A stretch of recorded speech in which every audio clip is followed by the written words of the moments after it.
Alright, you know what? Let's just start the stream early. Hello everybody, how y'all doing? My name is ColderDay, this is my section unit. It is currently 3:21 AM in the morning. EST, December 1st, 2024. Zaturos and Taco are fighting it out in the chat. Oh my god. How y'all doing? My name is ColderDay, this is my section unit. I already said all that. How y'all doing? How y'all doing? Also, Austrian, Wapish, you followed me 7 days ago. Thank you for that. Manager Sloth, you followed me 3 hours ago. Thank you for that. Good God. Oh, I'm being asked to bring Zat in. Okay, Zat, where are you? Zat, where are you? You may come in. You may come in. Are you not in my server? What's going on? Yuki, you may come in. You may come in. I'm in my server, bro. Oh, that's where you are. Okay, fair enough. I'm bringing you up. I'm bringing you up. Come on. Come on. Eh. Okay, there we are. Your mic's muted. God damn it. I'm joking. God, Oh, you. I've been a fool. I've been but a fool. God damn it. Anyways, how you been, bud? What are you playing tonight? So I'm doing a couple things, right?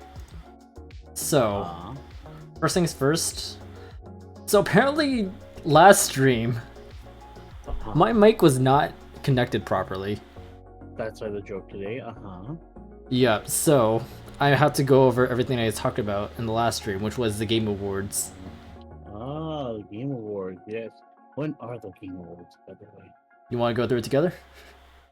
Sure, we can. I think I voted actually already. Yeah, I did vote. Yeah, I voted last time, but the thing is, I guess my votes didn't go through, so we're doing that. Oh. And then afterwards, I'm playing Mario Kart 8 Deluxe, but there is a challenge. For every new follower, I add a new sound. Oh. So, are you aware of the 10 hours of silence occasionally broken up by blank videos? By Lang? Okay, let me... Lang Buddha? No Buddha, no Buddha, no Buddha. Oh, let me pull up an example for you. Also, yes, this is the video that the song that I normally play. Lo-Fi Girl 3 AM chill session.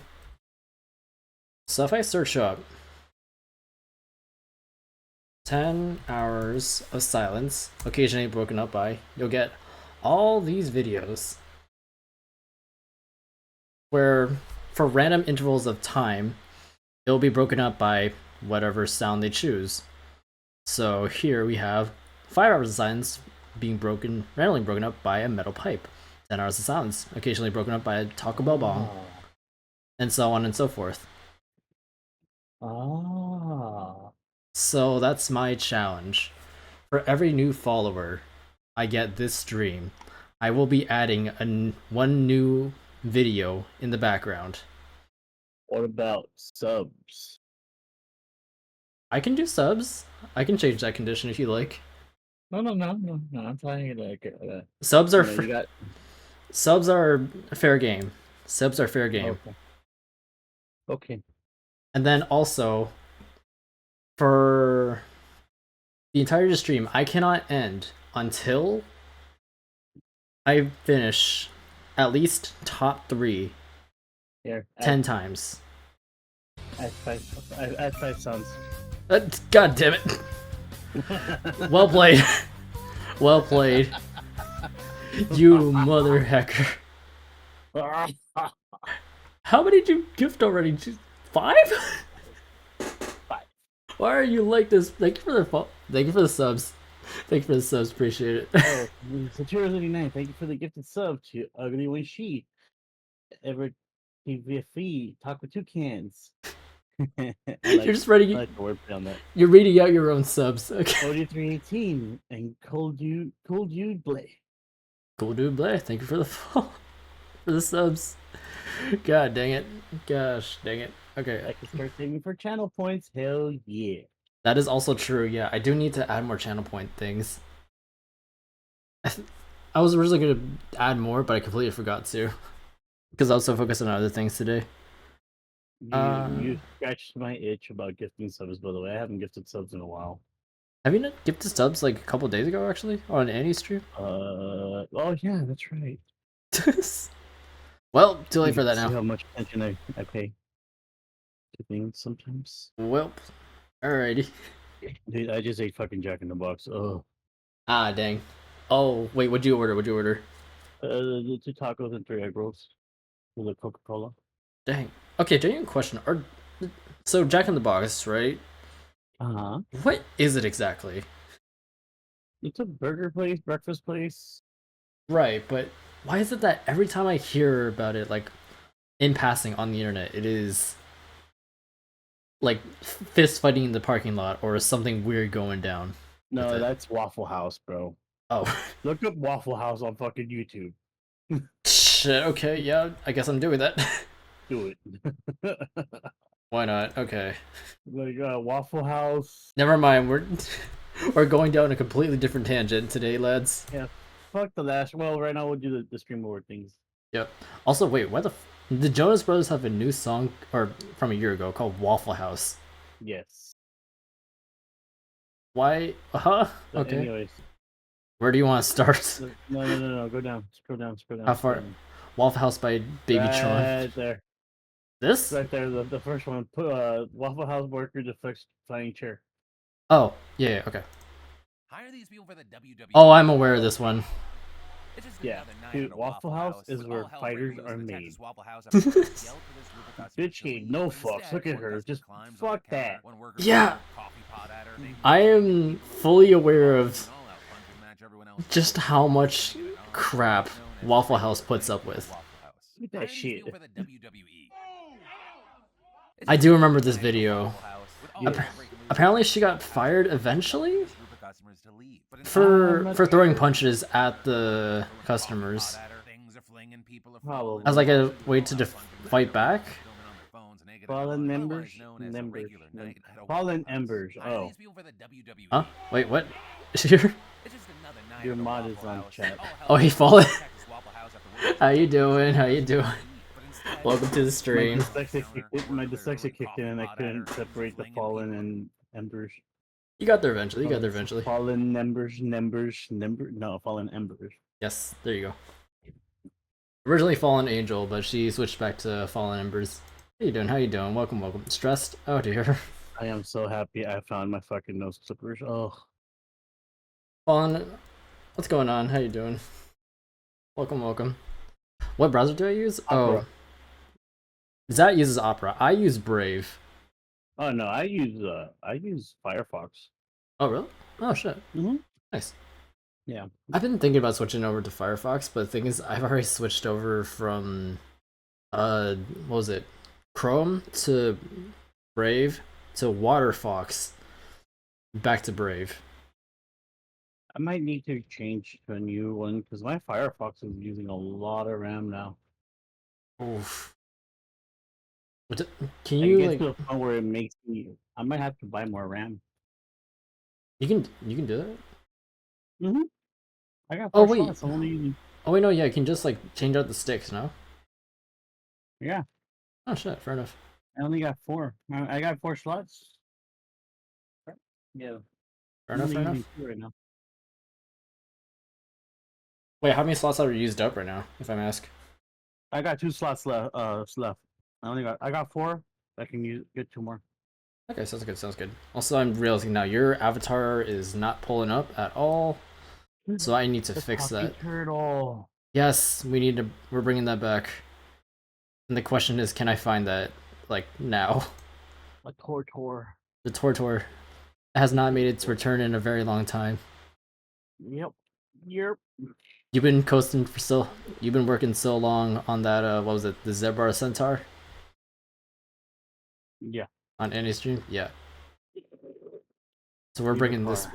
Yep. So we are bringing this back. Give me a second. Now to the folks at home, do you want to introduce yourself properly, Mr. Zaturos? Oh yeah. Sure. I am that. That's it.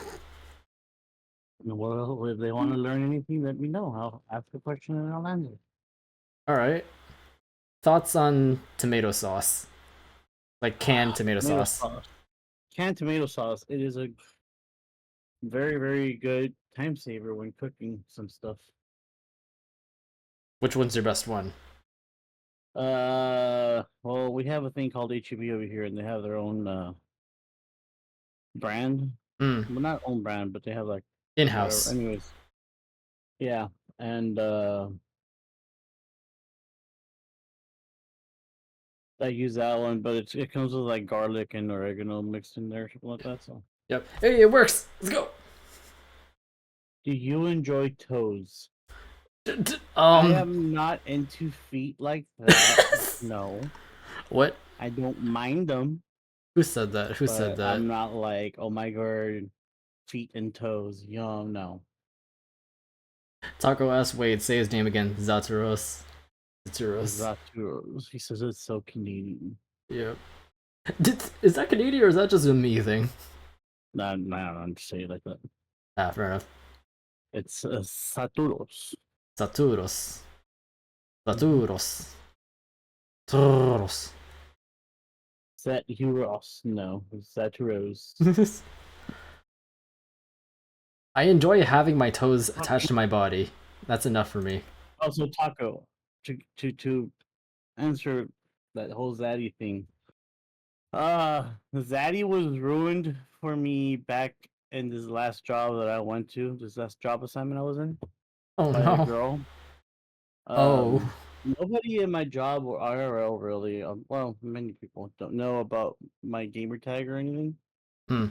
So, color me surprised when somebody starts going Zaddy. Oh, There that's she rough, is. dude. Yes, hi. That's rough, dude. um, Now there is a meaning apparently to Zaddy now, and pretty much she kept calling me Zaddy the whole fucking job, brother. The whole job?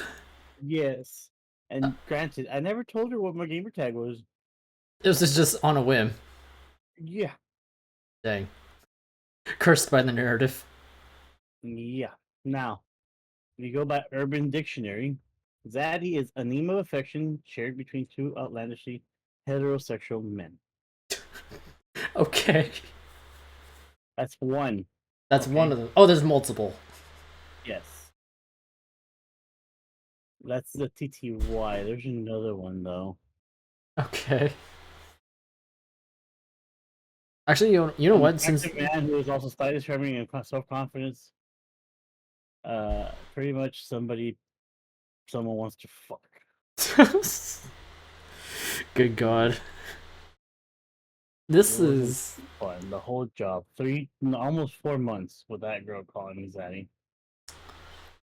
This feels like an HR complaint, but I can't really. I don't know what to do here. Oh yeah, I'm gonna fucking complain to HR and be like, they're gonna be like, "Are you serious, bro? Honestly." Like, dude, we've let so much worse things Like my slide. Are name you is sure about Zit. this? Actually, I have been called Zit before. Zatch. That's a new one. Zit, Zit. Zit. Oh, ooh. Yeah, I That. got called Zit before because I was annoying when I was a leader of my clan in Destiny 2. Like, Dang. you're annoying like a Zit. Damn. Okay. That. I mean, that feels like a bar. Yeah. Okay, and also I'm just realizing since Wapish and Magisloth followed me, okay technically Magisloth followed me today. Wapish followed me like a week ago. I guess we'll Uh-huh. roll the feature out now. Oh. So Zat, what sound do you want to be the first one? Uh, Dangerous choice, brother. I'll be right back.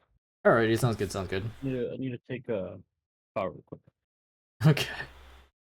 Oh, good God. This is. Again, it's 3 in the morning. I originally was gonna stream like a couple hours earlier, but I got caught up in my own things, and also, yeah, it was just God. Cleaning dishes is fine until you're cleaning glass off the floor. I dropped my pot lid on the stairs on my way up here, and because of that, a couple shards, tiny shards, which is even worse. But uh, I hate myself. I hate myself every time for it. I'm so yep. Hey, listen. I know an eighth of what I'm doing.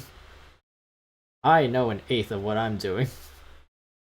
Rest in pieces, Potlet. Okay, no. Potlet's fine. Potlet's fine. It's just the top bits above the bottom of the list.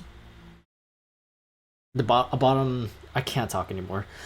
The top of the lid chipped, but it wasn't like a huge hole peering into the bottom. If that makes sense, you know. Test. Okay. Let's do this now, actually. Okay, let's start with classic metal pipe. I'll turn that up to. I'll do 50%. I'll do 50. Is that? Yeah, 60%. Sure. I'm probably not gonna stream for too long, but then again, who knows? The fact that it doesn't start soon. Okay, it starts in about minute 45, 49. I'm scared. I'm scared.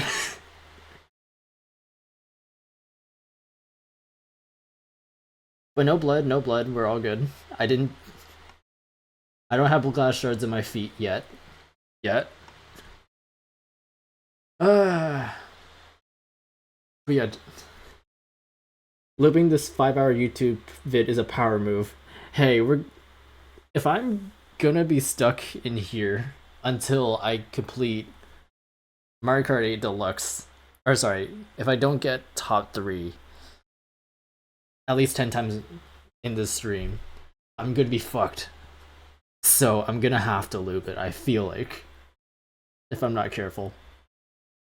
Alright. But yeah, so just to reiterate, so last stream, turns out my mic wasn't working. And I was talking about the Game Awards. So we're gonna do that really quickly. But as that comes back in time, then we will slow it down so he can have his own. We can have a discussion properly, and then we'll jump into Mario Kart 8 Deluxe, which is for every new follower. I guess for every new follower of this stream as a whole. We're not just doing Mario Kart 8 specifically. Yeah. New sound to jump scare me in the back. How many channel points for VIP? Taco asks. That's a good question. Ow! We started. You know what? That's not loud enough. I need this to be scarier. Hold on. What was it? Minute 46? 49? There it is. Yep. Okay. That's. Oh god. Ow. Ah! God dang it. I forgot you all have that ability too. Ow, that's not loud enough. Hey, it only made me say ow. It didn't make me go ah. If it makes me go ah, that's when we're hitting that. That's where we're in it. But no, I think I currently already have all my VIP slots taken up, Taco. I'm sorry.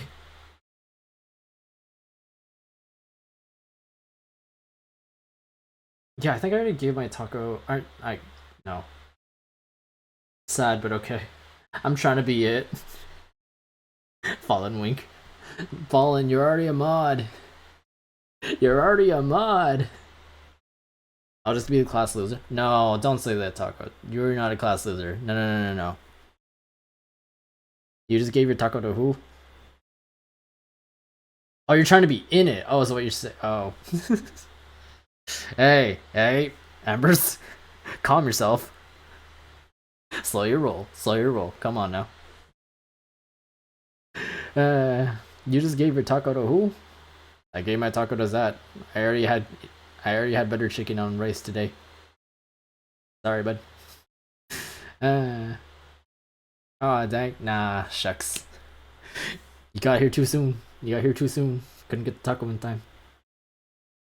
What is this? What am I saying right now? What is this? Anyways, if you like what you're saying, subscribe if you want. You absolutely do not have to. You're not obligated to. I'll give my taco to Embers. You're married. I know that for a fact. And I respect your husband. I'm not gonna do that. Taco.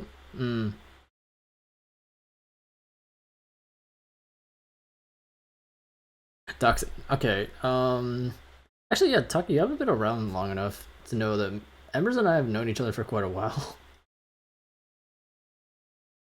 Um, Taco.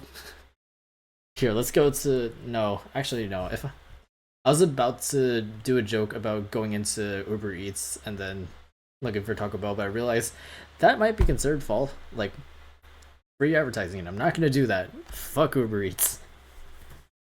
Using my pet human. Yep. Fuck. You got me as I was drinking. Frick. I am technically, yes, Embers' pet human. I am the guinea pig above all else. Between being Fallen Embers is human pet or pet human, and he's IT department, and then I don't know. I'd say I'm like that's still pliable. I'm a pliable person. Malleable. I don't know. These are words that I am not committed to talking about. Anyways, let's just go into this now before I even think about this any further. Yeah. So as I said in my last stream, we went over all this like in great detail. I'm not gonna do it as much. I'm gonna give it like a general summation of my thoughts. Pliable and flexible.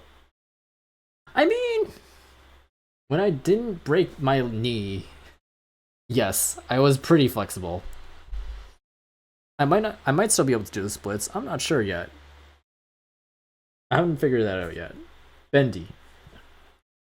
If I can turn my camera on, and I'm not going to, but I could. Actually, no, I'm not bendy, but I can like. What's that one exercise, mobility exercise, where you're holding a wooden bar, like in front of you, with both hands facing outwards, and then you hold them all the way back to the other side of your, not other side, to behind your back, and then back around. I don't know if there's a name for that, but I do that normally. I love how innocent you are sometimes. Okay, confession, I am not that innocent. I mean, I will admit that I am more innocent than I think I am. But at the same time, I know things. I've been on the internet long enough. Taco, you are a minor. You cannot speak. Actually, no. That's I don't know. I don't know what your experience is. You're more innocent than me. Yeah, that's true. But at the same time, like, I don't know. I consider myself a reasonable amount of knowledgeable. I like to think that I know things. I don't know a whole deal of things, but I know things regardless.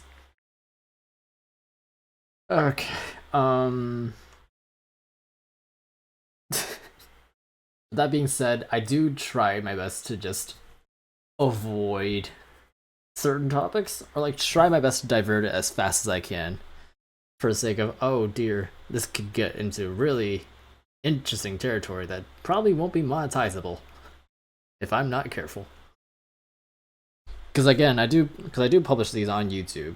For the streams that I don't know. He doesn't let me have fun. No, okay, hold on. Embers, you are allowed to have fun. I just have to be aware of what parts I have to just like bleep out, I guess. I don't know. I mean, actually, I don't know. In all, I haven't published my VODs a lot until like the end of Kirby Forgotten Land. Ow! Ow! Okay, that genuinely caught me by surprise. Hey, can we have fun? Yes, yes, we may. Let embers. Oh, let embers have unrestricted fun. I'll allow that. I'll allow that. I just have to make it an 18 plus stream. Which would technically mean Taki would have to leave if I did that, but I think we can have it like 16 plus? It's like T rated, right? T for teen? ESRB rating? I don't know. I can't think straight right now. It is currently 3:46 a.m. We haven't even gotten to the what I was here for in the first place. Alright, let's just do this now. Apparently it didn't say my votes, so let's just best esports team, recognizing a specific esports team, not a full organization, judged the most outstanding for performance and conduct in 2024. Bilibili Gaming, Genji, Navi, T1, Team Liquid. All I know is that Bilibili is a Chinese live streaming platform. I don't care that much, and I also don't care for League. Genji, I know more about. That's it. Navi, I know nothing about, but I like Counter Strike. T1, they have Faker. That's all I care about. And Team Liquid, Dota 2. I played Dota 2 once. I didn't care for it. I didn't care for League either.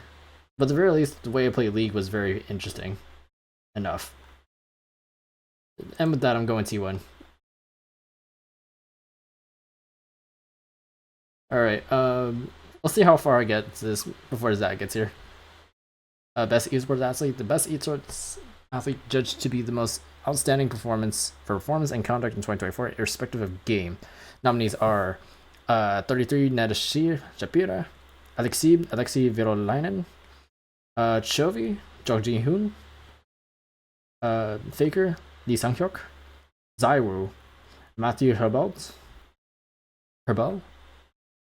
ZMJJKK, Zheng Yongkang,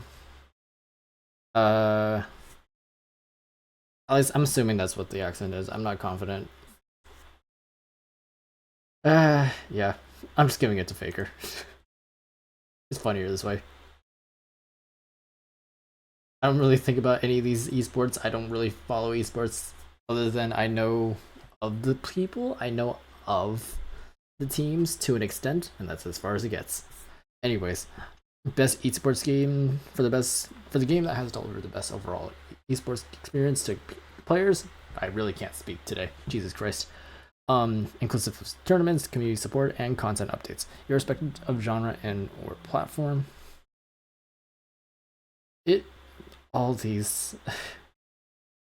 Virtually all these games were here last year, except for Wuthering Waves. If I remember correctly, 2023's category or lineup for this category had everything, but changed this for PUBG. I know that much for a fact. So that means either PUBG went down, was going through some growing pains this year, or Mobile Legends Bang Bang paid for this spot. Virtually all these games make me want to jump off a cliff. I agree with that. Fallen, I wholeheartedly agree with that. I do not give a crap about majority of these games. That said, Valorant's the one I really regularly play. Regularly, in like heavy air quotes. As in, it's the only one of these I play. And even then, I barely play it these days. Boots up Valorant. Generally, I thought about playing Valorant today, but I was like, you know what? It's 3 a.m. I don't think the server's gonna be that busy, so I'm not gonna do it. I'm gonna save myself the heartache. Taco asked, what'd you say about crap instead of that? You have cursed multiple times already. I know that. I'm just like trying to keep myself from like swearing too much, because I'm worried YouTube's gonna take the video down or some crap, you know. I should be sleeping because I have work. I have to wake up at 9 a.m. for party prep, but I can't sleep. Embers, please get some rest. At the very least. Or, I don't know, get some water. Something like that. No. Okay, never mind. I cannot force her to. Heard it here first, folks.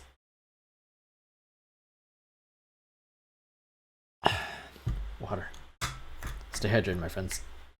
Anyways, content creator of the year for a streamer or content creator who has made an important and positive impact on the community in 2024. Fallen says Ari's asleep and Birthday Girl is the only one that really needs to be well rested. Fair enough. But at the same time, I feel like the chaperones also needed a fair amount of rest, I'd say. Okay, nominees are Queso, Ilojuan, Taco Gamers, Tipo Gamer, Usada Bakura. Now, as far as I'm aware, these three, I have not interacted with their content at all. But that said, they're nominated to begin with, so I'm assuming they are very big in other regions. But unfortunately, I am North American centric, and my interests are very, I don't know, kind of boring.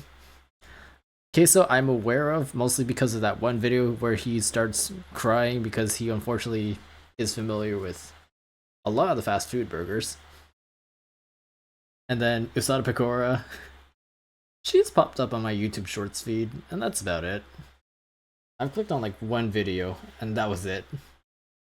But that said, of these five, okay, Taco apparently knows Typical Gamer. Good on him.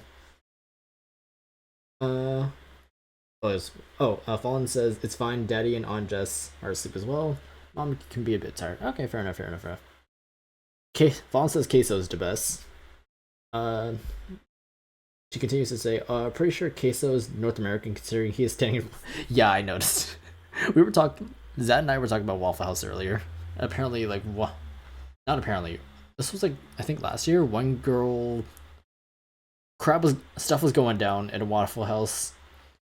Customer versus employee brawl. At one point, customer throws chair at employee. Employee deflects it. Cool as hell. But the only reason I remember that story is because apparently she got fired for punching. But the thing is, it was an act of self-defense, so who's to say? Not Waffle House again. Fallen continues, I love Waffle House. And Taco refuses to allow Waffle House to exist, I guess.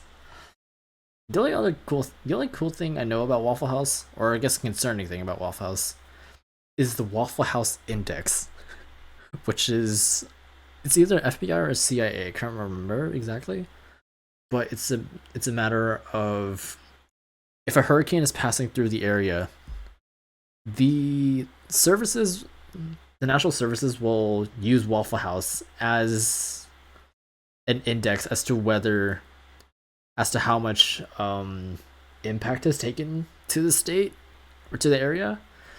So if Waffle House is closed, that means they really need help. If the Waffle House is still functional and the full menu is in service, nothing to worry about. If the menu is like kind of limited, you might want to keep an eye on that, so on and so forth. Waffle House is a true blessing to the southern part of North America. I agree with that. Oh, sorry, southern. Yeah. If Waffle House is closed, it's a real problem, bro. Yeah, I've heard.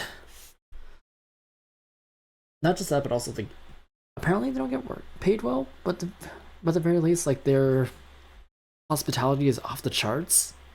As long as you're nice to them. I just hope they eventually get paid better than their hours. I don't know. I saw them stay open while the tornado touched down a mile away. Yeah. I don't know what compels the general managers to let them keep going. What if the employees are cool with it, I guess? But again, that's if the employees are cool with it, not if the employees are forced. My mother-in-law was a cook and she cleared like 1,000 a week. They're fine. Fair enough. I can't talk crap, I guess. That being said, of all these people, wait, phone numbers. Oh, Taco asks, is there any in the Northwest? Just curious. As far as I'm aware, I think. Actually, let's look that up now. Hello, Metal Bar. This is an even worse tangent than I realized. Also, yes, I'm in Tobico. Cool. Thanks, man. Thanks, Brave. Way to dox me. Did you pause the metal bar video? No, it's just been a long time. Next one is in about 28 minutes. Well, it's gonna be a little while. I need a new someone else to follow me. I need a new follower to add a new sound. Alright. Let's take a look. Stop doxing me. Wait. Do we have one? Or is that just me? Oh. Oh, phone number says Taco, not sure, but take into consideration she is their highest liable cook. And picked up some Did shifts. we really go down a fucking Waffle House journey? Welcome back, Zats. Yeah. Cause I quickly ran through like the esports categories in the Game Awards, and then we got to content creator, and then Queso's background is the Waffle House logo, and so we got into it. And so Taco's curious about whether there's a Waffle House in the Northwest, and the answer is no. The answer is no. Oregon, Washington, no. Montana, Yeah, Wyoming. no. The farthest one I've seen was Colorado. Yeah, Colorado or Arizona. Was there one? No, there wasn't one in Montana. No. Montana. Where's Montana? Up. You see Oh where yeah, Colorado big. has 10? Yeah, Great Fall. No, you see Billings? Yeah. Yeah, okay. I Missoula. worked there. Okay. Yeah. If you go all the way down to Texas, Okay. go to Texas. Yep. 146? Hold on. Oh, okay, that's just there. No. Oh. You see that bottom part of Texas that's touching the ocean? Yes. Houston. That's more down. More Corner okay. part of Texas, touching Mexico. Matamoros. Right above that. Harlingen. Where it says San Perlito? San Perdita. I'm around that area. Oh shit. Hell yeah. I mean, I'm giving you a very, very far off distance from where I'm at, but yeah. Fair enough. Yeah, from that part all the way to Billings, Montana, I drove. I see. Dang. You are pretty far away from Corpus Christi, no? 2 hours. Damn. That's 2 hours and a half. So that means you are extremely far away from like the big cities right now. My area has pretty big cities, yes. Fair enough. Actually, you know what? Because I Brother, if anybody decides to come into my house, I'm from Texas. Fair enough. Make my day. I mean, if they find you in the first place, fair enough. Yeah. Actually, wait. Anyways, Billings, Montana isn't the farthest I've worked before, actually. How St. far Helens, Oregon was the farthest I've ever traveled. That's where Mount St. Helens is, right? Yes. Ah, I see. The Airbnb that I was staying at in the mornings, on a very clear day, you could see the whole Mount St. Helens covered in snow. When I was there. Ah, I see. Oh, and apparently Taco's not far from there. They're from Seattle. I think it's like a 2-hour drive from there, I think it is. Probably. Maybe 3. Also, I hope Do you know the movie Halloween Town? Yes. From back in the 90s or something like that, the first one? Yeah, it airs on Disney Channel, I think, right? Yes. Yeah, I'm aware of it. The town where that movie was made is where I was staying at. I was staying at there. Oh shit! Hell yeah! Nice. Yeah. And I was there around the Halloween season, so they had the town decorated like Halloween Town. Ah, gotcha. Yeah. Damn, so they really went all in for the theming. I hope the residents all got like a decent cut. Yeah. Okay, and also I hope you don't mind. I'm doing a quick. Why does this bitch look familiar? What? I'm on Sporkle right now. I realized because I took like more than 10 seconds trying to find Montana. I really need to do the quiz again. Oh, okay. So 10 minutes on the clock. Can I name all 50 states? Three, Okay. 2, 1. Here we go. Oh, Hawaii, Alaska, North Dakota, I South want to try this one. Dakota, um, Virginia, West Virginia. Oh god. There's another north and south. I can't. I'm trying to find the what was the other north and south? North Carolina, and then South Carolina. Yep. I'm not looking at chat for help. Is that if you want to give hints, you are more than welcome to, but I don't. Okay. I'll see where you get stuck. Yep. Connecticut. You have to remember the C, the second C. Mm-hmm. No, third C. There's three C's. I keep forgetting there's three, not two. Mm-hmm. Massachusetts. Is it? Wait, is it? No, no, it's one. No.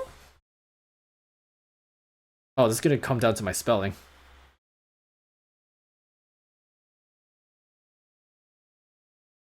Oh god damn it. Okay, I'll come back to Massachusetts. I know that exists. You know what? Let's just run down the West Coast right now.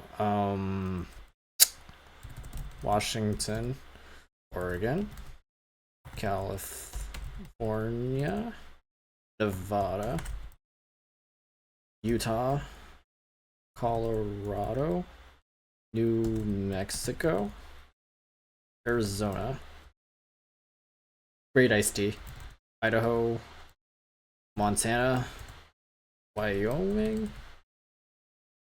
Okay. Let's go Texas, Oklahoma, the Panhandle, and the 49th state for education. Um, Kentucky. Kentucky's east. Yeah, it's east. Um. Okay. Shoot. Let's go Michigan. No, that's too far east. Okay, Wisconsin. Yes. Okay. Oh, Minnesota. Tim Walls. Yes. Okay, from here. Don't forget the great state of Washington. Washington D.C. is actually not considered a state, Taco. Unfortunately, District. I can try District of Columbia, but it's only gonna cut into my time. Yeah, that's not gonna do anything. Okay. Continuing. Let's go for the big states. Okay, Florida, Mississippi. Yes. Oh god, Alabama. Right. Georgia. Um. Oh, New York. New Hampshire. Delaware. New Jersey.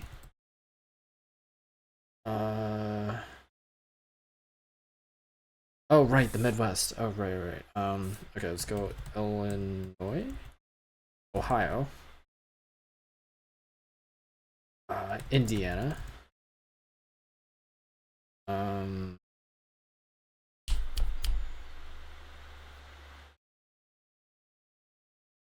Oh, it's getting tougher now.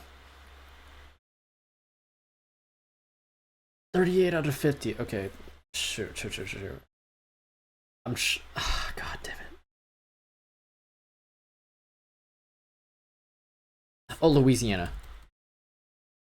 Embers would have killed me if I missed that. Okay.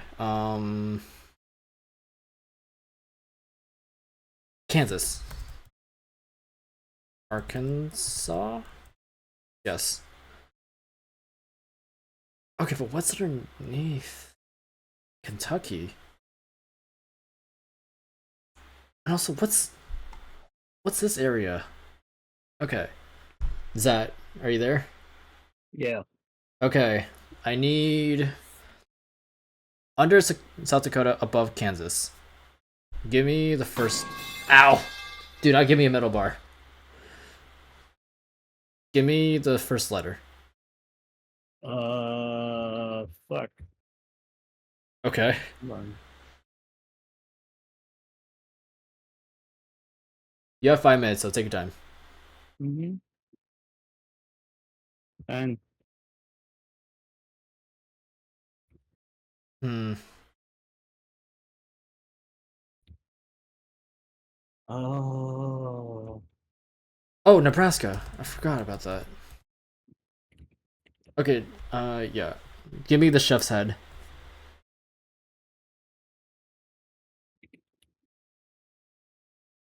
Okay, Cincinnati, Ohio, Cleveland. Cleveland's also in Ohio. Ohio, damn it. which one you're talking about?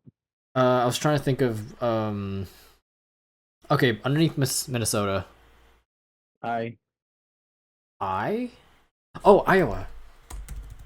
Okay. Iowa. Oh, Pennsylvania.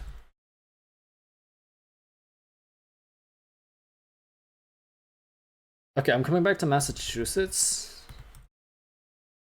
How do you spell it? Like, how many S's? First off. Massachusetts. Yeah, how do you. Uh, two. Two pairs of two S's? Oh, it's four in total. So there's an S. Oh, oh, that's where. Okay, why is the double S over there? Okay, I think I got all the. No, I'm missing Vermont. Bernie Sanders' state. Is that all the. Okay. Maine, New Hampshire, Vermont. Maryland. Baltimore, Maryland, right. Is that all? Okay, I'm missing three. Where are they? Where are they? Okay, so I'm underneath Iowa, above Arkansas. East Iowa above Arkansas. Yes. M. M? Okay. M. Missouri. Mm-hmm. Okay. Below Kentucky. Team. Tennessee. Okay. Last one. I. It's somewhere in the top right. I know that much.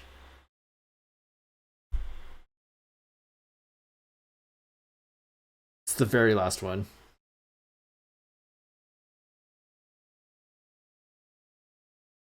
Okay. Wait. Mhm. So Vermont, Maine, New Hampshire, Massachusetts, New York, Connecticut, Pennsylvania, New Jersey, Delaware, Maryland. Those are the ones that I got over there. What am I missing? That's what I'm trying to figure out. Milwaukee's in. Heck, Wait, where are the Green Bay Packers from? you got it already. The Green Bay Packers are Wisconsin. Wait,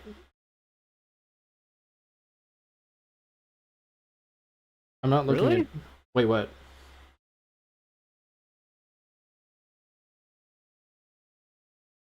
Wait, it's one of the it's one of the obscure ones. I know that much.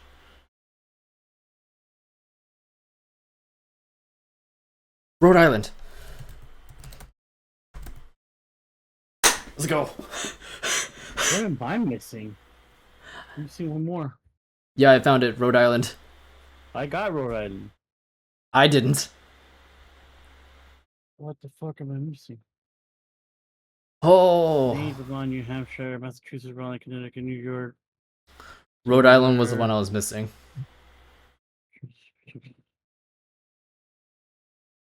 The only reason I managed to remember Rhode Island is because I thought of Long Island, New York first. Massachusetts, Connecticut, Rhode Island, New Hampshire, Maine, West Virginia, Ohio, North Carolina, South Carolina, Georgia, Tennessee, Kentucky, Indiana, Yep. Ohio, Michigan, Maine, New Hampshire, Yes. Massachusetts, Connecticut, Rhode Island, Vermont, New York, Pennsylvania, Yep. Delaware, Maryland. Dang. That's the one I missed. Ow. Ah. Well, I got it, but You got there. Hell yeah. Nice. yeah, Oh wait, you were taking the quiz too? yeah. I was Ah, Miss Maryland. I see. I made it all the way to West Virginia, and that's where I started struggling.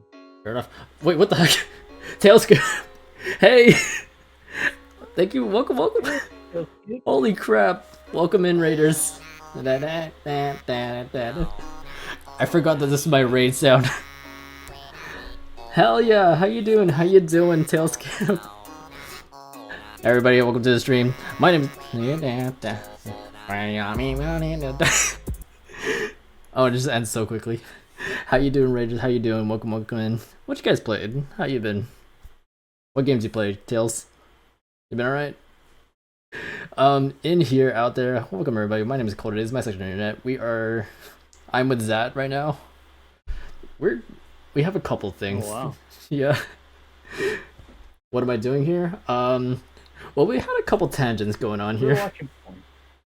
Jesus Christ. No, we're not. Crack. I'm sorry. It's past 11 o'clock. This old man gets a little. No, you're fine, you're fine. We've been back in Final Fantasy Online. Jesus Christ. Dang. Hell yeah. Good game. Great game, yeah. I hope the grind's been alright. Keep fighting the good I fight. wanted to get back into it. Yeah, no, honestly. I tried it a little bit a while back, but it's been a long time since I've been there. Yeah. But yeah, no, so Tails, Ooh. we have a couple things today. So for the entirety of the stream, right? For every new follower that I get, I have to add a new 10 hours of silence occasionally broken up by sound. So right now I have 5 hours of silence occasionally broken up by a metal pipe. In addition to that, eventually we're going to talk about... Oh no. Pocky Ninja, thank you for the... It has started. It has started. Okay. We have a new follower. Thank you, Pocky, for the new follow. Here we go. Shit. I'm so screwed. Welcome in. Thank you. Welcome to the Blizzard. Alright, Pocky, what sound do you want? I will let you make the request. What sound would you like? 10 hours broke. Ow! Ow. We got the Taco Bell bomb. We got Minecraft. You want Taco Bell? Alright, we'll do Taco Bell. First one starts at 4:05. Thanks, Taco. Very cool. Dun, dun, dun. But yeah, so originally we were gonna do the Game Awards stuff, but I got sidetracked into... Taco 2 Cans wants to check your posture. My posture is straight up, thank you, Taco. But I also took a side tangent to talk about the map of the US, just because I couldn't find where Montana was. Anyways, back to the Game Awards. Zad, do you have your pick? For what? Content Creator of the Year. Oh, content creator of the year. Yes. Honestly, I've been watching Queso a lot. Okay. I don't know much about like Illuan, Taco Gamers, or Temple Gamers. The only reason I know Queso is because he managed to pick out which burgers are from which fast food restaurants in one video. Yeah. That said, I'm picking Usada just because I think it's funnier. In this sea of flesh tuber men, the animated rabbit girl is funnier as a concept. Alright. Taco, we are not on our 7th sidetrack, please. Cut me some slack.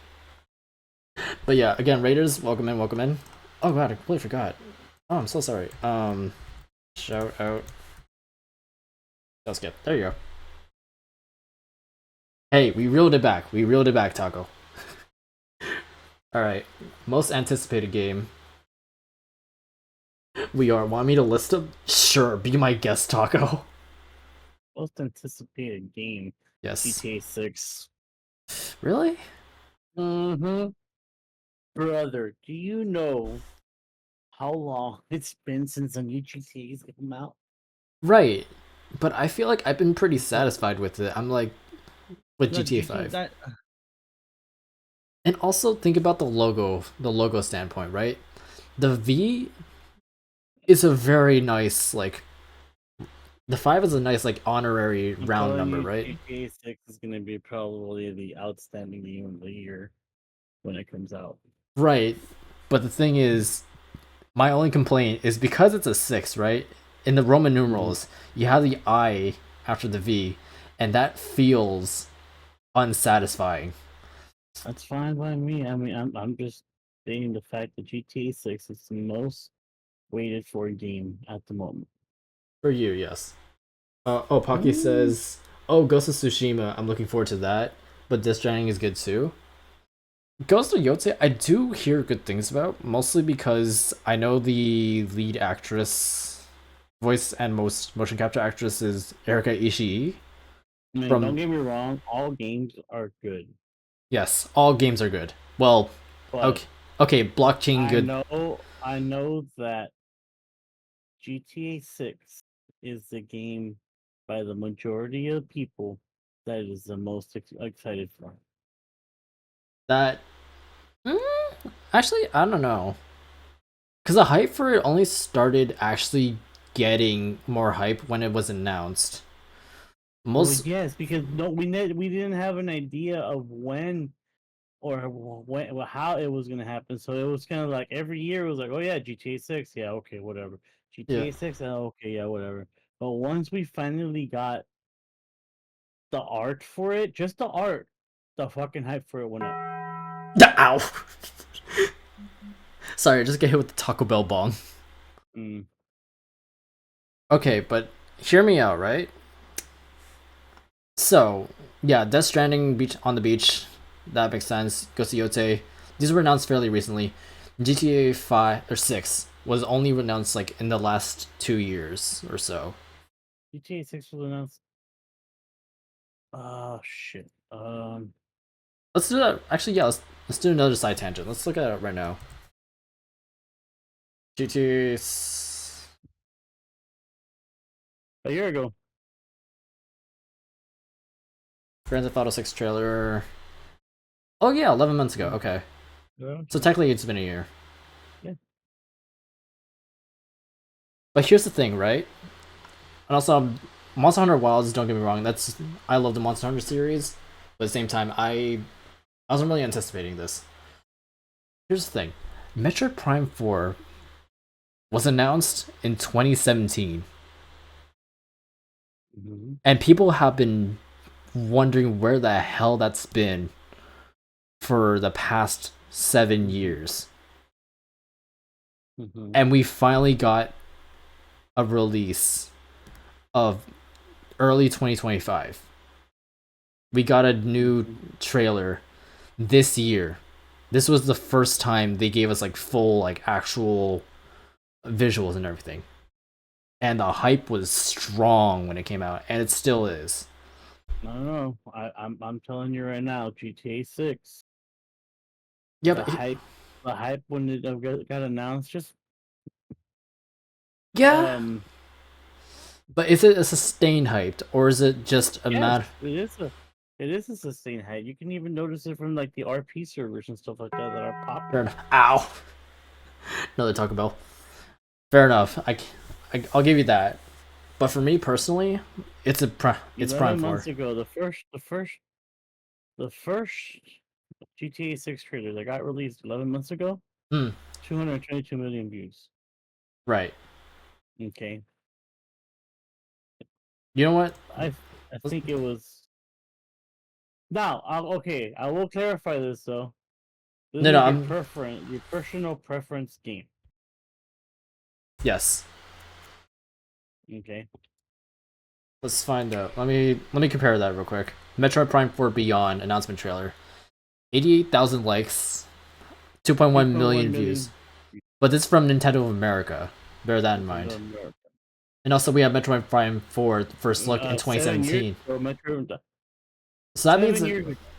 7 years ago. When yes. Nintendo of America first came out at E3 with Metro Prime 4, the first look, Yes. well, it has 4.1 million views. Yes. Okay. Why the hell is Strike here? 41K on Africa.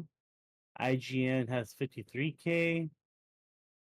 Uh, GameSpot has 124K. Ow! Metal pipe. I'm not gonna diminish Metroid Prime 4's hype, Yeah, I know.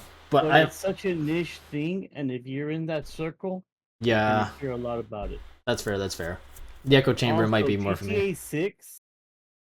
When was GTA 5 released? 2013.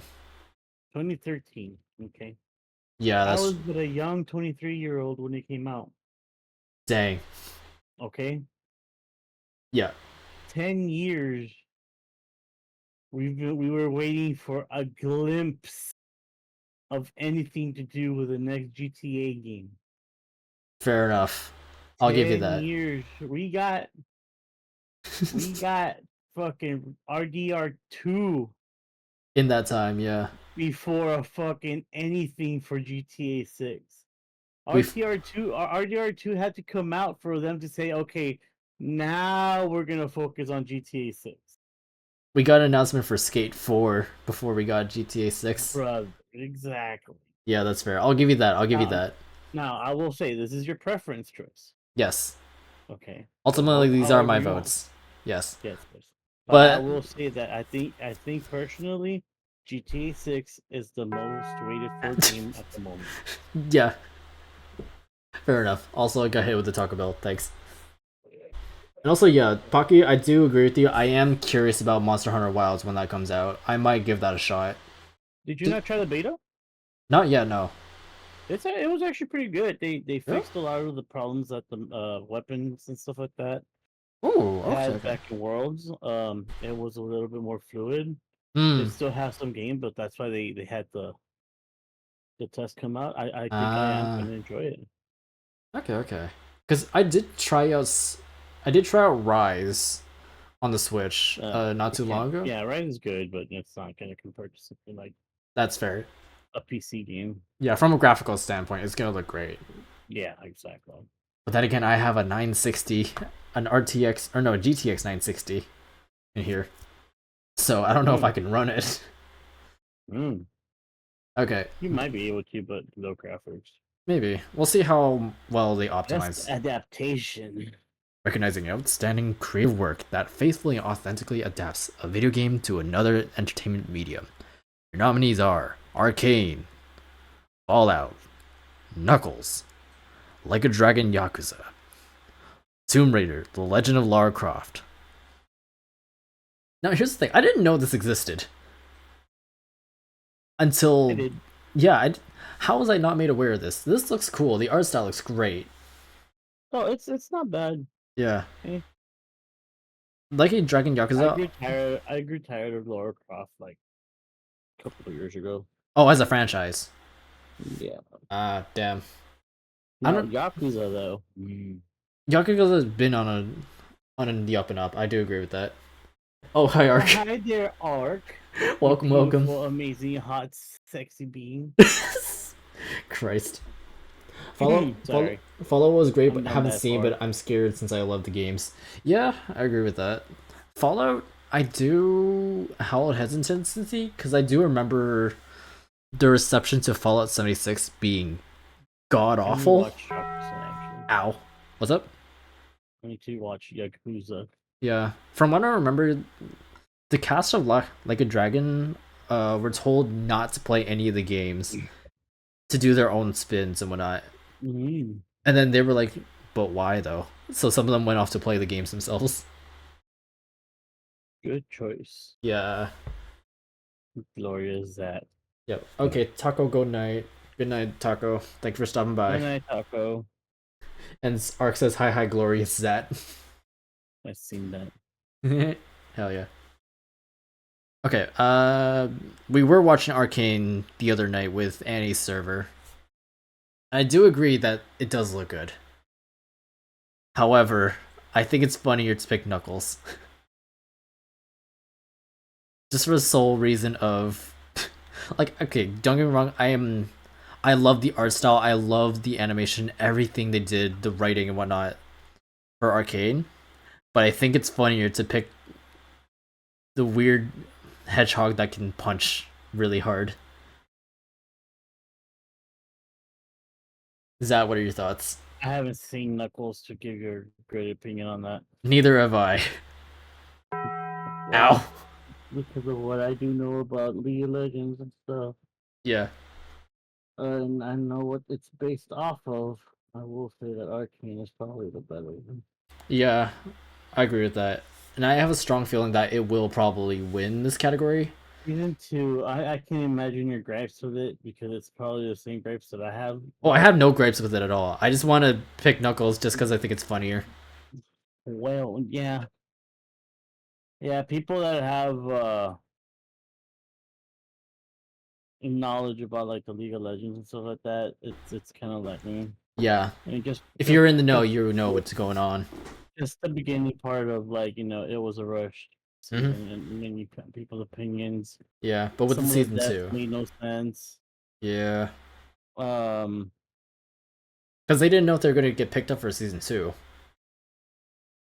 no, they did. No, they didn't know it at first, I think. Oh, well, I'm not sure. I'm pretty sure they did. Fair enough. but, Pocky says all the Yakuza games are good, even the spin-offs. I do agree with that. I am. Games are good. Yeah, I am very interested in the the upcoming pirate version coming up soon. Ark says, I'll be honest, Arcane Season 1 is top notch. I have many gripes with Season 2. Really?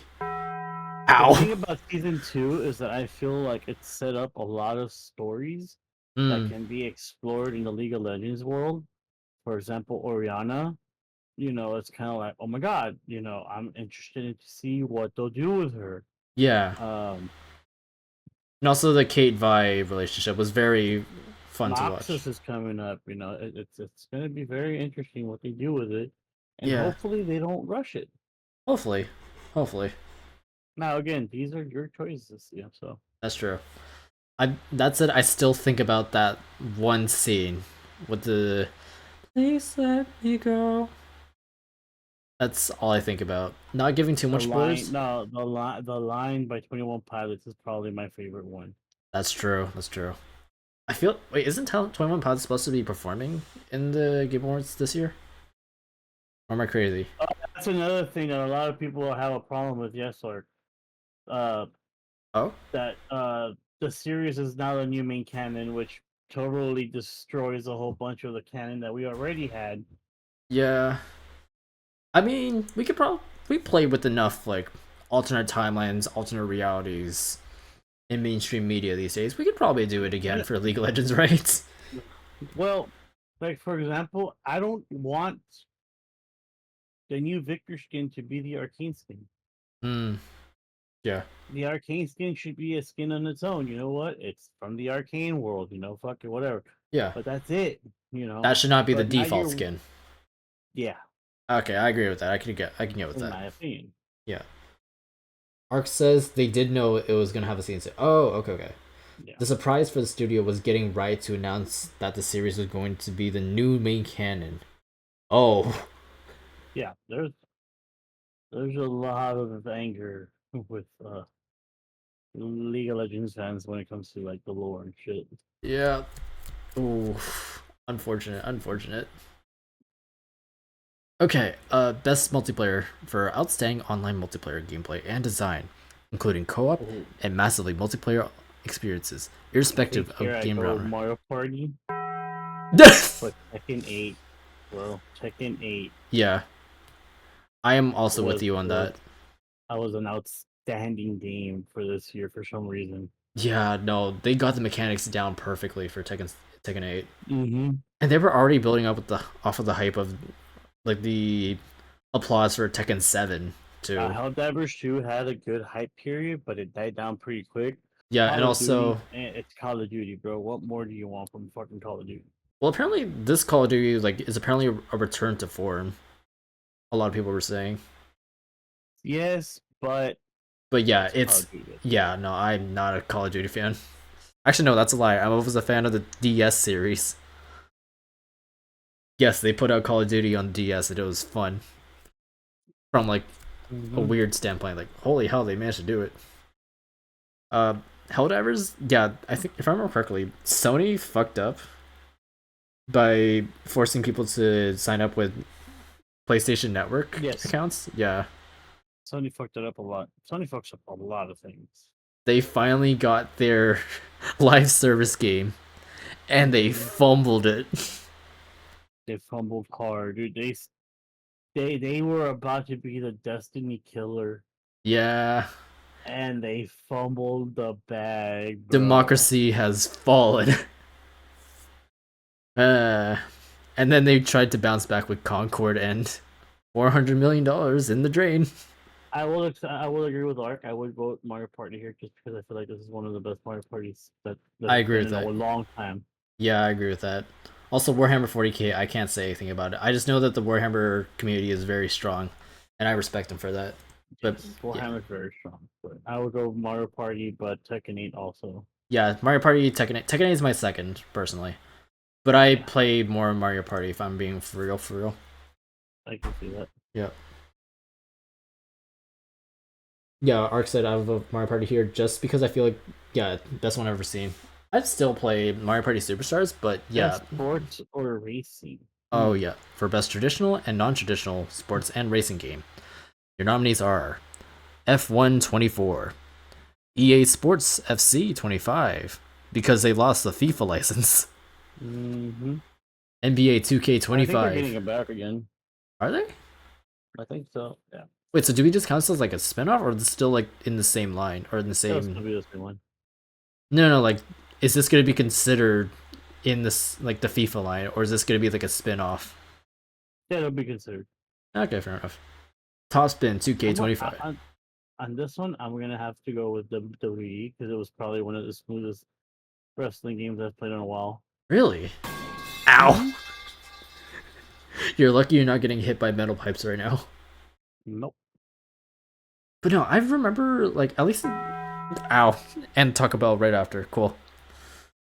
But no, I remember WWE. What was it 2K18 playing horribly on Switch. So I'm Yeah. still like marred by those memories. This one actually made a comeback and actually fixed a lot of things. Yeah. Uh-huh. All right. IMO, but Okay. So I haven't played F1 or NBA or Topspin. yeah.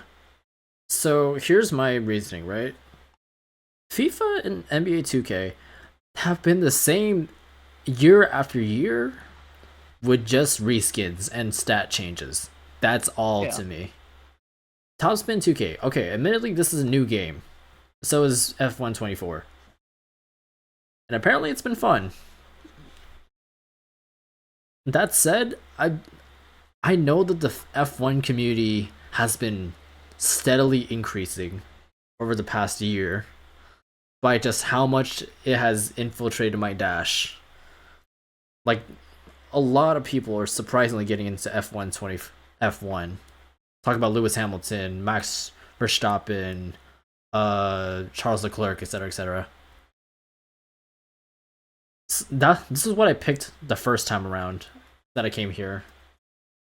That said, I'm almost convinced. I'm convinced that WWE 2K24 might be good. By your logic, Zed. So I'm joining you on this one. I mean, I play it when I go to a friend's house sometimes, so. Yeah, fair enough. If it's a great party game, even better. Yeah. So yeah, I'll pick 2K20 WWE 2K24 this time around. If it doesn't say my vote, I'm going back to F1, but you know. Eh. Alright. Best sim strategy. Oh, this one I don't know. Best game focused on real time or turn based simulation or strategy gameplay, irrespective of platform. Age of Let's Age of Mythology go down a little bit retold. more. That's it. Here's the thing. There's only one that I'm familiar with, but I'll let you talk about it first. I've seen Frostpunk, and it looks interesting, Mm, especially because it's 11-bit studios, and they usually have good games. yeah. But I think Age of Mythology Retold is the one that takes it this season. Yeah. Here's the thing. I'm The not. other ones I don't know anything about, so I can't give an opinion. Yeah. Okay, here's the thing, right? I don't know any of these games except for one, and it's not the one that you picked out. Although I have heard of Age of Mythology in passing. That's not my pick. I hear way more about Unicorn Overlord. Because of mostly like Sega Atlas fandoms are very strong, they're niche, but they are dedicated. Yeah. And this is the only one that I've ever seen other creators vote for. And I also kind of agree with it. I do. The little I played of it, it's very fun. Underlord is impressive dev case for me according to his art. Ooh, okay, hold on. That's an interesting Wait, thing. what? Really? Impressive dev case for me. Oh yeah, right. First time I came around here, Mandalorian does have another nomination in one of these categories. So I guess we're going on a technical standpoint. Yeah, we could go for the Yeah. Mandalorians. We could. Yeah, but for going by the pure gameplay, my pick is Unicorn Overlord. I can't say it like I said because I haven't played it.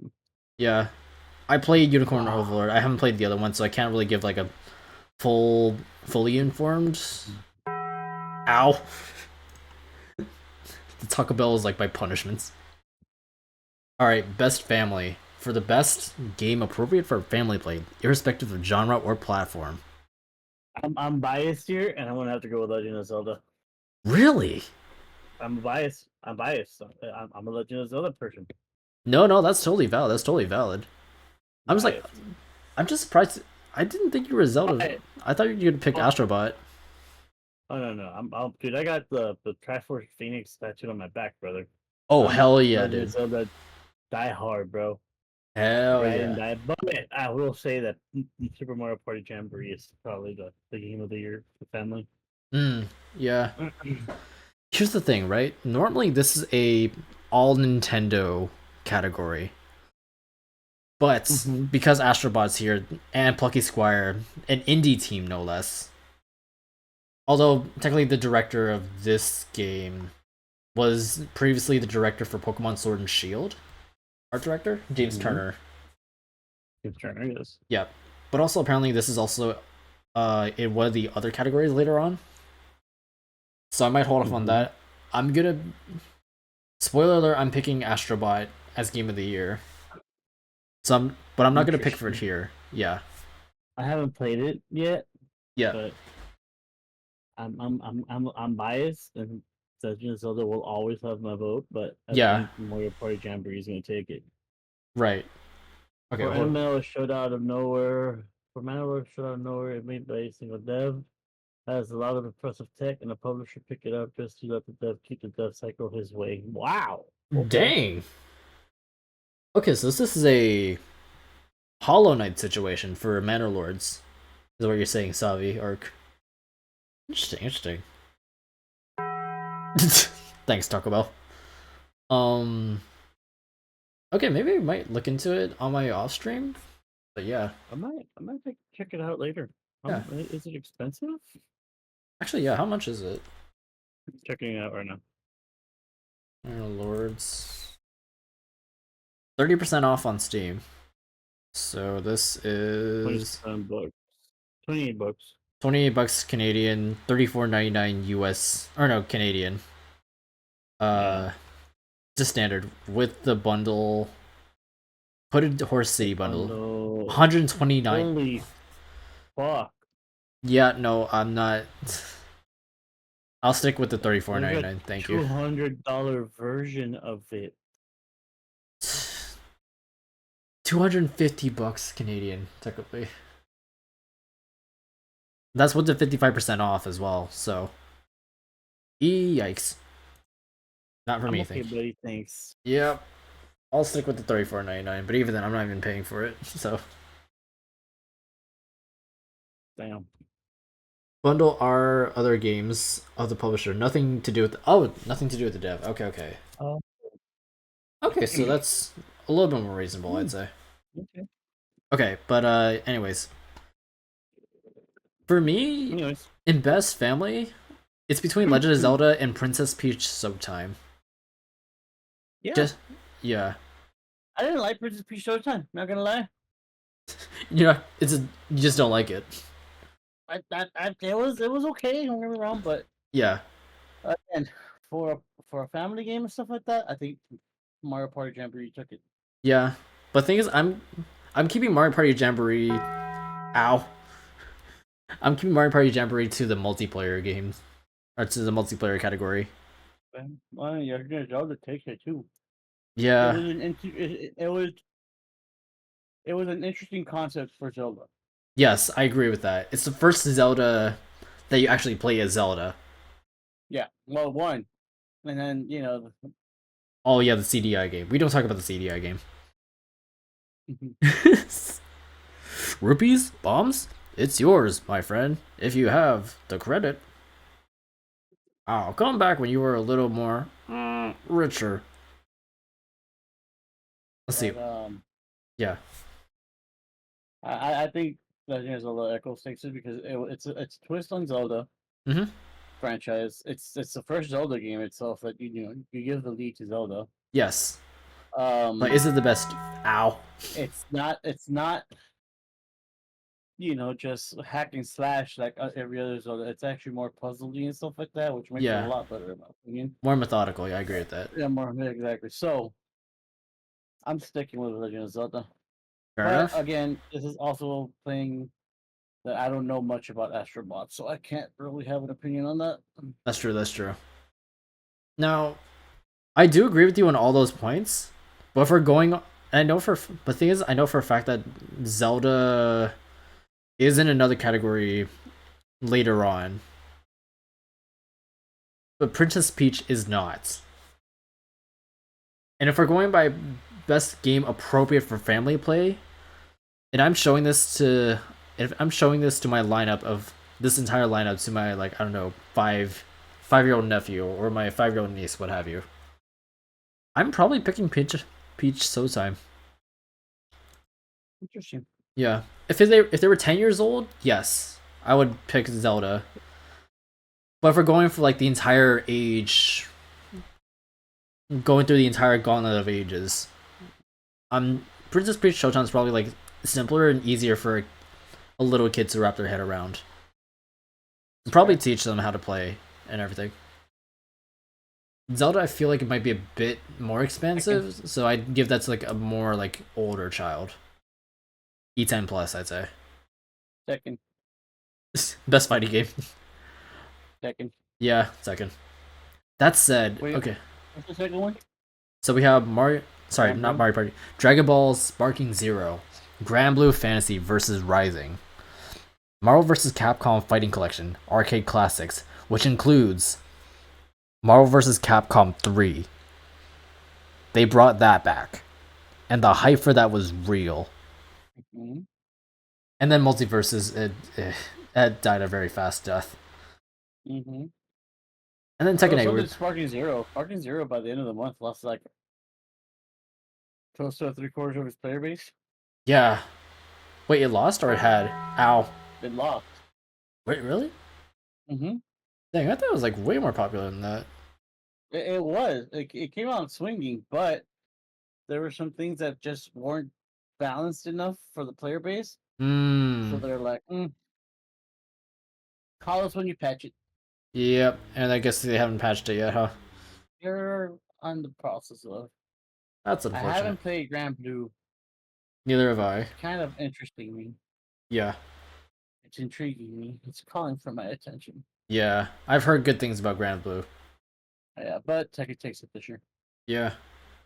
I agree with you on Tekken, but Marvel vs. Capcom Fighting Collection would be my close second. Purely, No. Yeah, purely for Because of the Marvel's hype and Capcom 3. because the games in there, yeah, I will Yeah. agree. Tekken, uh, MVC it's probably good, but Yeah, there were good stuff in there. I agree with that. Elden Ring, But that said, they're all like bringing back old stuff, whereas oh Tekken yeah, 8, it's a new game. So yeah, yeah, okay. Best Elden Ring RPG. takes the picture. Yeah, best RPG for the best game design with rich character customization and progression, including massively multiplayer experiences. Your nominees are Dragon's Dogma 2, which is heavily advertised. Ow, ow, ow. Thank God I haven't had a new follow in a while. Elden Ring Shadow of the Erdtree. We'll get to that in due time. Final Fantasy VII Rebirth, Like a Dragon Infinite Wealth, and Metaphor ReFantasio. Elden Ring. The DLC. Mm-hmm. Okay, I went through it. I had a small fit of it. um in my last stream where I was kind of going off on Shadow of the Erdtree just cuz don't get me wrong, Elden Ring is a great game. Shadow of the Erdtree is a great DLC, but it's not a standalone game in my opinion. Oh gosh. So for that disqualifies it for me personally. What was Ark say? I'm in last boss of that DLC finally. Oh, of Shadow of the Erdtree? Oh hell yeah! Go on, York. All I remember is Melania. I only think about Melania. Not for okay. Anyways, um, Zad, anything you want to add about the other ones? Final Fantasy VII Rebirth, as beautiful as it was, and the art is very, very astounding. It's a very straightforward game, pretty much. Go here, go there. Mm-hmm. Which, again, I'm there for the story for that game. Yeah. I'm there personally as an old fan of the original FF7. Mm. Me going back in time and remembering and actually playing the game again.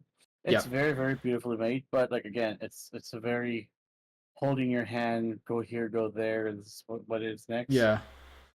Um, It doesn't allow for as good exploration as you wanted to. Like a Dragon Infinite Wealth, great game. Like a Dragon games are amazing in my opinion. They're fun, Mm-hmm. easy to do. The stories are fun. Fun. The side quests are action, amazing. yeah, great game. Not contender wise. Yeah. What was the last one? Metaphor ReFantasio, which is. Are you aware of Persona 5? Yes, I know where Persona 5. Yeah, Persona 5, but in the Renaissance era. Yeah, And also apparently like way more customization options and I'm everything. not too sure about it. Never played it. I haven't seen anything about it to be honest. Yeah. Dragon's Dogma 2. Is being heavily advertised by the Game Awards already. Yeah. So personally, I am against the whole people saying just because it's a DLC it should be disqualified. Mm. Because at the end of the day, Shadow of the Erdtree, you had to modify your playstyle for that game because it took different items. Right. It took different items, it took different trees, it took different everything. Yes. It was a very excellent game. Art is beautiful on itself. The soundtrack also for it. I'll give Damn, it that, yes. As well with Final Fantasy VII though. Final Fantasy VII, beautiful soundtrack for it. Yes. Um, the skill gap for it, it wasn't more like you had to actually level up. It actually required you to use your skill in that game and not just Yes. be overpowered to be able to beat Elden Ring. So that's what I'm giving it to Elden Ring. Mm. Fair enough. It was basically a standalone game just added to the original one. Right. Alright, fair enough. Now, here's where I come in, right? So you already are familiar with what my stance is. I'm not huge on having DLC as standalone games in the nominations. But that said, I am fully aware of what it has contributed. It has done a really good job of it. But I'm not really much of a Souls like person to begin with, Fair enough. so that's where that kind of falls for me. If it's heavily advertised, I am not picking it up. So that's off the books. Final Fantasy VII Rebirth. I do like what I see and everything. My main issue is just I kind of wish they packaged it all together. Why does it have to be split across 3 different games? Oh, it's a lot. I know, but I'm just like I'm tired. It's starting to get a bit tiring. But then again, I can understand like yeah, you need that big expansive world per se. There's like a whole 3 different acts to that whole story. But I'm just like they kind of got that all down pretty well in the original. The only Yeah, but you're not gonna compare the data that it takes for an That's true. 8-bit game back in the day to this 3D rendering, Unreal Engine kind of style system that they got going on. Yeah, that's true. That's true. Like a Dragon Infinite Wealth. I haven't seen as much content for this to be truly informed, unfortunately. But I do agree with like the general statement that the Like a Dragon series is always like very I reliable. will agree with Art. Sorry for cutting you off. Art just said dev cycle for AAA needs to be shorter. It's honestly a good choice to split it up. That's true. I agree with that.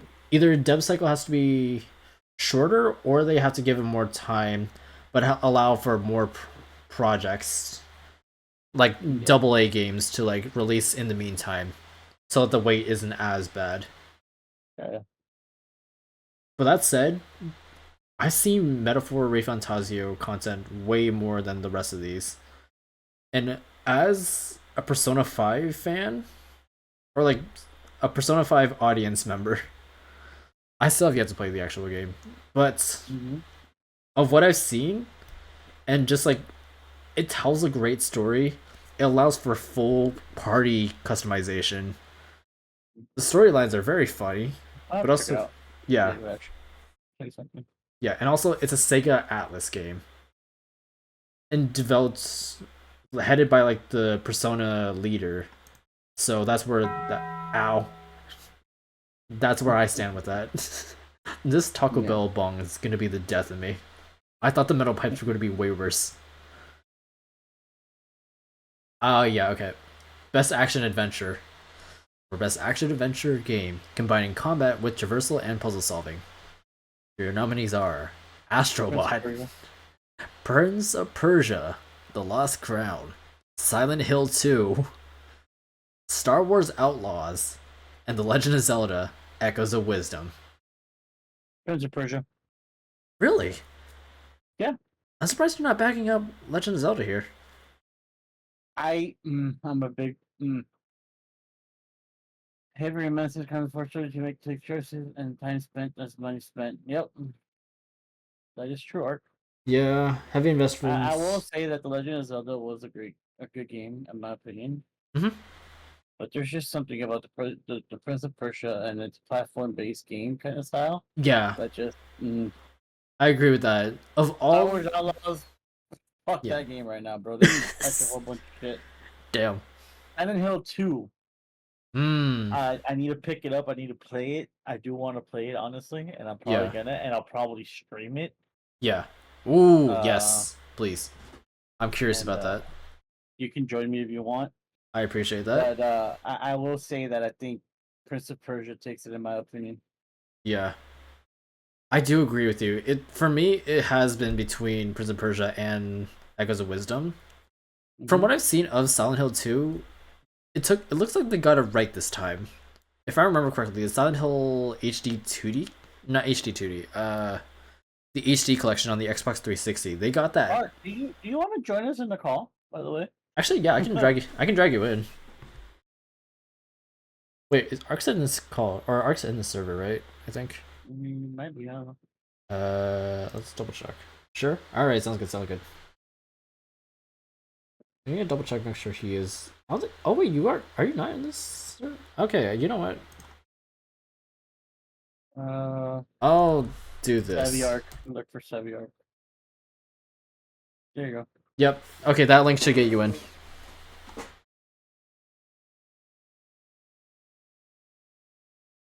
And now we wait. Hey, And now welcome, we welcome. Mr. Ark has joined the server. Make sure you make sure you read through the rules, and then once you agree with the rules, hit that check mark, and then get your rolls. Although the rolls are kind of optional, I'd say. Fuck the rules. I'll protect you, Ark. Dude, damn, damn. But yeah, join. Just gonna random Discord call and he'll drag you in. Yeah, yeah. Prefer. Okay, yeah, he's in general one. Okay, cool, sweet. Ark, you're here. Hey, dude, Hi. Welcome, welcome. How you doing, bud? Good morning. Also, as a Yes, side note, Ark over here is actually a game developer. that is true. Ow. Yeah, kind of, but yeah, thanks for that. Sorry. I'm in the industry. I know the tech. Mhm. I follow closely, but yeah, I don't have my name in big games, sadly. Yeah, you were an indie developer. Uh, Still a kinda. I do B2B developing. I use the tech. Ah. I code for business. Yeah. Hmm. Mhm. Why is the metal bar louder than the Taco Bell bomb? Ow. Uh. But yeah, Ark, what's your pick from here? Action adventure. I I think enthusiasts of like more like alternative titles that like show up with not much notice. I kind of fan Hmm. of Astrobot here. Hmm. It really impressed me. Like it's a genre that has not been getting much attention recently. Like Yeah. that's like a context vote. Hmm. Uh, I agree with that. Without the context, I think it would be Prince of Persia or The Legend of Zelda. Yeah, I agree with that. Those would be like the picks. From Mhm. what I've seen from Silent Hill, I do not like it that much. Feels like very much like the same game with tech and like Yeah. safe tech, like documented, you know how to apply it. Like if you Mhm. give me time and like money to pay people to model things, Mhm. I think I can code Silent Hill. So Damn. He's confident. uh, yeah, it appeals to like very specific things, and it's basically a show that you can use money and time. So yeah, I don't like games that are just like that. Damn. That's unfortunate. I Wait, haven't checked that Silent Hill.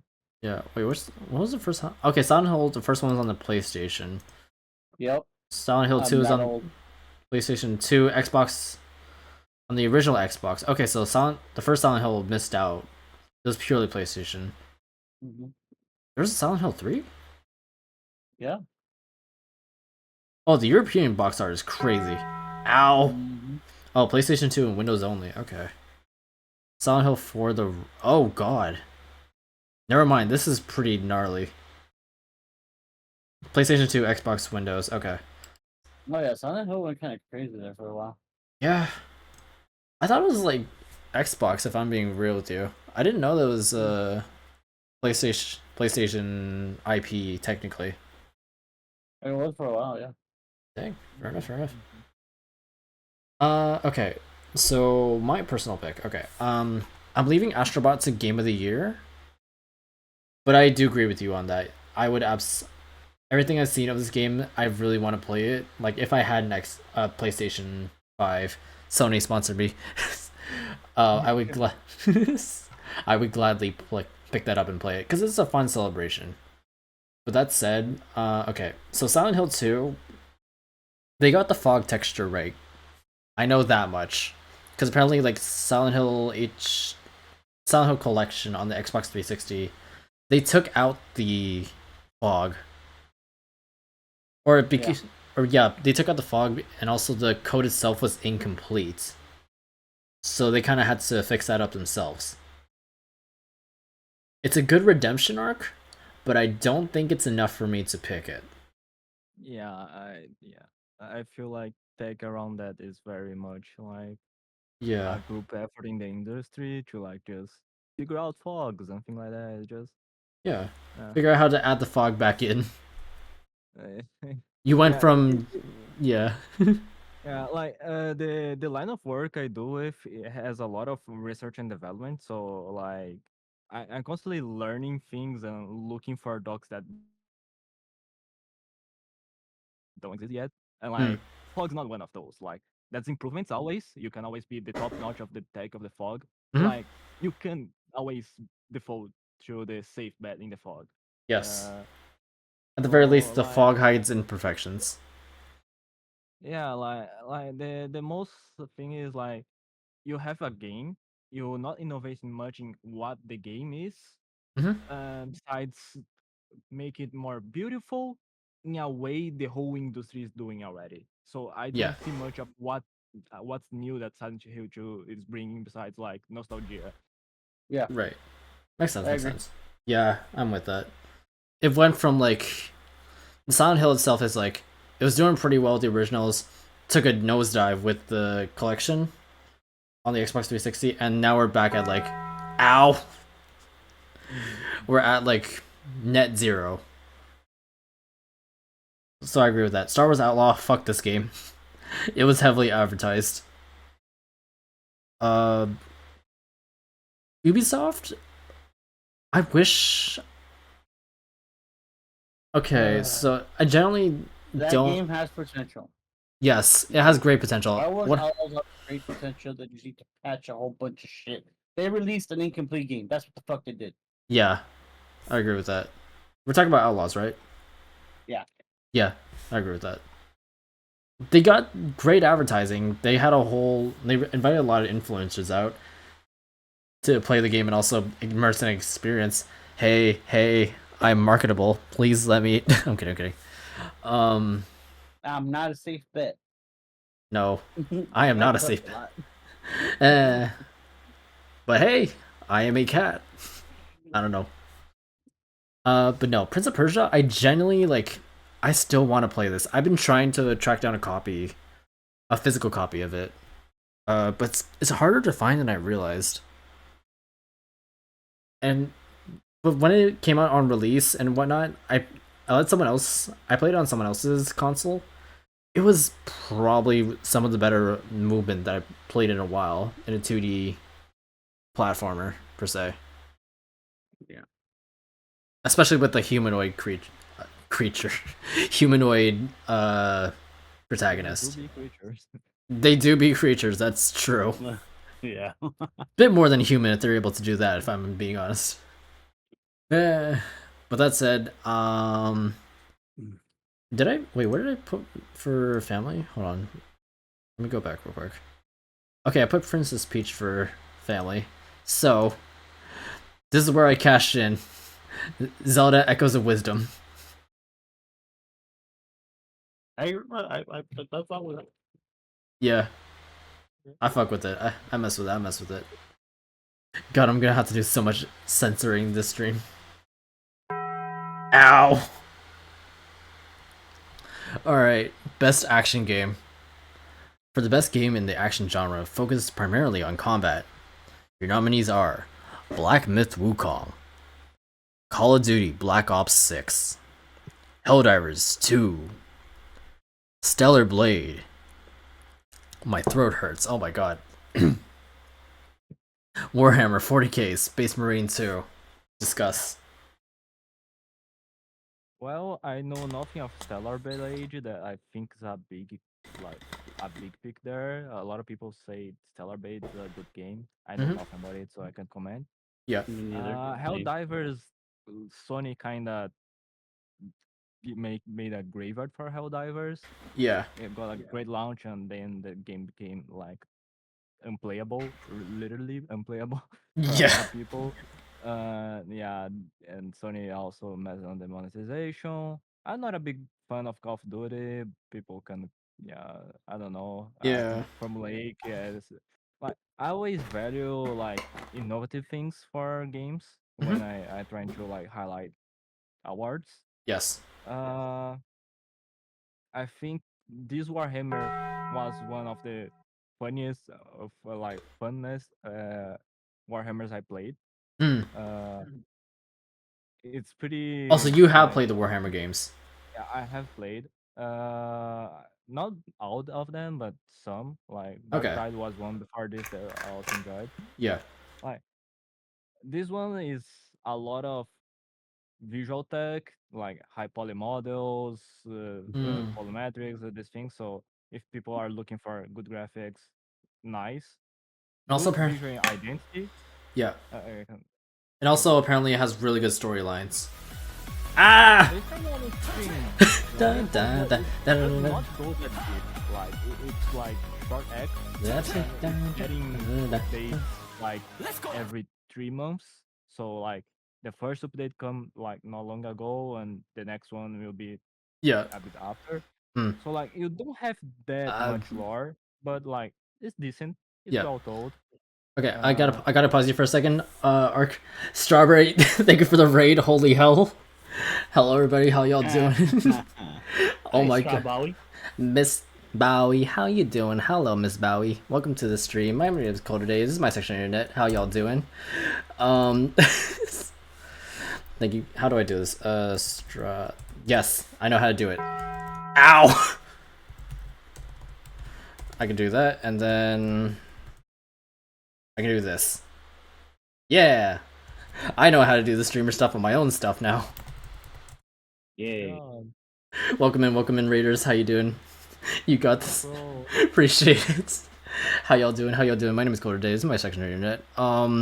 I'm here today with Zat and Ark, who doesn't have a VTuber, but I will make one for him eventually. For those who are unaware, I normally do variety stuff. I tried to do Valo, but I didn't want to do that because it hurt my ego today, and I've already made Zad suffer like the other day with it. Well, I'm fine with playing no matter what, bro. That's true, that's true. But no, today's stream, so the plan is simple. For every new follower, I add a new sound. What that means is there's a whole subgenre on YouTube called 10 hours blank hours of silence, occasionally broken up by. So currently we have two new followers, Manager Sloth and Pocky earlier.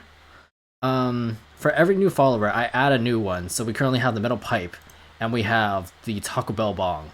So for every new follower, I add a new one of these, and they get to decide what the next sound is. In addition to that, we were also talking about the Game Awards stuff, and also later on, I'm going to be playing Mario Kart 8 Deluxe eventually, where I can not end the stream until I get top 3 at least 10 times. Yes. So I feel like we're just saying I'm sorry. Welcome to a podcast. Welcome to the podcast. Yes, yes. If you're just seeing, stick around. Follow is free. Subscribe if you'd like. You absolutely do not have to. Twitch Prime, again, you absolutely do not have to. And these VODs will show up eventually on YouTube as well in the future. So look forward to that. So let's continue. Ow! Thank you, Taco Bell Bong, for ending my spiel. Okay, Ark, you were saying about 40k. Yeah, basically good game, very aligned with the thematic. If you like Warhammer or wanna be introduced to Warhammer, is a good game. Mm, It has a lot of variety of modes. Like you can do PVE in group, PVE alone. You can do PvP. I did not try the PvP to be honest. I don't know how good it is. oh. Like I'm not much of a PvP player. Okay, okay. But yeah, basically, good variety. The game is getting free updates for a bit. I don't know how long they will keep just doing free updates, but they already did the first big one, and they plan to do more two big ones, I think. Yeah. So, like monetization is great. Even Yes. like the Warhammer brand is not well known for being good with monetization, but the No. games so far have been like Yeah. outside of the games, they do be pretty aggressive with monetization. And also, apparently, the Yeah, fans are very, very strong with providing the monetization with how many figures they buy to paint and whatnot. Yeah. It's a very niche following, so they are invested in and they Yes, spend it's it. niche, Yeah. but it's dedicated. Yep. Yeah, That's how most niches work. Like they that's don't true. die because they have dedicated fans. Hmm. But yeah, good game. Yeah, It's nice up there. brother. Uh, and the other one I would say it's a good pick is Black Myth Wukong. I know Hmm. there's controversies with like It's a Chinese studio publisher. heads, Yeah. but like I always like to think that representatives Hmm. are not the same as the whole team dev. Yes. It's a triple A game. There is a lot of devs, Hmm. and Black Myth Wukong shows a lot of good development in it. Like it's a good case of like big investment being well spent, Yes. healthy like work production where like they took the years they expected. They did not delay. The game released with not many bugs, Yes. and it show like culture-wise good things, like show a lot of what Chinese culture had to tell, Yeah, because and this is like a also very classic Chinese mythology tale, Journey to the West and whatnot. exactly, and Ow! also gave a new studio a way to do a big good thing. So like it's a nice story of development, even though there's controversies involving big people in there. Like that, I do not like to endorse the big people, but I Hmm. also would like to endorse the dev team. Yes. The dev team So yeah, are the better representatives for this game than the actual representatives. yeah. So Fair yeah, enough. my two picks there would be Wukong, Warhammer, and people say Stellar Blade is a good game, but I know nothing about it. Yeah. Zat, what are your thoughts? Pretty much the same thought. Black Ops, it's another reskin revamp. Yeah, it went back to basics in a lot of things, but Yep. it's still a Call of Duty game. There's nothing too new. Better graphics, maybe a little bit of movement, but other than that, what more can you ask for the fucking game? Yeah, and it's also very. Helldivers do. Yeah. Helldivers 2, Sony did what Sony does. Yep. It kills its own games. It's Yeah. trying to push its own thing. It's trying to um force people to do things that you do not need to. Yep. Their competitor, which is Xbox, really isn't doing what they're trying to do with Lives of service. using PSNs and stuff like that. Yeah, forced live service stuff. Exactly. So you don't need that. Um, It was, Stellar Blade, I yeah. do hear good reviews about it. I haven't played it. I don't know about it. Yeah. My experience with Warhammer games, I haven't played this one, but usually they're pretty good. Hmm. For me, like Ark said though, this was a very very good come up for a new studio. Hmm. It's interesting Yes. for Wukong how this dev team came out and did something very very fucking awesome. I think it was well played. It was as smooth as you can ask. It's not a Souls game in my opinion. Yeah, it's a bit more forgiving than that, I'd say. Yeah, it's a lot more Yeah, forgiving. It reminds me more like God of War kind of style gaming. Um, Hmm. printer side, yeah. it's more heavily inclined on that instead of like Mm. Souls. Yeah. But yes, there are a little bit of controversies coming out of this game, but I'm viewing the dev team like Ark said, and I'm expecting another great game coming from this company coming and Yeah. I agree with that. I hope they do something great. Hmm. And I think yeah, I'm gonna have to stick with Wukong on this one. Yeah. I'm also gonna go with you, Wukong. I do want to talk about Stellar Blade just because it hasn't shown up in the other categories yet. Um, my only experience with Stellar Blade itself is the logo. Like the logo itself looks cool.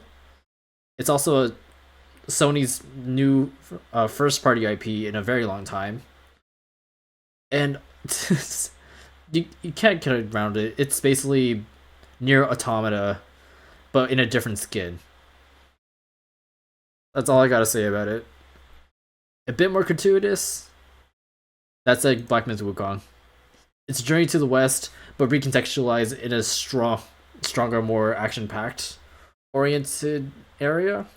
Still tells a great story and goes into great depth to talk about like all the other stories in between, and gives great nods to the Chinese TV show. Is it in mainland or is it in Hong Kong? I can't quite remember off the top of my head. But I do remember watching it as a kid whenever I was in China and seeing those callbacks being made was very fun for me. So that yeah, Black Myth Wukong gets my vote. Nice, nice. And also Call of Duty, I come from an era where all the games were gray, military shooters, or at the very least, yeah, just military shooters or very dull and gray games. As in, that was the early 2000s adult games. And I still hate it to this day. That's it. You cannot tell me it gets better. No, it doesn't. And also, I very much abhor Treyarch Activision's file sizes for that game. I swear to God, it's like 116 gigs, 160 even. Fuck that. Anyways, best VR AR for the best game experience playable in virtual and or augmented reality, irrespective of platform. Your nominees are Arizona Sunshine Remake, Asgard's Wrath 2, Batman Arkham Shadow, Metal Hellsinger VR, and Metro Awakening. Discuss. Um, Go ahead. Go first.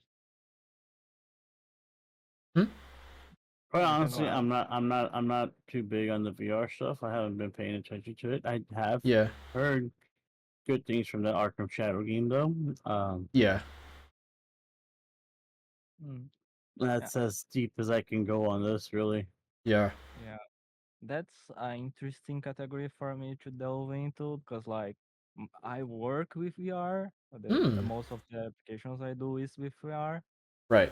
but at the same time, we don't go that deep into VR references. VR as as a category is Hmm. still very young, and Yeah. most games on VR don't know what they are trying to present of their goal or of why this game should be VR. We Yeah. reference with other games, we reference with other VR games and things like that, and most VR games do not hit the spot yet. I don't think I think Beat Saber is still the best VR game yet because it's the only that 100% agree takes with that. what being VR is till now is the only one that takes it to the maximum. Yeah. Uh, That and Tetris Archon, Effect, personally. yeah, true. Actually, Yeah, also Astrobot, like the original Astrobot games. I haven't tried them, so Yeah, yeah. like Astro's Yeah, Playroom I on it. remember they have a demo always when you used to have the old Oculus. Yeah. Mhm. Uh, yeah. Archon, it's a good show of how using stylized like style. I forgot the name to Yeah, you make got it. You a got it. game look good with bad hardware because the Oculus is a mobile hardware, even though with Mm. the VR. The Okay, sorry, I backtracking a lot, but No worries, no VR worries. always try to sell you the idea they are the next tech, Mhm. like the next big leap. But most VR games are restrained to the idea that people wanna play it standalone, but a standalone hardware is a bad mobile hardware because you have more screen space and more things to track in Mhm. a mobile hardware. So you have to limit yourself a lot. Yeah. When you see VR games, you always see like they are trying to be realistic, but they cannot do it because they are mobile. They are Yeah. trying to be high tech, but like you also don't know what makes fantasy be enhanced in VR because the thing is young. Asgard Wrath tries to be a open world kind of Mm. storytelling RPG. I think so. I Definitely think looks like in it. terms of content, it has a lot. Uh, but Ow. don't. I don't know. I would go with Batman Arkham Shadows because I think it's a good way to use stylized to Yeah. compel good graphics in VR. It's a interesting case. Yeah. I do agree with that. All that actually. I don't really. I also don't delve into the VR stuff, but I have seen like bits and pieces of some of these. I do fully agree with you. They did the optimization for this game correctly with like paring it down to have a good style to be seen on a lower fidelity hardware, Yep.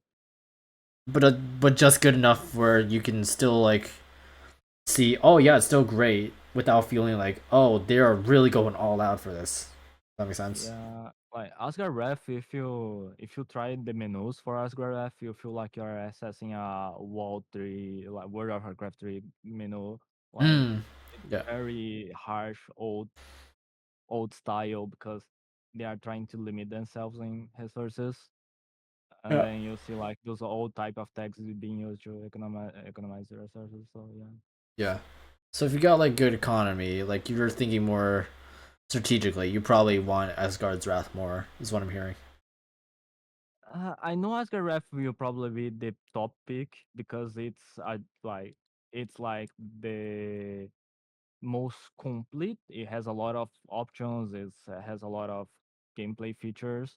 But I do would pick Arkham because I think it's a better case of what you should aim when developing for VR games. A more unique thing and trying to be Yeah. successful in its own thing instead of trying to do everything.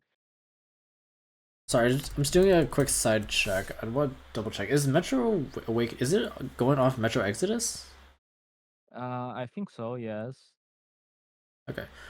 Yeah. Metro 2033 is it's the prequel to Metro 2033.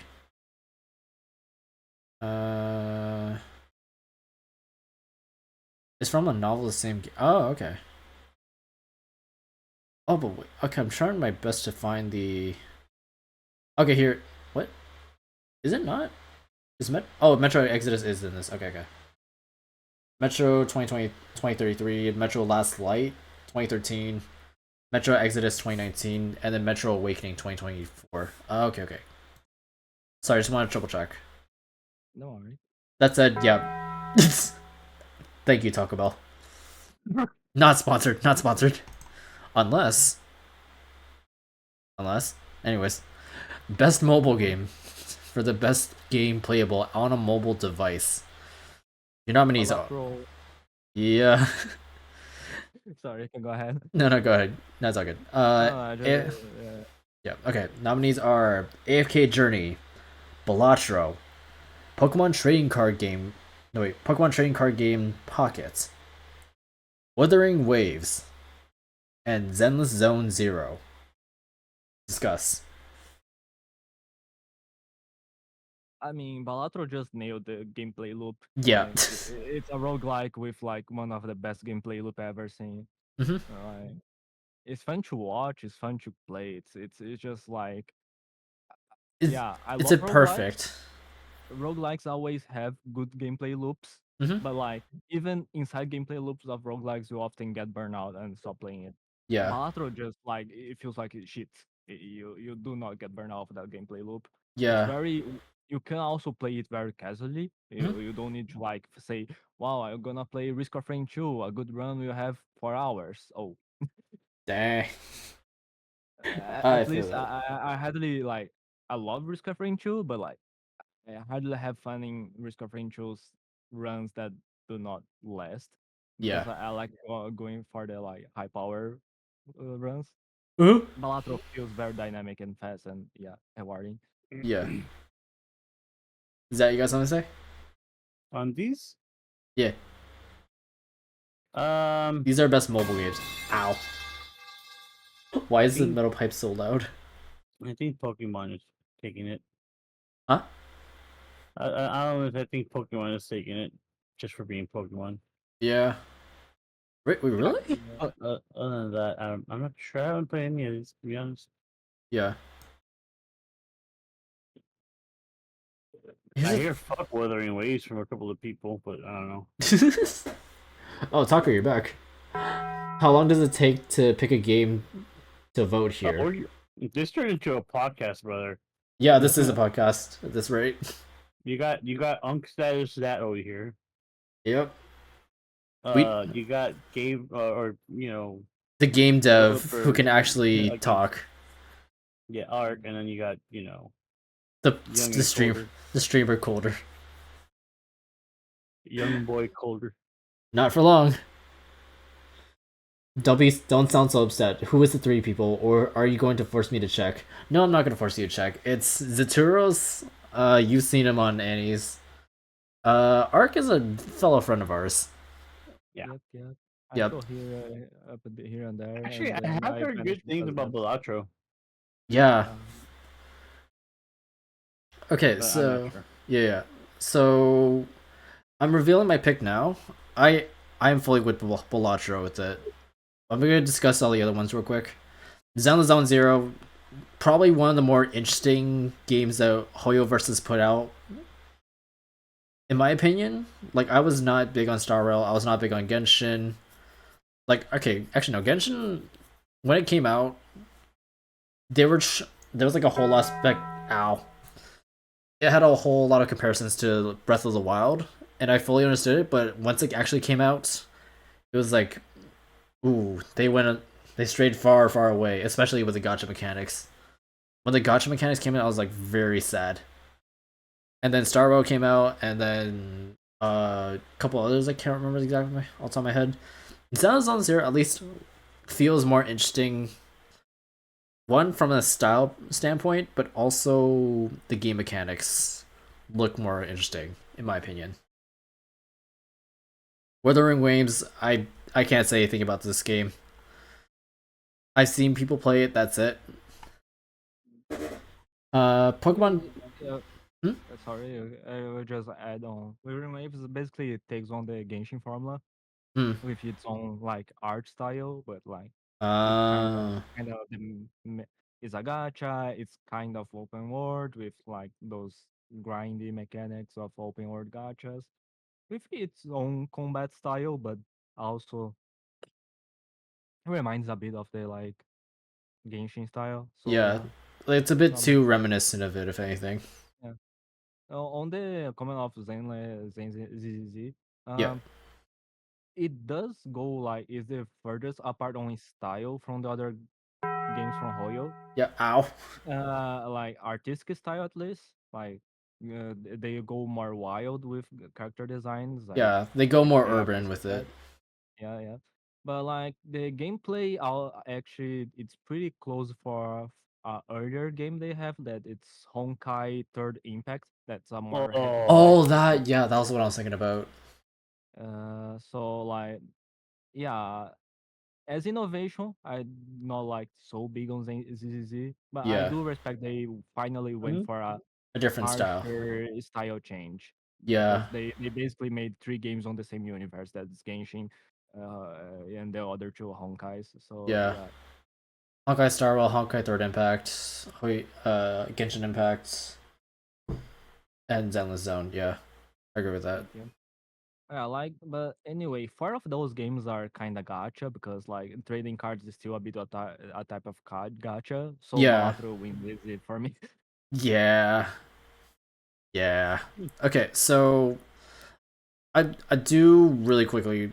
The only thing I know about AFK Journey, aside from like it being lumped in with Wuthering Waves and Zone as like the heavy mobile app sponsors for all the YouTubers that you see, Mhm. the only like actual content that I could talk about for AFK Journey, they had a collaboration with Jaden Animations earlier this year where it had its own like storyline talking about like Jaden's birds and whatnot. Go Hmm, find them and whatnot. That was pretty cool, but still cool. hard advertising on this one. That just kills it for me. Same for Wuthering Waves. Same for Zen the Zone. But I do like the art style. That's as far as it gets. Pokemon TCG. Uh, if I'm going to my, if I wanted to play Pokemon TCG, I'm just gonna play the desktop game. And I did my time with that. I'm not going back to it. Fair, Mostly just for, fair. yeah, mostly just because I forgot my password. kind of Ow. receiving. I remember like earlier this year or last year receiving a mail saying, "Oh, we're changing everything about Pokemon TCG. Be sure to claim all your cards you have before in the new one." I covered my password for this and never opened the game, even though I did that. Yeah. At least I still have my cards, Yay. because yeah, it's from the codes from the actual the Yeah, actual physical cards. the So booster cards, yeah. I don't even know if I had good decks in the virtual one. I haven't checked at all. I just scanned them in and I just like whatever ones were available, I would try and win the CPU battles. Yep, yep. I just hope I have a good Absol because Absol is my favorite Pokemon. Oh, Absol's a great Pokemon. I agree with that. Yep, yep. That said, Balatro took over so hard for a lot of streamers and a lot of content creators that I know of, and my own friends like IRL. I have one friend who, Balatro is great. yeah, it's like you mentioned before. That's a perfect roguelike, and I think card games are probably the best place to put a roguelike, in my opinion, where you have that gameplay loop. My main ish, what I'm seeing like between regular roguelikes, like say I don't know, Hades or what was it? Enter the Gungeon. Let's go with that one. Mm-hmm. They're very like action oriented, where you have to invest yourself into it, and then after a while, you kind of like mentally deteriorate, like physically deteriorate. Mm-hmm. Whereas Balatro, you kind of play at it like a solitaire game, if that makes sense. Yep, yep. So in that essence, it feels more casual to play, despite how batshit insane it can go. Yeah, the other example you would have of a good roguelike that goes more for the strategy game would be probably Slade Spire. That's Yeah, also like I would sing my praises for Slade Spire. So yeah, Balatro is great. yeah, I agree with that. Slay Spire is also a great one. Slay Spire, and also Neon White, two like card Neon, builder games, so to speak. and the Neon White goes for more of Yeah, more yeah. action than roguelike, but yeah, I agree with that. I Oh praise yeah. the speedrun community around Neon White. Well, that Best game was made to be speedrun. Sorry, did that go? Lords. I was just reading the title for this one. Yep. Best debut indie game. For the best debut game created by a new independent studio. Your nominees are my throat. Animal Well, Balatro, Manor Lords, Pacific Drive, and Plucky Squire. Now, Ark, you did say something about Manor Lords in my chat. Do you want to elaborate here? Yeah, basically, Ow! the decision here would be for me between Balatro and Manor Lords. Mhm. Manor Lords, I think it's a really interesting case because the dev was doing the game alone. He Mm. wanted to publish it like early version because he was working in it for a while and needed to like get feedback and know how to improve it, to Mm. see areas he could go for and aim for it being a better game. And he also got offers also, and he was very active like publishing how he did things. He like he Oh, he's being used like his transparent deck about the and like process. yeah, yeah, he was on developers headed and things like that. He was interesting dev, and like in a tech standpoint, I'm very impressed with how he handles like large the world feels very alive with good models. I Mm. actually don't know how he compressed everything he has in the game. In like the game is very small, like it's 7 gigs, and like you can see he simulates like a whole spectrum of like 3D model open world, I'm sorry, even though it's 7 a thin gigs? game. Yeah, it Yeah. was super. Yeah, it's super. Yeah. What? It has like a lot of character models and horses. I don't know if it's still 7 gigs because the game is still in development. Oh, okay, That's the okay. reason I would not vote for it now because the dev Uh, got early development, so he can keep developing with feedback. okay, okay. So it's like Uh, technically still in beta. It's not like actually fully released yet. yeah, like you can play it. Like it's a very playable game. It has a lot of things, but like he wants to make a multiplayer mode that is not yet there. He wants to improve like progression. Like I think it's a sim game that you it kind of a mixture of civilization with Mm. cities skylines. Like Mm, has Yep. a bit of both elements. yeah. And if I remember correctly, I may be a bit wrong. If I Mhm. remember correctly, he wants to do like time progressing from medieval times to actually go almost modern times. So Mm, okay. you do not see this element yet, but like you do see time progression of some games, and like you also can like a pretty innovative thing from the sim games that he added. You Mhm. can actually spectate the wars between the characters, like in a first person perspective, and see like medieval people just using a scythe to fight. It's a very nice techy case. Yeah, it's a one guy alone doing it. It Mm, was at least for the demo.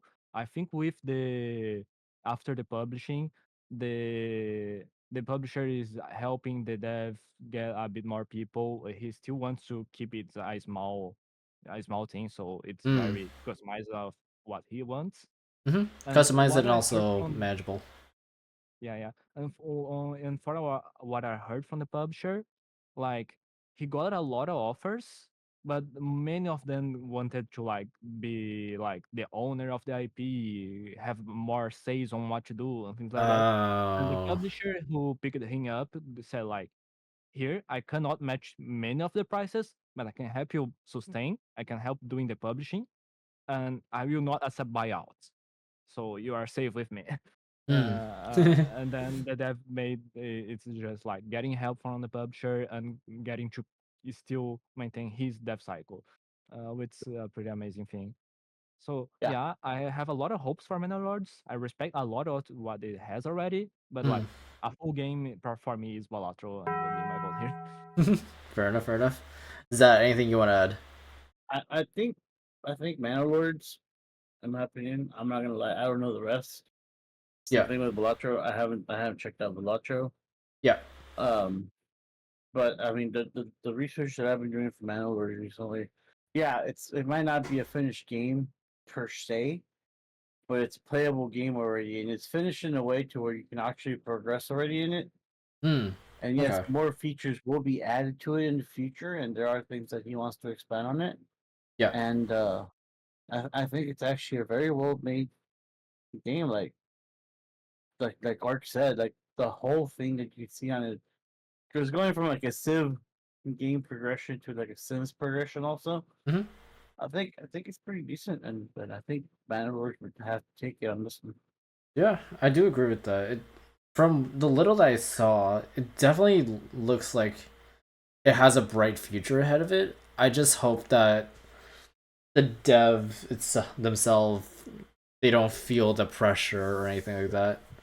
Like it's even with the nomination, it's still like holy hell. The fact that it's a one man team and you've had like a multiple offers to buy it out Mhm. shows how much potential it has. And I Yeah. fully support that. I don't know anything about Pacific Drive, so I'm not gonna dwell on that. Plucky Square, I talked about that earlier, but also it generally is a very charming game. Uh, as I said earlier, James Turner is the artist for this, lead artist and also lead director, if I'm not mistaken, for this game. Very fun to play. Animal Well, it's okay, so it takes a bit of a darker turn, but it's still kind of inviting somehow. Ow. Thank you, Taco Bell. Um, I will. I'm sorry to cut you off. I will say, Shared Memory is a very good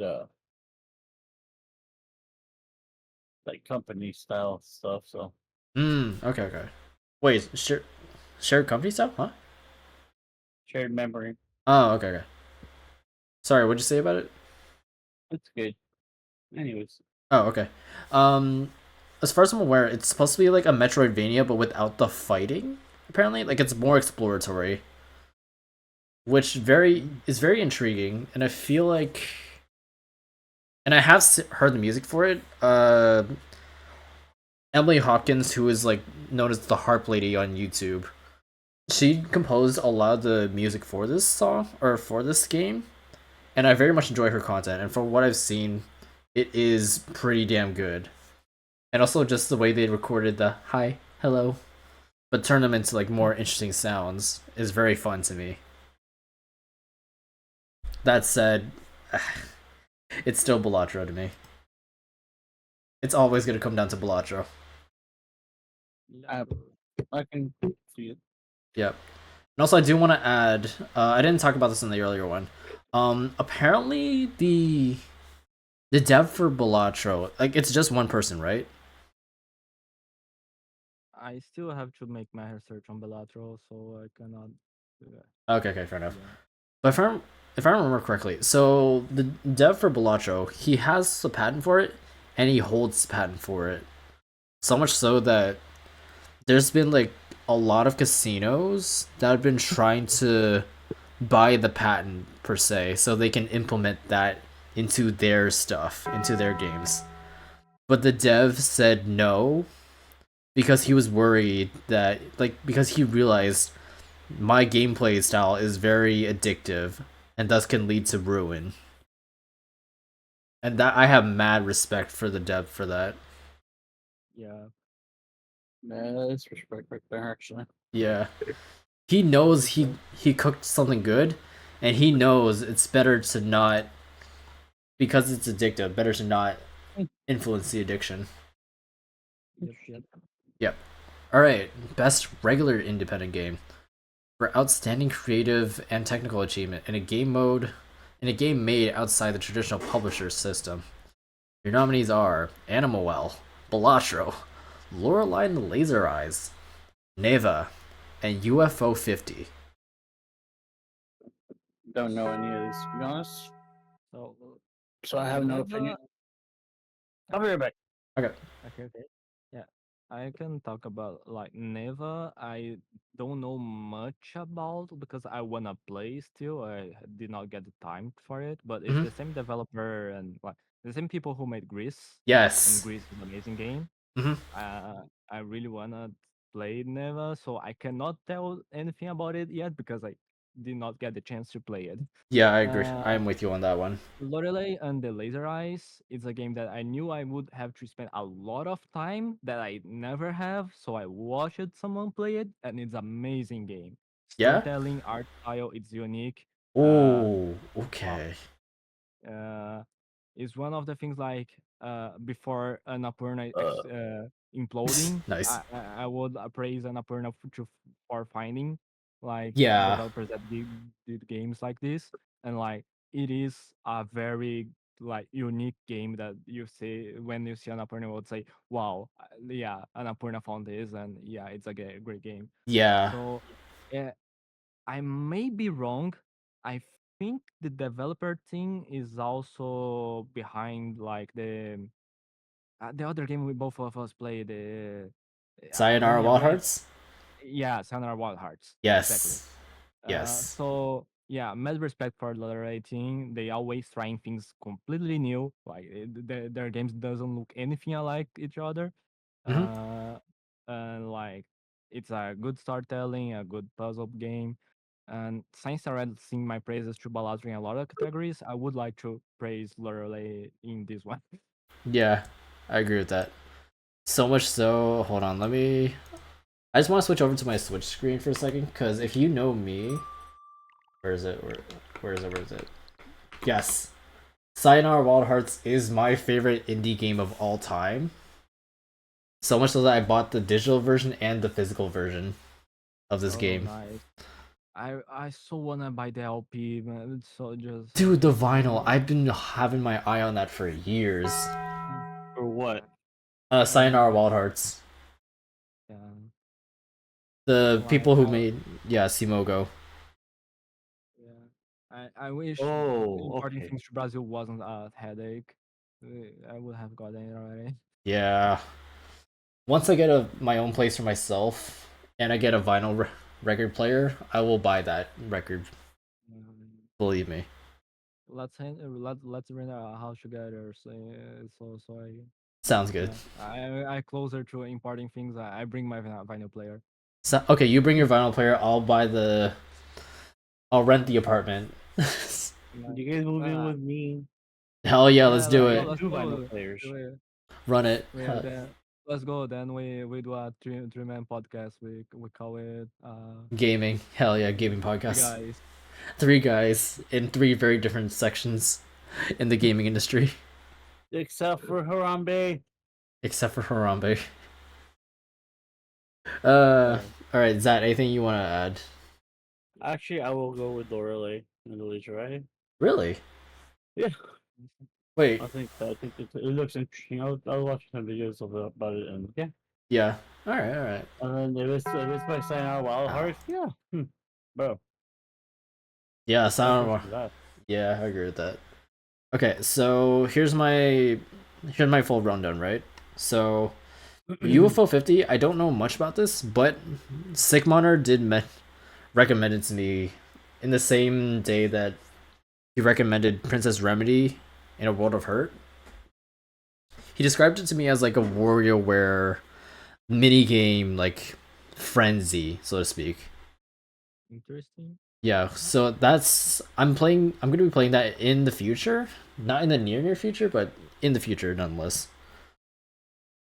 But with that, I haven't seen anything else about this game, so I can't really speak too much on it. Neva looks great from the trailer. That's as far as I know. And yeah, I did try a little bit of Gris in the past. Great game. Does amazing with the tone. So if they can keep that consistency with Neva, bang on. Bang on. I already said everything about Watch on Animal Wall, so I'm not gonna go into that. Lauren on the Laser Eyes. So it's Simogo and Annapurna Interactive. As I mentioned before, I feel really bad for the devs and the people working at Annapurna. They deserve so much better. Ow. And also like Simogo, not only did they do like this Lorelei and Laser Eyes, they designed our War Hearts, they also did Year Walk, which was on exclusive to the Wii U. And that was probably like one of the better like psychological horror slash like folktale games on that console. If you haven't played it, or if you haven't seen anybody play it, go watch. It is a trip. Interesting. You keep it noted. Yeah. I did not have the chance to consume much of Wii U. Yeah. It was I'm gonna check it out. yeah, Year Walk was probably it was featured on Nintendo Minute, and I was like gripping on the edges of my seats because I was like kind of creeped out by it as a kid, but it was still like very alluring. And also worth mentioning that Simoko also happened to made some of the better, more interesting mobile games, especially like in the early days, like Sneak Thief and a bunch of other stuff. Yeah. I'm basically regurgitating everything I know about Simogo through Yakko CMN on YouTube. Yakko, hold on, let me pull him up. Yeah, Yako is great. Your recommendation. Yeah, I regularly watch his content. He's such a good like review person. Yeah, very passionate, Very informed. Yeah. very informed. Yeah. Yeah. So you haven't go check out Yakko CMN. People who are watching this VOD in the future. That said, he did talk about Lorelei and Laser Eyes, and he mentioned that it runs into a Balach or Balan Wonderworld situation where everything is mapped to a single button. So where if you're like standing just a little bit too close to a puzzle, ow, and you want to check your status bar, apparently you don't get to leave the puzzle until you submit an answer. So if you accidentally go into the puzzle when you want to check your status, you kind of have to go through the rigmarole, trial and error, see, okay, how far can I get? before I finally get to the status report, whatnot. Interesting. Yeah, so that's my only gripe with it. That said, I have no doubts that Belatro's gonna win best debut. So, and I have a strong feeling it's gonna win best independent game to begin with. So I will still vote with Lorelei and Laser Eyes, frankly. From what I've seen, like of the gameplay itself, it is very fun, and also like very. It's not exactly dark grimoire, but it's like on that edge. It's all puzzle games, so very up my alley. Nice. Yeah. I will have a recommendation when we finish talking about all these games. All right, sounds good. Sounds good. All right, best. Have you already heard of like Enigma of Fear? How do you spell that? Enigma of Fear. Oh, Enigma. dude, Yeah. that is my next game. Enemy Yeah, of Fear. I'm excited. Enigma of Fear. Yeah. Why is that name? Do you want to go in a tangent right now or leave it Sub for? it, right? We're going through a tangent. Let's do it. Yeah, let's go. So I can give insight on this. A lot of insight actually. Enigma of Fear. Because this game is Brazilian game. Ooh. Okay. Okay. So Let them watch the preview first. Yeah. All developed by Cellbit. Okay, that makes sense. yeah, you can check it, but yeah. Oh shit. Doggy. So basically, Cellbit has this like Art in Paranormal, the Paranormal Order. That's a RPG series he does for like I think it's not like maybe it's reaching 10 years, not that far away. Damn. Like, it has been going for a while. I'm not sure in the years because time passes. But basically, he started doing this RPG series, and has his own system. Basically, it's based on Call of Cthulhu, so it's more horror based, and like investigation based is his two main focuses, and he has his own lore and world. Involving Holy. the God of Fear and and the paranormal subjects. So it's based on Call of Cthulhu, the RPG system, but yeah, the mechanics, the story is all his. Like he wrote it. At some point during his many seasons with like different spin-offs and things like that with like his close friends or things like that, he was contacted by Domativa, that is an indie developer in Brazil, where they proposed for him an idea of like, well, can we make a game for your RPG series? And he said, and then they reached the agreement like they would work on it together. He wrote the script. He's being very active on like the visual processing. Like it's his word. Like it's not just the dev taking the like what he planned. He Yeah. is very active on it. Yeah. You can even see that in the it released like 2 days ago. And Oh you god, can yeah, even 2 days see- ago. Yeah, it just released it, and you can see that in Twitter, on Discord, he's delivering all the dev news. He says we are working on the patches. He's very active with the team, and the team itself is a indie team that's working very close with him and like doing the best to like deliver a good game, a indie game with like very charming. I think you can see in the trailer like it's such an expecto like Yeah. very unique on its style.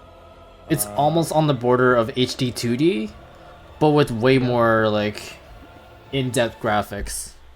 Yeah, so like if you like mysteries like in the style of Outer Wilds, where you have this whole world with a story that happened in it, and you consume the story that happened in it to uh like the puzzles are not very locked puzzles, they're from face to face. It's basically you go there, you uncover the story and like consume the world and get exposed to the lore. It's very lore rich, is very the story is very good, and it's just like style. Like this game is game of the year for me next year. Damn. Like Yeah. if I think it's like it reached like borders beyond like any expressiveness. As a proud Brazilian, as like someone who knows Helvet and his artistic ideas, and like Hmm. the power of its storytelling, how unique it is, the thing behind it, like it, it's a game that it should be played and it should I be agree. recognized. I agree. I mean, the little bit I've seen of it, yeah, it's a little bit simple, but it does deserve the merit that Arc has given it.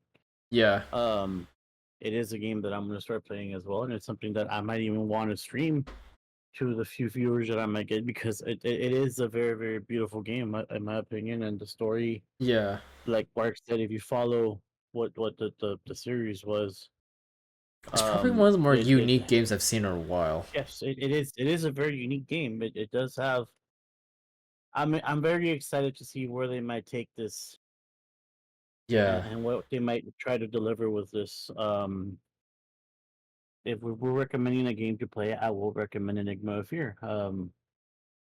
Fair enough. Because it is amazing. IMO. Yeah.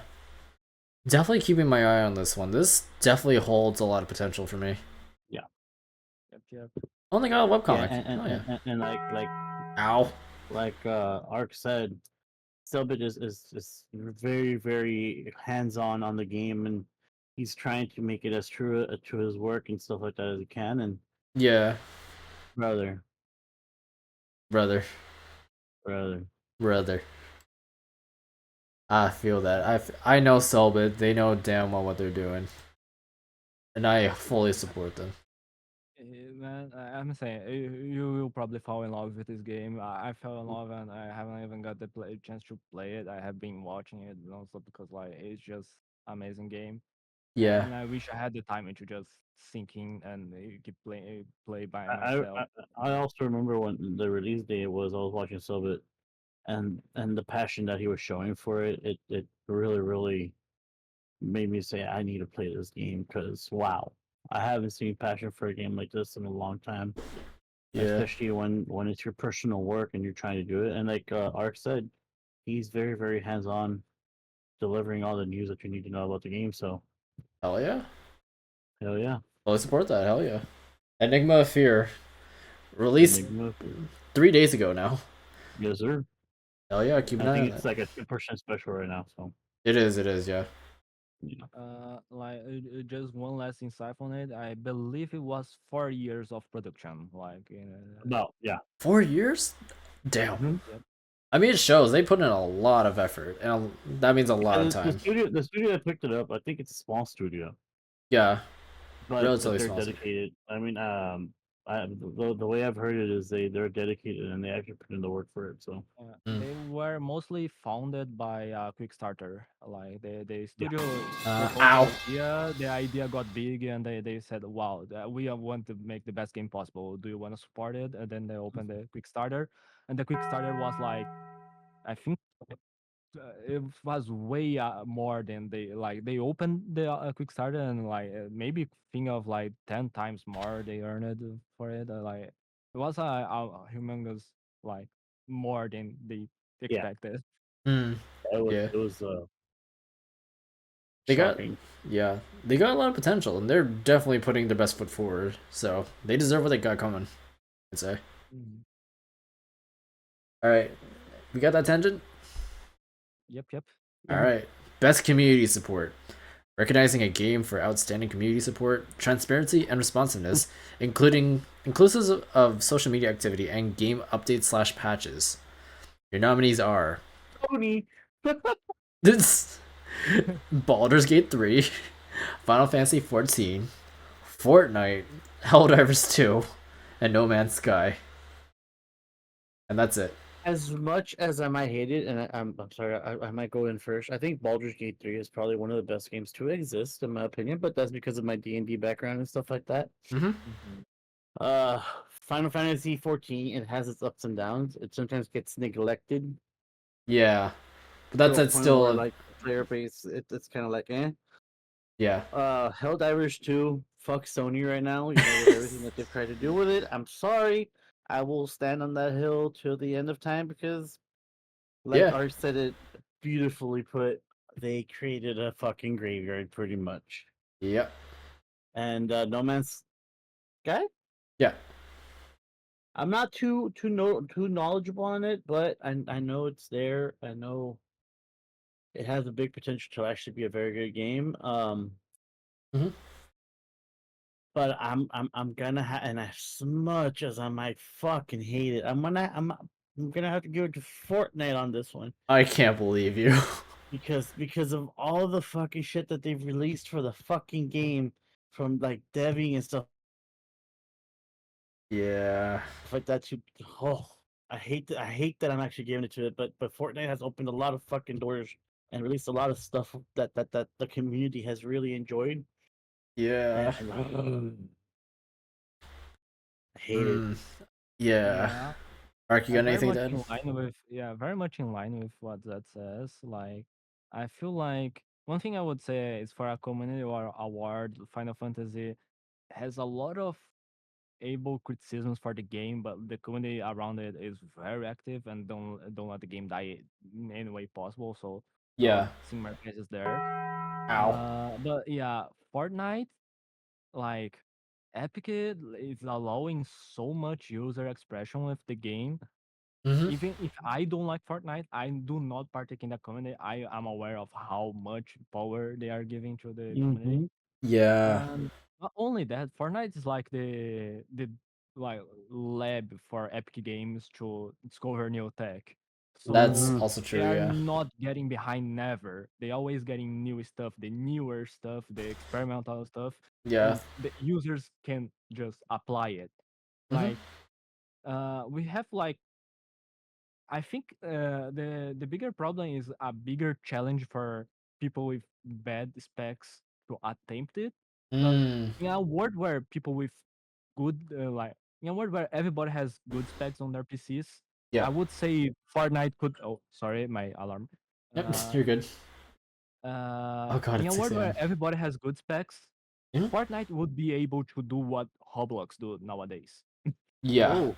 Just be any game by Mm-hmm. anybody and anything. Like if everybody could run Fortnite and run the game making side of Fortnite. But yeah, Yeah. basically it has the biggest potential and yeah, with dev and community support. Yeah. Yeah. As much as I hate to say it, I mean, I'm not a big fan of Fortnite, the game itself, but Yeah. the community expression, like Art put it, it's amazing. I mean, there isn't Yeah. a day that I don't go by YouTube where I'm like, just down the rabbit hole in Alice's world, and I'll run into things that, oh, dude, it's Yeah. impressive. It It's is. really impressive. Ow. I agree with that. Okay, so like as we all agree with, fuck Helldivers, or sorry, not fuck Helldivers, fuck Sony Yeah, yeah. for what they did to Helldivers. But Sony, I still like what you do for the most part. Sponsor me. I'm kidding. Um, Baldur's Gate 3. If I remember, they won Game of the Year last year, right? Yep. Yeah. Mm-hmm. The community support of it was very strong. I know that much. Like it's carried over, and I still hear about it quite often. Um, No Man's Sky, I don't hear as much from the community, at least in my sector of the internet. But that said, from what I'm aware of, let's see. So they were there for most anticipated game of the year, a couple years back. They had a lot of like issues when it first launched, but they managed to get everything properly going later down the line. And now it's gotten to what they originally promised. Or it's gotten to that point where they managed to get what they originally promised. Mm-hmm. So now we can say No Man's Sky is a good game. But that said, I still don't hear much from the community as is. But then again, that could just be me in my own lonely sector of the universe. Who knows? Um, so if we're leaving it to Fortnite and Final Fantasy 14. I do agree with everything y'all both said about Fortnite. As much as I want to hate it, I do agree with everything that's been said. Fortnite does bring a lot of potential. It's brought a lot of creativity, and also Epic, they fund the Unreal Engine and everything, right? So they kind of have that stranglehold. They also have what was it? They brought in, what was it? Guitar Hero, Rock Band elements. They brought in car racing. They brought in the digital concerts during COVID. That was huge. So there's that. And then you got Final Fantasy 14, who also have done the digital concerts for a while now, actually. Plus, we got like pretty regular like content creators, influencers. Like you got Shenpai, Tailskip, who just came in recently with a raid. Once again, thank you, Tailskip. They were playing Final Fantasy 14 earlier, or Final Fantasy Online, I think they said. So the gameplay, or like the community output, is very strong still for Final Fantasy 14. That said, I'm gonna grab a coin actually. I'm making this a coin toss. Like just adding, like the three of us are not big endorsers on Fortnite, and we are singing that much praises for it. So yeah. Yeah, just adding that fact, we're not None of we're us not have. praising Fortnite for itself, and Yeah. and I'm giving it to Fortnite, just Out of sheer principle. Yep. All right, I found a dime. out of the respect that it needs. Yes, I have to give it to Fortnite myself. Yeah. All right, I found a dime. Heads for Fortnite, tails for Final Fantasy 14. Heads. God damn it. Fortnite it is. It is what Uh. it is, but look, man. As much as you might hate something, for example, like I hate broccoli. Yeah. Broccoli is one of my most hated foods out there. My most hated green. But I gotta Okay. give broccoli the respect that it deserves for being the nutritious fact that it is. Like, what can I say? Yeah. I'd argue there's worse, but sure. Yeah. Okay. Yes. I need to leave to put my wallet away. Cool. Alright, Fortnite gets best community support. And it continues to follow me down this path. I will mention something here. Okay. Okay. The sad part for me on that fact is that Destiny 2 was taken off of it. Because Destiny's. for me, one of the best community support games that has been out there has been Destiny 2. If Yeah. Destiny 2 had been in there, it would have given it to them. Mhm. But Destiny 2 has lost a lot of its following recently, which is sad.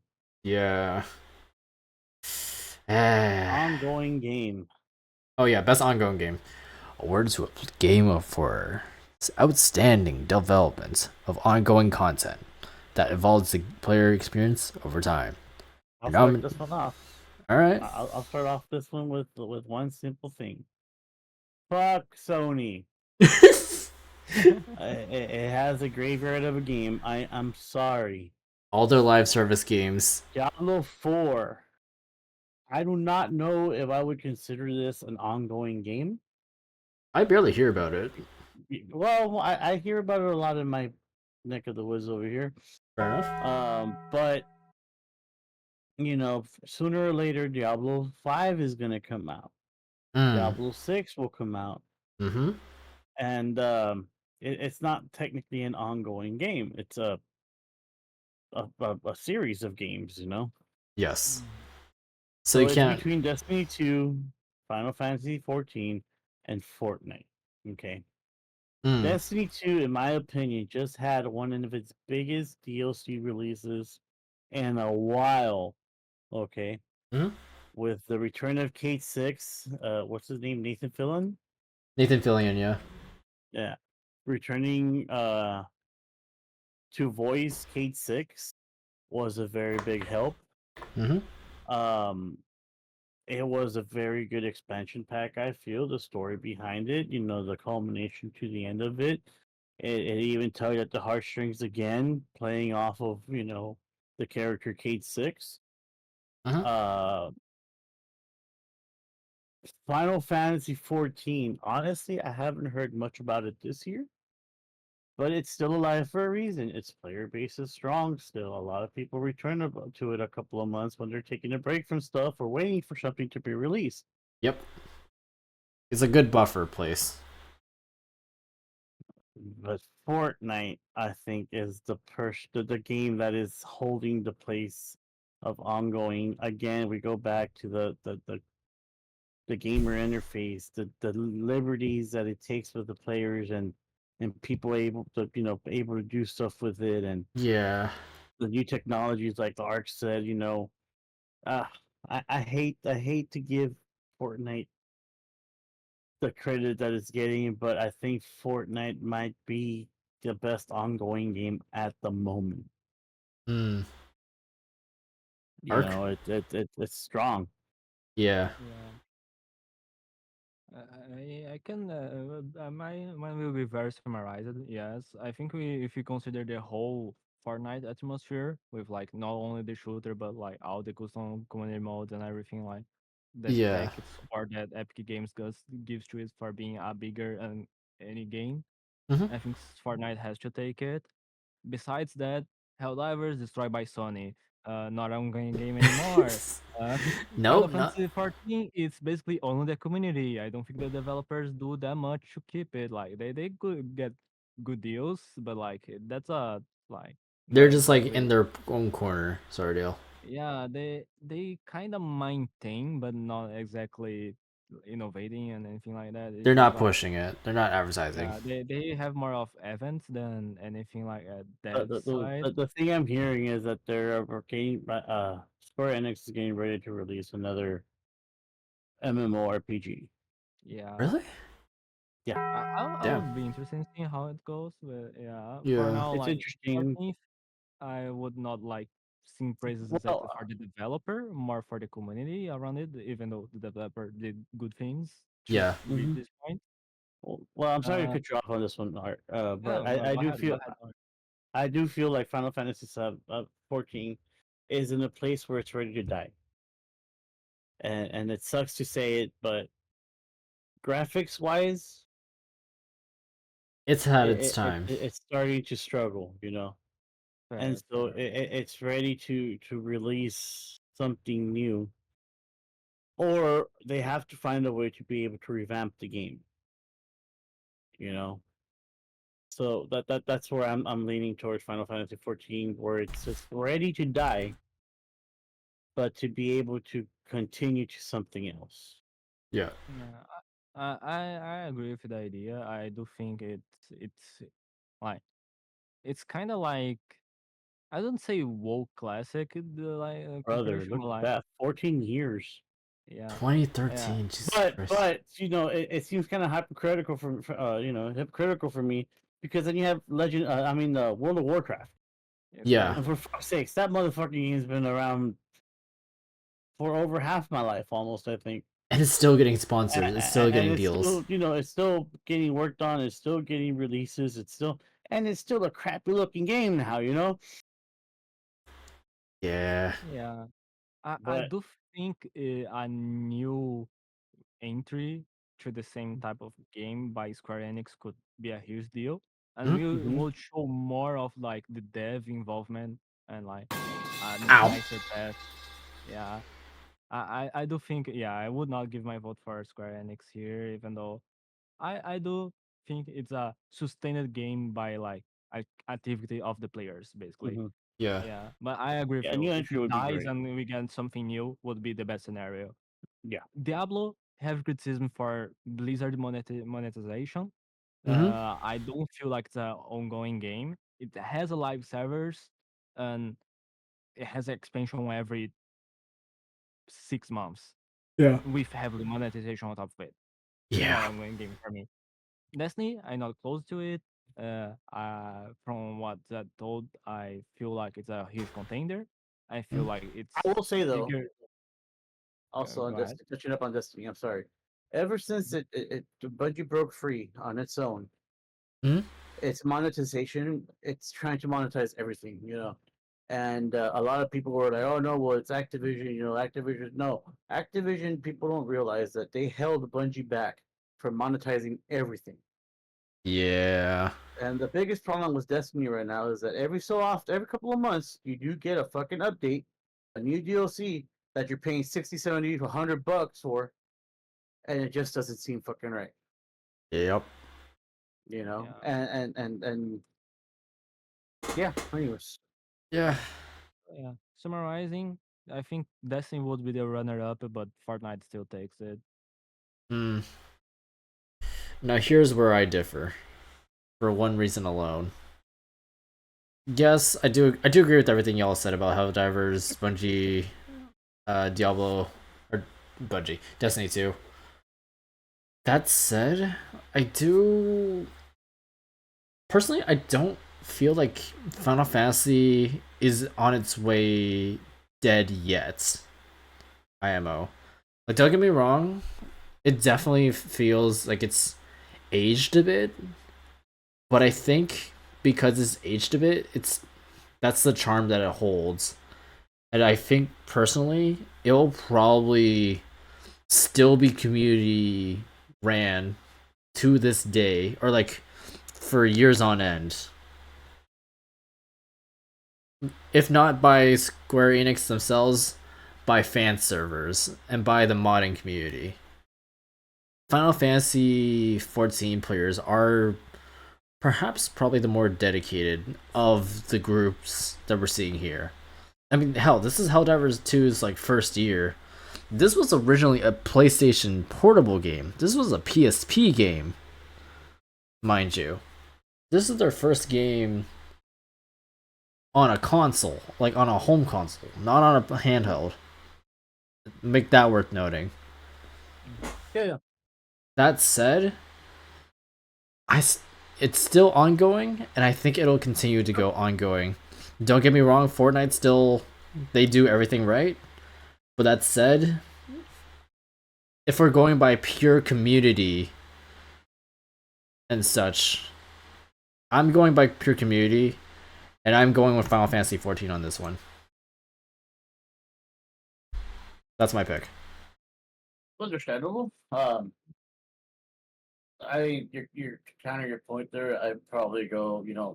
Epic Games Fortnite Yeah. is now being held up by the community itself, and hence Fortnite is able to release all these updates to it.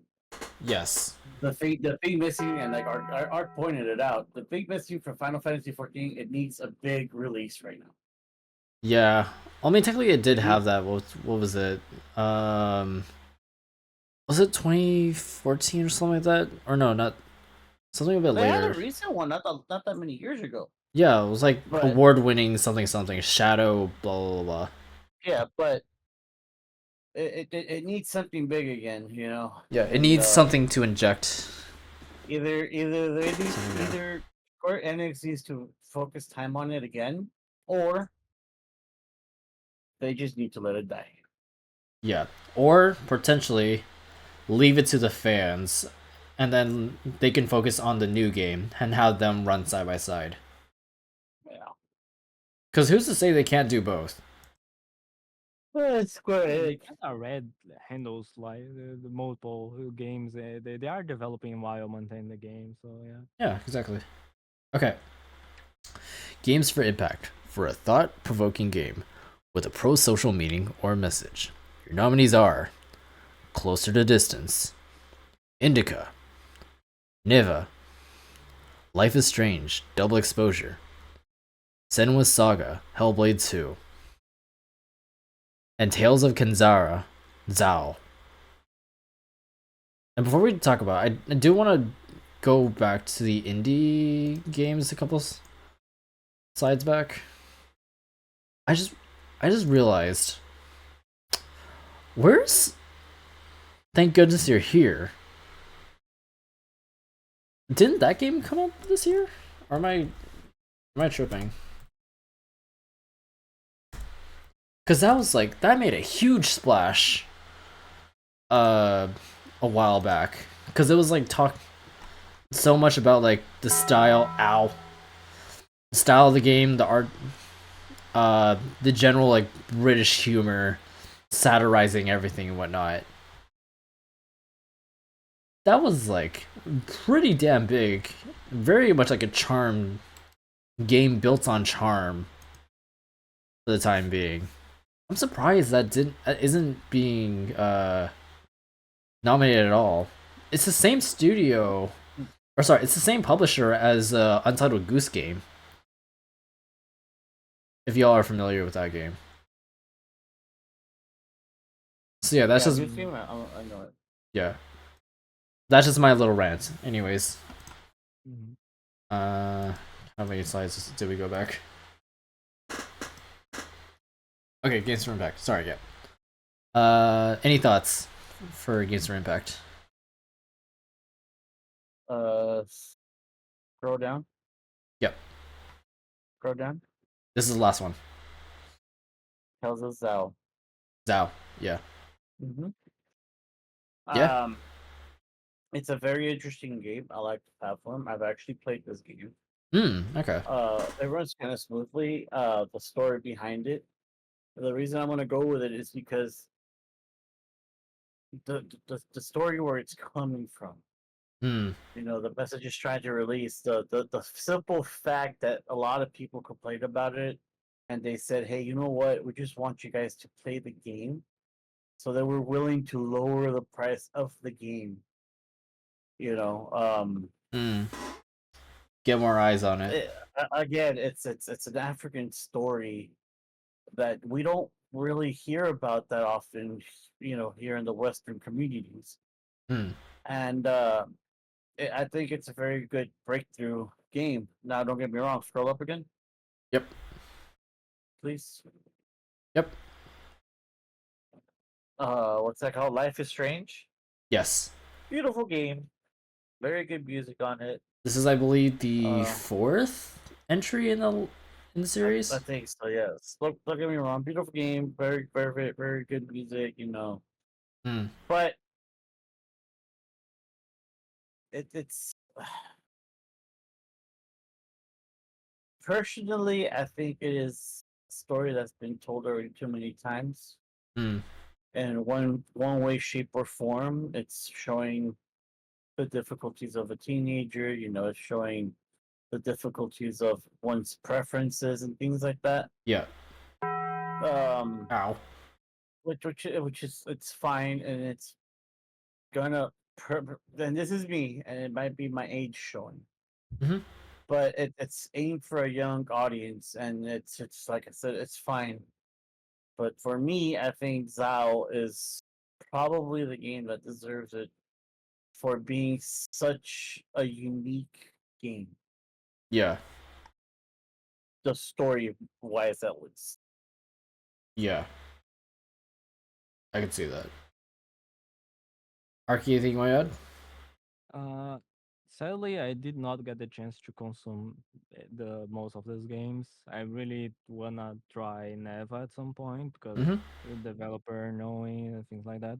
Yep. Uh, I'm inclined to believe that from like the propositions of each game, like what that's all about, Zal sounds like the most impactful in Mm-hmm. like without like having more context. Yeah. Uh, Besides that, I also knowing a bit of Life Strange, not that one entry, but like knowing the type of storytelling of The Life general, Strange. yeah, general Yeah, theming. yeah. The like there's powerful messages, important messages, but it's still a very specific type of storytelling. Mm-hmm. That yeah, do I agree with that? Like it's aimed for a more specific group of people, and like it's very is very intentional on who it wanna reach. And Yes. I think as impactful as it is, when you have like you know exactly who want to consume that story. Mm-hmm. At the same time, when you get this, a lot of times you what happens is whoever's don't agree with the message it's portraying will Mm. just not consume it. Yeah. So you lost the impact of you could bring because you just at face value people are who is against it will just not even like go near it. Yeah. So Ow. Ow. yeah, there's a lot of people who are very extremist out there, and I think like approaches that are more discreet can make you like any person understand a message that should be understand. Yeah. It's an approach that reaches more people with its power. Yeah. So yeah. So Life is Strange, like it's a great message as a whole, but given that it's a subject, it tackles subject matters that require more open hearts, open minds. Exactly. It's Yeah. going to be a little bit less easy to consume, or like less accessible of a story. Like, Mhm. it's accessible story, but you the powerful message you wanna show will reach people who wanna hear the message, and will implant fear on people who don't wanna hear it instead of getting them to hear it. Makes sense. Makes sense. I think for me, in that sense, it would be more. It's a message that will be heard by people who it The falls on. People who actually relate to it. relate to it. And it's not relatable to everybody. Yeah. And I think that's where Life is Strange misses the nail a little bit because, for example, for me, it's not a game or a story that I'm connected to personally, per Mm, se. yeah. And Zao, it's a game that actually intrigues me because, hey, you know what? This is a culture. This is something that happened. This is a way of somebody's using to express it, and I want to know about it. Yeah. That's just my Yeah. cup of tea there. Makes sense. Makes sense. I'm okay. So right off the top of my head, like I have no experience with Closer to Distance. I have no experience with Indica. I've said what I said about Neva. Looks great. Would love to play it eventually. Same. Yeah.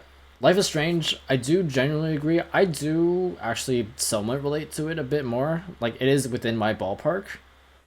But that said, I do not see as much content for Life is Strange, so I can't really like I haven't like actually like interact with it as such. Like specifically Double Exposure. I have seen True Colors. I've seen the previous games. I do. It's in my wheelhouse, but that's as far as it gets for me. Senua Saga. I do remember Hellblade, the first Hellblade game. Thank you, Taco Bell. Um, God damn it, that thing's gonna haunt me in my sleep. Hellblade, the first one, playing that with headphones on, or at least like from what I've seen, it's apparently like a very visceral, immersive experience where you can hear the voices creeping in, like as the story progresses and whatnot, and that's a very cool, um, way of portraying the story and how and what Sen was going through. But I'm just a little bit tired. Not tired, but like I don't know. When you put it into a sequel, right? I'm just how much more can we push the story forward? Then again, I haven't seen any content creators playing Cinema Saga, at least like within my own circle, which if you see my YouTube recommendations, it's mostly Nintendo games and RC games sometimes.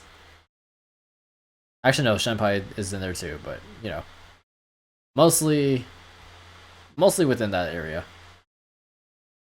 So Hellblade 2 is not on my docket personally. My personal pick is Tales of Kenzara Zhao, solely because of the speech that guy gave at the Game Awards last year when he was introducing this game. He was talking about like how this game was supposed to be sort of his homage to his father and the story that he shared with his father and that, or like ow metal bar. Ah. Anyways, god, that derailed my train of thought. God damn it. But no, genuinely, that story got me tearing up. I remember that. Or like got me on the verge of tearing up. Cause it was like he really wanted his dad to be proud of what he's created, and like wanted to share this with the world. Also, by the way, the guy that helped work on this game, Mhm. I forgot his name right now. Fuck. Game Actually, of Thrones actor, House of the Dragon. wait, who? The Fuck, I forgot what his name. He comes out in Game of Thrones. you're talking about the guy who was talking about this game at the Game Awards, right? Yeah, Okay. Where can how do I find his name? Where's his name? Abubakar Salim, British yeah. There you actor, go. video game developer. Okay, yeah. He comes out in the House of the Dragon. Mm, yep, 2024 House of Dragon as Aelin Oh, of Hull. and he also played one of the gods in Critical Role. Oh shit, nice. Yeah. Yep, He plays Silaha. Davey. Silaha, yes. Abubakar, salute to you, my brother, Mr. Salim. The Archheart. Yep. Yes. So with that, Knew it. Tales of Kanzara, Zen, Zao gets my vote. Yes. Okay. Cool. Innovation and accessibility. We are 8 away. Jesus Christ. We haven't even touched Mario Kart today. This one's interesting. Yep. Okay, recognizing a software and or hardware that is pushing the medium forward by adding features, technology, and content to help games be played and be enjoyed by an even wider audience. Your nominees are Call of Duty Black Ops 6, Diablo 4, Dragon Age The Veilguard, Prince of Persia The Lost Crown, and Star Wars Outlaws. I'll let Art start this one. Yes. So I lack the critical information to know what those games did to like create accessibility. Mhm. Like I know basic things that most of them must have done, like subtitles, colorblind Colorblind. features, Yeah. and like sometimes even like Controller support. controller, like simpler controllers and things like that. But like I do not have the insight on what they did, uh, so I actually don't know how to comment on the this entry for I those am Yeah. games. of the same thought. I will say two things though Yes. about two games on this list. Yes. Both actually three things. Okay. Star Wars Outlaw. Okay. It Okay. is a game that is unfinished still, in my opinion, and needs a lot of fixing for it to actually be a very good game. Yes. Okay. Right. Call of Duty Black Ops 6. It's again, what the hell are you talking about? That And game it's, is not Call of Duty is not known for being accessible. Exactly. What are you talking about? It accessibility to what? People who have Like PTSD? what the hell are you? And then, as Ark has stated before, and I will back him up on this one, Diablo 4 has a very big monetization fucking problem. Yes. So, again, accessibility, how? I do not know what these games have done towards accessibility or what they're talking about or why they are in this category. I'm just gonna say it. I don't think they But deserve to be in this category. that's fine with me. I don't know what's going on with this category. I don't get it. Like we used I to mean, have Celeste or like I don't I'd imagine Balatro probably should have been in this one in my opinion. yeah, it's interesting to me that these games are a part of this category, and if push comes to shove for me at the moment, I would probably go with Prince of Persia. Yeah, I agree with that. Arc? Yeah, I think like the three big things that was like that. Wow, Zed. Sorry, my tongue is. You're good. Yeah, make you nervous. But yeah, the three things, the three games that pointed out that have big problems, they actually did not like in accessibility. They actually yeah, no, they are They make things predatory in worse. various ways that should not. Even if they implement tech that are accessible, Yeah. they are predatory in various ways. Mhm. So yeah, I don't know the tech going on behind these games. I think like most of accessibility things are chosen by tech implemented. Hmm. If I'm right, like I think last year or the year before that, the query got like chosen because it had a mode where you could just play instead of playing, you could just watch the game So it's just a along the movie. actual just. It was just a movie, but it meant you could play it without like even need to click. Like we're actually allowed to experience the game in like In its even true with a form. lot of impurities. So yeah, it's Does kind that of count as a playing? yeah. That's a question you could argue, but is That's where the accessibility. argument lies, boy. Yeah, Yeah. but it might not be like the best game. It wasn't the best game actually in other aspects as well, but like Yeah. it's still a accessibility setting, and I don't know what's the accessibility settings being provided by these games. I know Yeah. Dragon Age is a very like not ahead of style. If the game was It has a ahead stronger of the time. style, yeah. If I remember I correctly, know Dragon Age is very open to like it interpretation. doesn't. I trying to look like Open it's to very open interpretation. to minorities. Like it Oh, yeah, yeah. it already Mm, respects pronouns. Is already welcoming of like multiple types of romances. Like Hmm. the game does not ashamed. Nobody should feel ashamed by playing Dragon Age. That's one Absolutely, thing I yeah. know about it. Hmm. But like besides that, I don't know any of tech context for these games on why they got recommended for this category. Hmm. I just know the three games that pointed out they do be predatory, and even if they have tech implemented, I would not pick those. Yeah, I So, agree with that. yeah, I do want to point out okay, so that, according to this, Dragon Age: The Veilguard was nominated for accessibility because of its many accessible features that allow players with different abilities and backgrounds to enjoy the game, such as customizable difficulty, combat settings, uh, okay. remappable controls, adjustable aim, audio Okay. options, visual options, UI text size, subtitle options, and exploration presets. Are these not standard across all games? And yeah. I that's mean, what yeah, I'm saying, brother. yeah. The meaning of this is so ample. Like at the same time, it's something you have in all games. At what extent they improved it? Like Yeah. I don't know. If anything, this just It's feels so like the bare ample. Yeah, minimum. This is just the bare yeah, minimum. yeah. So it's hard. Yeah. It's telling me that It's hard. basically it's telling me that no game did a special thing on accessibility this year. Yeah. We will probably know about it. Like don't think the query was a good game, but at least I knew why they Had it in the highlighted first in this place. category. Yeah, I Yeah, mean, the it's like when the first game became, adjustable for colorblind people. That way they can modify. That was an interesting thing. yeah, Um, Celeste did a great job with that. Celeste did a great job with that. I think Destiny was also one of the first games to implement Yeah. that feature in this game. But you understand what the accessibility is for it.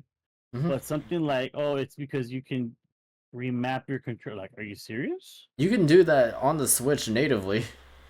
yeah. Yeah. Adjustable aim assist and aim separator to help players with limited mobility.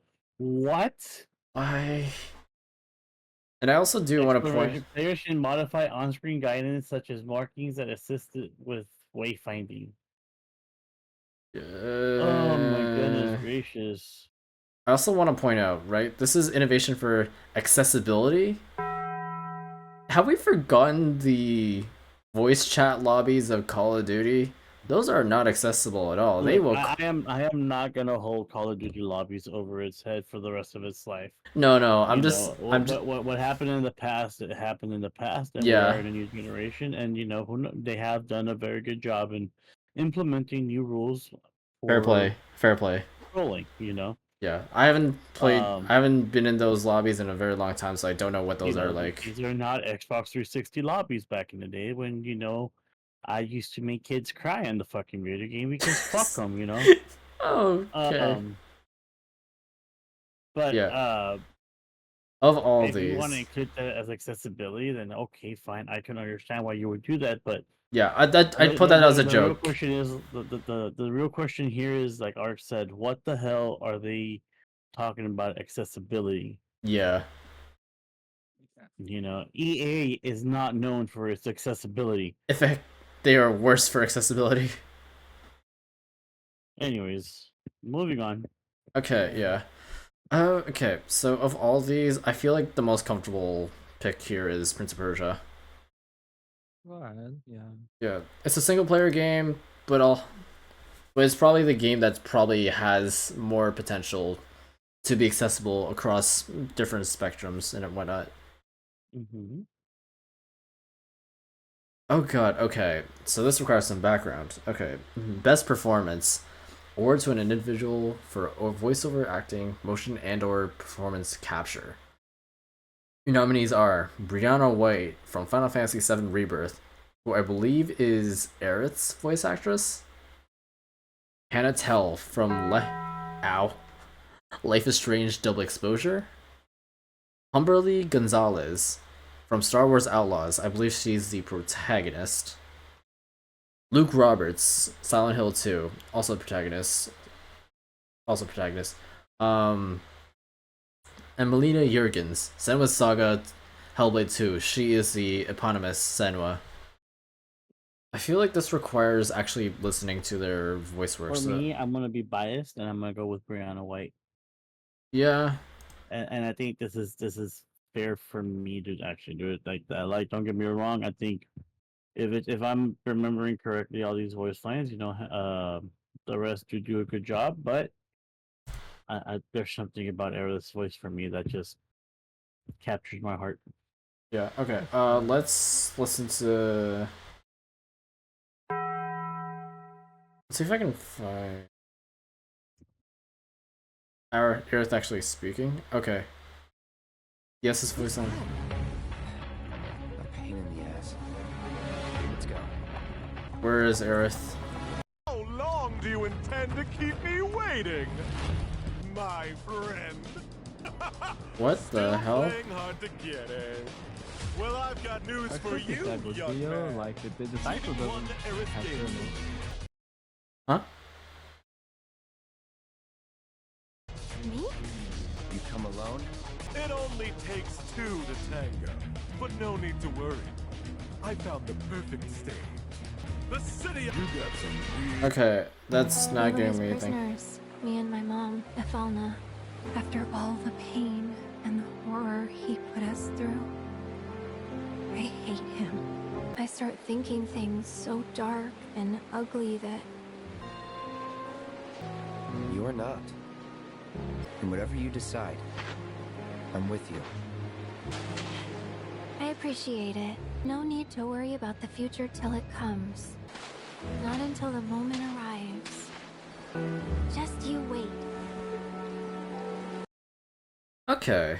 So that's Brianna White. What else was there? Hannah Tell. I know, like the acting in Hell's Blade is uh, very good. Yeah. I know the voice lines, they get visceral. I know that much. Uh,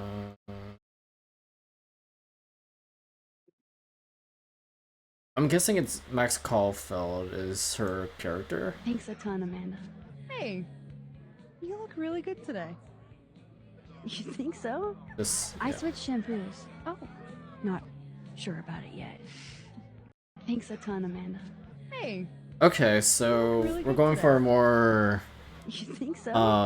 I guess like switched shampoos. Oh, closer to not sure graduation. about it yet. Thanks a ton, Amanda. Closer to graduation, I'd say. Mm-hmm. Like high school graduation. Okay. Not terrible. Humberly Gonzalez. Next. Umberly Gonzalez, Star Wars voice lines. Yes, let's go there.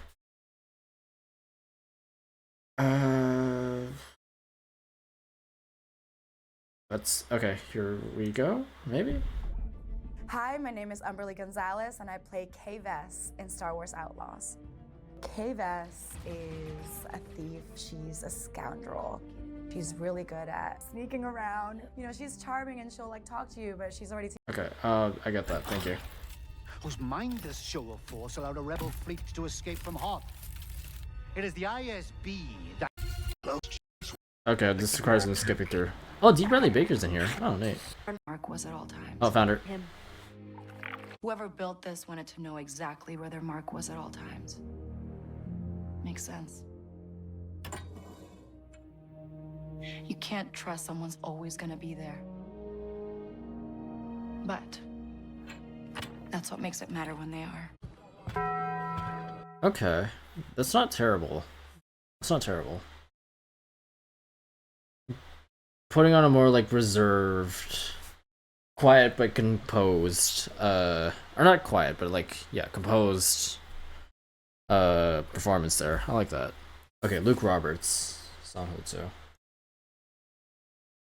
Luke Roberts. Silent. Ow! Kill 2. Voice lines. Yes. That looks like a podcast. That's a podcast. Here we go. Harry. Alive. I mean, all I want from you is an answer. All right, just, am I crazy? And Eddie, and how do you know about Mary? And I can't just keep pretending. And they still grant power to those who venerate them. And what's that? Okay. And what? I'm starting to get the realization that most of these actors are playing like pretty like, I guess I don't want to say mature is the right word, but like it's in that realm, you know? Like they're trying to go over quiet, dramatic kind of talking. Except for Hannah, who is trying to play for more like lighthearted. At least from the samples that we picked. That I picked, sorry. This one was a little bit more gravelly, so I don't mind that. Jurgen. Is that her name? Oh, sorry, Melina Jurgens.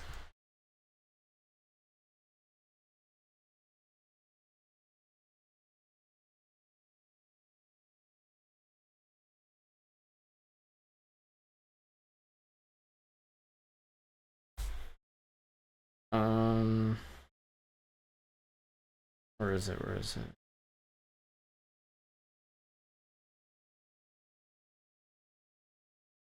Yeah, let's do this. Why not? Bankai. Bankai. Sign perf cut, take 13.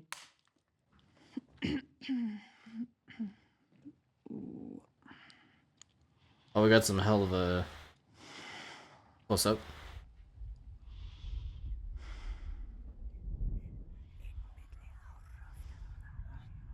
Oh god, okay, yeah, I forgot about this feeling. I see through your darkness now. I see through your lies. I will show them how to see as I do. I will not appease your gods. I will destroy them.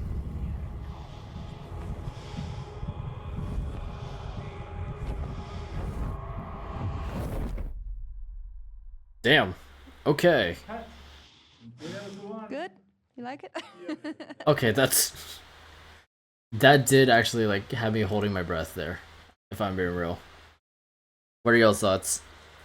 Yeah, I think like everything has I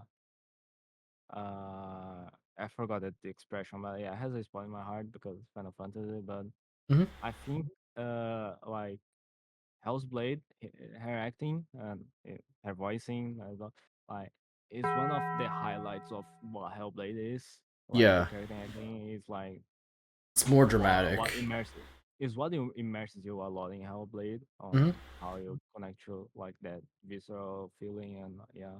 Yeah. So I'm not exactly aware of how was her playing like in the second Hellblade because I did not get to play it. Yeah. But like first Hellblade, it was incredible, and I like to assume it was the same or better in the second. So yeah. Yeah. I agree with that. Okay, so I don't have any gripes with any of these, frankly. It's more so just I think it's just more on me for picking those samples to base my judgment on these people's works. That said, I was probably more drawn to Melina's voice work, if I'm being real with you. That's fine. Yeah, like from a more like dramatic theatrical perspective, Melina's probably drew me in the most. Um yeah. Everyone else is I think like second place. Although frankly I did kind of appreciate Hannah's being a bit more I guess lighthearted. Yeah. I know for a fact that Humberly's Cave S can be lighthearted later on in the game, but yeah. It has to go to Senwa Saga. I also like the move that Melina's picture has like the Game Awards thing behind Yeah. her. She's been at it. She's been at it. This is her turf. She cannot leave. Okay. 5 more to go? Yes. Okay, top 5. Best audio design, recognizing the best in-game audio and sound design. Your nominees are Astrobot, Call of Duty Black Ops 6, Final Fantasy VII Rebirth. Helldiver. I mean Hellblade. What? Yep, Senwa Saga Hellblade 2, and Silent Hill 2. I forgot I have a fucking reclining feature on my chair activated, and I almost fell back. Man almost died for his audio design choice. Oh no, I was sitting up. Fair enough, fair I enough. almost died. Careful now, careful now. Okay, Ark, you want to start this? Uh, From an audio design perspective. from audio design perspective, Hmm. I would like to have more context on Hellblade 2 because I think Hellblade 1 also like sound design is a big thing in Hellblade. Like it's one of the big things. I also think Ow. like if you went through Hellblade and you did not play like with a proper audio system, you actually lose a lot in the experience. Mm-hmm. I think Hellblade is a game you have to play immersed in. It's hard to consume it without the immersion. Yeah, I agree with that. So I won't vote for Hellblade 2 because I did not consume it. I can't like affirm that I believe it's good. Mm-hmm. Besides it, I think Silent Hill has a good sound design to bring atmosphere, even though I kind of did not say a lot of good things about Silent Hill before. Like sound design is a big aspect of like the thriller types of games that gets you to be hooked in and the atmosphere and things like that. So yeah, this is one part of the innovation, and they did not bad at it. But like Final Fantasy VII, it's like continuing like the one of the best scores out there, improving what they had before. Is still I think many magical elements that are very varied, very, sorry, English is not Yes. my first language. No, it's okay, it's okay. Has a lot of difference from sound to sound. You have to cover a lot, and it still feels like a coherent thing, and not clash constantly. Which for me is a big challenge. Right. To give a bit of insight, I did like do work a bit with like trying to manage a lot of sounds at same place in my work one time, Yeah. and it's a big challenge to make like that many sounds don't clash in a way that things get muddy, gets Yeah. noisy. Like so, dealing with a lot of sounds does exert praise from me, at least from experience. I may be wrong. More people with more experience may say that like they know how to do it easy, but like from personal experience, I feel like this is a huge deal for me, and I want to praise Final Fantasy XI for doing that and more. Yeah. Yeah. Okay. Is that? Bankai Gatten Gyotsu. Anyways, Oh. Isn't that Naruto? no, that's Bleach. Oh, whoops. Oh, right. Yeah, you're right. You're I right. will agree with Lark here. I think Final Fantasy VII does a really good job with its audio. Being able to notice little small details on it. Not allowing it to sound muddy. Yeah. You can hear a lot Ow! of things like even like That's a different simple, metal bar. like newspaper on the wind. It sounds to the game, and I think it sounds very interesting. And I'm biased on this, so I would go with Final Fantasy VII. Yeah. Although I will give merits to Hellblade 2. Yeah. All right. Bankai Gatten Kyokotsu Karamatsu Shinju. Sorry, I just want to comment. Completely off topic. That metal bar just now was a completely different metal bar from what I've been listening to for the past 2 hours. What the fuck was that? That one was tinier. What the fuck? Anyways. Oh god, I'm gonna have to censor so much. This is gonna be the one VOD that I have to remember to actually censor. Ow. Okay. I do agree with most of what y'all said about Sama Saga and Final Fantasy, especially when in regards to like the small things. However, I do want to emphasize small things. And when we think small, I think Astrobot. So hear me out, right? So the simple walking across the glass pane, you gotta remember that Astro's got like tiny like metal feet, right? So he's got all the little sound pieces, like how he interacts with the world, the materials, how they would interact, the water, or like running across a field of spikes as a giant metal ball. They got that down pat. And I think, and generally it just makes me feel happier when I hear the sound design in this, frankly. Don't get me wrong, these get me more immersed, but these make me feel joy. Fair.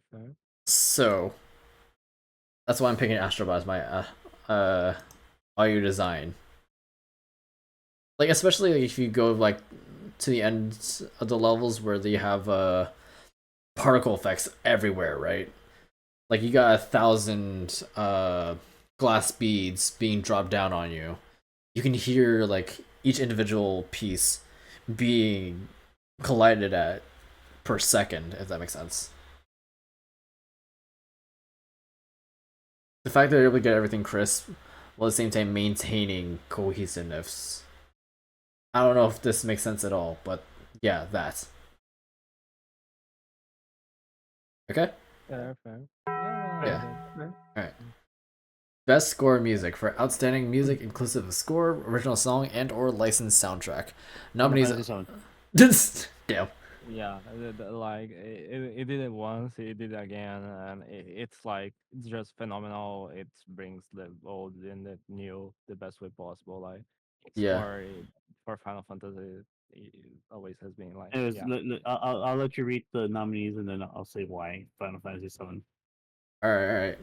So your nominees are Astrobot, developed by Team Asobi, published by Sony Interactive Entertainment. Final Fantasy VII Rebirth, developed and published by Square Enix.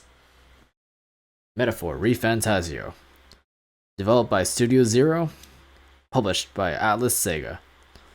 Silent Hill 2, developed by Bloober Team, published by Konami. And Stellar Blade, developed by Shifa, published by Sony Interactive Entertainment. That you may now discuss. Okay.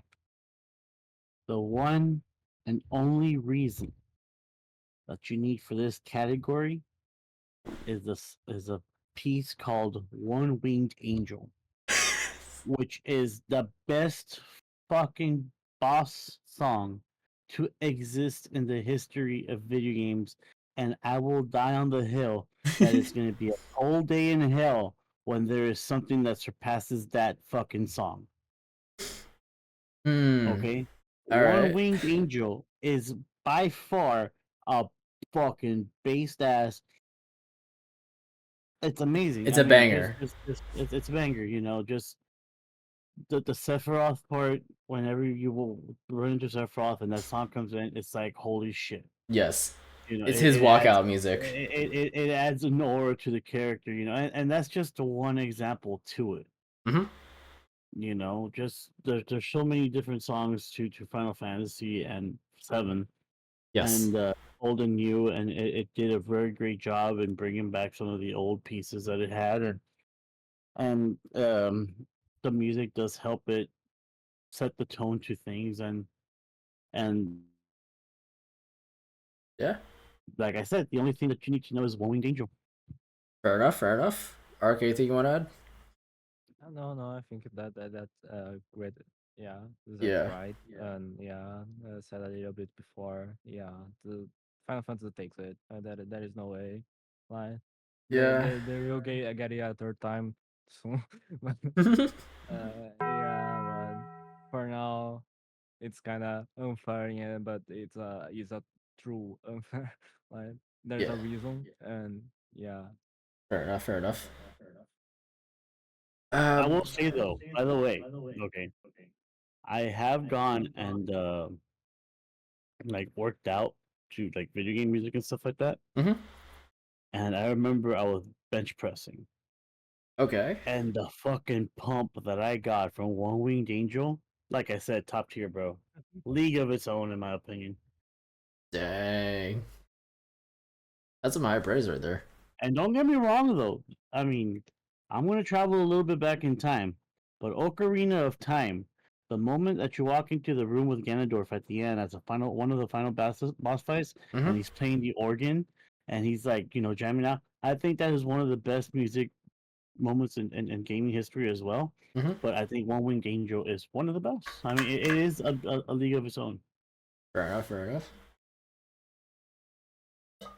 And with that, I'm gonna have to agree with both of you. I am also on side of Final Fantasy VII Rebirth. One Winged Angel and also 2 Xanark Land are 2 very good songs. You cannot forget 2 Xanark Land. Nope. The melody just, it puts you in a crying state. Yep. Yeah. That said, I do want to give Astrobot and ReFantazio their flowers. Both did amazing jobs, but 2 very different reasons why. Astrobot just made me feel joy. Especially with that end credits song. It's so good. It's so fun. And then ReFantazio takes on a more like Renaissance flair, which I do very much appreciate. And also just shout out to the monk rapping. I don't know how much y'all have witnessed Metaphor ReFantazio, but if there's one thing to take away from the music, it is the monk going ham. The monk is going ham. The music, I did hear a lot of music from Reventajal, but I still gotta play it to have the context for those. So. Yeah. Fair enough.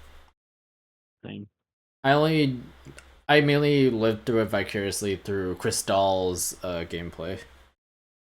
Krista, see if I can. Am I subscribed to her? I don't think I am actually. 14. You know what? Let's do that now. Crystal. Yes. This girl, Crystal. Yeah, subscribe to her. I just finished the finale of Metaphor ReFantazio. She's like the main source of my knowledge of this game. Nice. Yeah. Okay. All right. I'll check it out. Yeah. Okay. Best art direction. This is Final 4. For outstanding creative and or technical achievement, and artistic design and animation. So we're going for an art style here. Your nominees are Astrobot, Black Myth Wukong. Oh, sorry, Astrobot, developed by Team Asobi. Black Myth Wukong, developed by Game Science. Elden Ring Shadow of the Erdtree, developed by From Software, published by Bandai Namco. Metaphor ReFantasio, Studio Zero. And Neva, developed by Nomada Studio, published by Devolver Digital. Or is it just Devolver? Are they two different companies? I don't know. Also worth mentioning that From Software is potentially getting bought out by Sony, because Sony's trying to buy out their parent company, Katakawa. Yeah. So, gotta get that gaming news in there. Anyways, discuss. That's an interesting category because you can endorse a lot of these different aspects that those games succeeded in. Like Black Myth Wukong, we said earlier, it's in art direction. It's such a great representation of like Chinese culture with like you mentioned personal experience and like how it also tells stories of cultural facts. Yeah. Uh, It also goes for like probably the Reventage cleanest of the realistic art textures. that goes like I think like calling something realistic it's an interesting concept. Yeah, Uh, stylized, I'd say. it got a nice crisp way of being stylized and still maintain like realism to it. It's got its own uniqueness. So yeah, animations are also great. Uh, High praises for the direction in art for the animations during combat, especially the last one. Like if a bit of Ooh. spoilers for, but like the last combat where you have like the Wukong being the Wukong, like making the jokes against a player during the fight and like taking our potion and giving it back, Yeah. just like there was so much like Joy. expressiveness, like the setting makes sense, like the setting, the way it was applied mid fight, it was such a like well made way to immerse you in the fight and the story at the same time, using art direction. So highly Yes. praises for Black Myth Wukong there. Metaphor Refantajo, it's a new way, like it's a new Atlus entry. It has a lot of like Atlus personality in a new way. It's Yes. refreshing. It's a new experience. Yes. I more fan of like the Persona games because they go for a bit of a modern style. I think they put themselves more apart of other things in the JRPG industry. Like Renaissance, it's like is Yeah. not exactly the same as the others, but it's closer to the others than like modern Spectrum that we see with Persona. Yeah. So as much as it's good, I feel it's less newer, but it's newer. It's new to Atlus. It's still great. It's Yeah. still amazing. Unique. The hell, so unique actually. It is Uh, very like the art they goes know how to crazy. go wild. Yeah, they do not hold back. So Especially the praise UI for it. elements. The UA elements go crazy. Yeah, I think Atlus is the best in the industry with UI. I do not feel like any other company does so much stylistic UI It's like no Atlus. competition. Yeah. Yeah.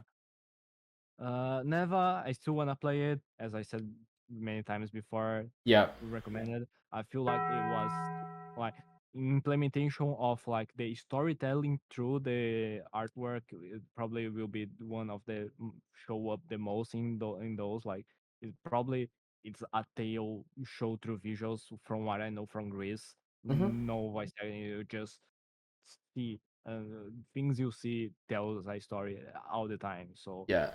And it's worth I knowing that. expect a lot from it. Sadly, I did not experience. Yeah. Uh, It's worth knowing Elden that. Ring. Yep. Go ahead.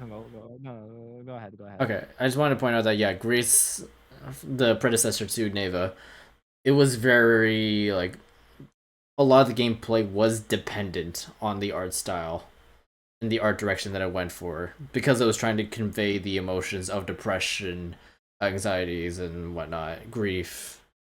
So if Neva is able to capture that same fidelity, then it has a leg up, I'd say. Sorry, continue. Okay. Well, yeah, I agree with Leon said on that. Just to summarize the rest, Astrobot pretty new. Its goal like is very unique. It goes for thing like we didn't see this type of game in a while. So Yeah. the way it implemented was it's very fresh. It's very polished and like nothing complain. Like actually, it's pretty rewarding.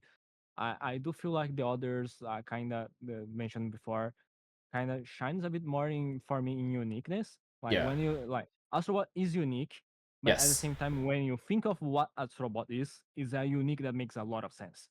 Yes. When like for the others you see them going more wilder or things you would not A see bit more for the flair. yeah. And for Elden Ring, like the DLC talk is a thing, but like my opinion on it is like there's categories that makes a lot of sense for a DLC to take part on because they have volume of gameplay, they allow you to explore more things. They are almost like more than full games we sell there. But in art direction, some DLCs will have a way to compete it, but I feel like the DLC for Elden Ring is still maintains a lot of what was the art direction for before the DLC. It doesn't go for anything like much newer in that side. I think the newer in the Elden Ring DLC is more on the gameplay side, on Mm. the content side. So Yes. you play a lot more in the DLC. It's a amazing DLC, and I do feel it can compete in some categories. I Yes. do not feel it does as much as the other entries here as a newer thing compared to what we had before in Elden Ring. Yes. So my pick here, as I have not played never, I had to Mhm. be between Wukong and Metaphor Fantasio. I think I wanna praise the expression of the cultural expression in Wukong, so I think that's my pick. All right. Is that? Interesting. Uh, See, I'm old. Okay. Tiamo? And I was watching uh a little bit of Astrobot gameplay and its art style and stuff like that, and Yeah. I also watched a little bit of Neva. Um, I'll start off with Black Myth Wukong. It's an amazing depiction to Chinese culture. Mhm. The somewhat realism behind it. The expression how it did its fights. Like art touched on it. The last fight against Wukong. The joking around, the ability for the game to be able to keep its Brevity. yeah, its graphics throughout the whole game and stuff like that. It's interesting.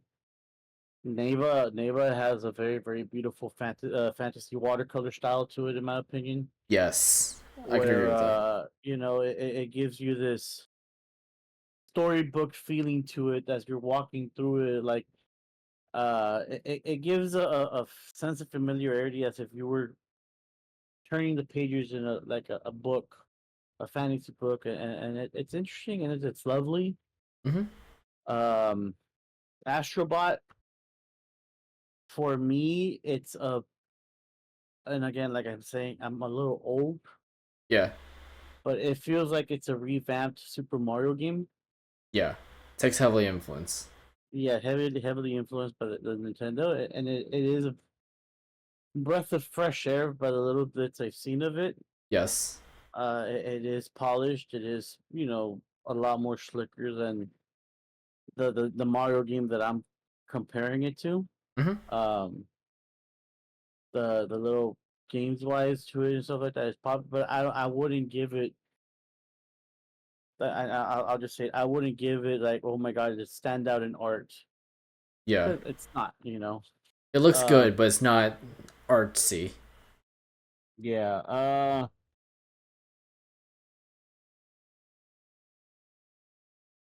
I can get with that. I The can get one with that that. I'm having a problem is Refantasio, Yeah. because it's a Persona game basically. Yeah. Style It's out the got charts.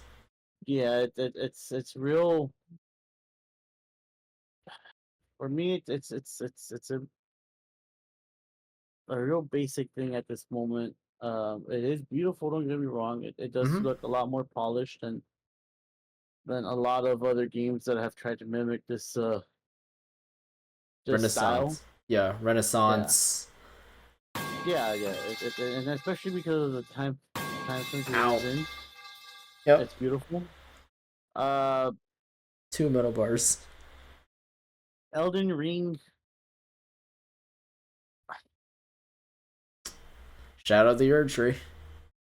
It's it's it's a beautifully made game. Yes. DLC, whatever you want to call it. Mm-hmm. I do stand on the hill where I do think it counts as a standalone game because of the revamps that it had to it. Mm-hmm. Um, but at the end of the day, it is a DLC. It is a little bit better polished in some senses, Mm-hmm. but it's something we've already had. It does keep that dark, mysterious, heavy feeling art to it, and it sticks a lot to the fantasy style Souls art that we're used to. Yeah, but But more it's grimy. not. It wasn't something that popped out to me to where it was like, oh my god, it's amazingly beautiful. It does have scenes, it does have views, it does have amazing. It has its moments. Yeah, it has its moments, but I think for me, I'm gonna have to go with Wukong because I mean, the style for it, just looking at the monkey right now in that picture, Yeah. um, it pops out. Yeah. Yeah. That's So I do agree with you guys for the most part. Astrobot, I love Astrobot, don't get me wrong. The way they managed to not only give every single PlayStation IP its own little Astrobot outfit, that's kind of fun. And also making every enemy type and just elements of the level design into like little robotic thingies, little friends. Those are fun. But I would consider that like a strong, the art style that wins out per se. So I'm going off my own biases in that I tend to skew more. You can tell me you want to present me some art. I usually tend to lean to more painterly styles. So that kind of knocks out Wukong for me. That said, hear me out though, don't get me wrong. The actual, or you see like in this image alone, like you see the ornate details and everything. Those are cool as hell. I am here for that. It's just I am unfortunately someone who, or fortunately, depending on who you talk to, I am someone who values more, I guess, from a 2D perspective, or a more I guess more stylized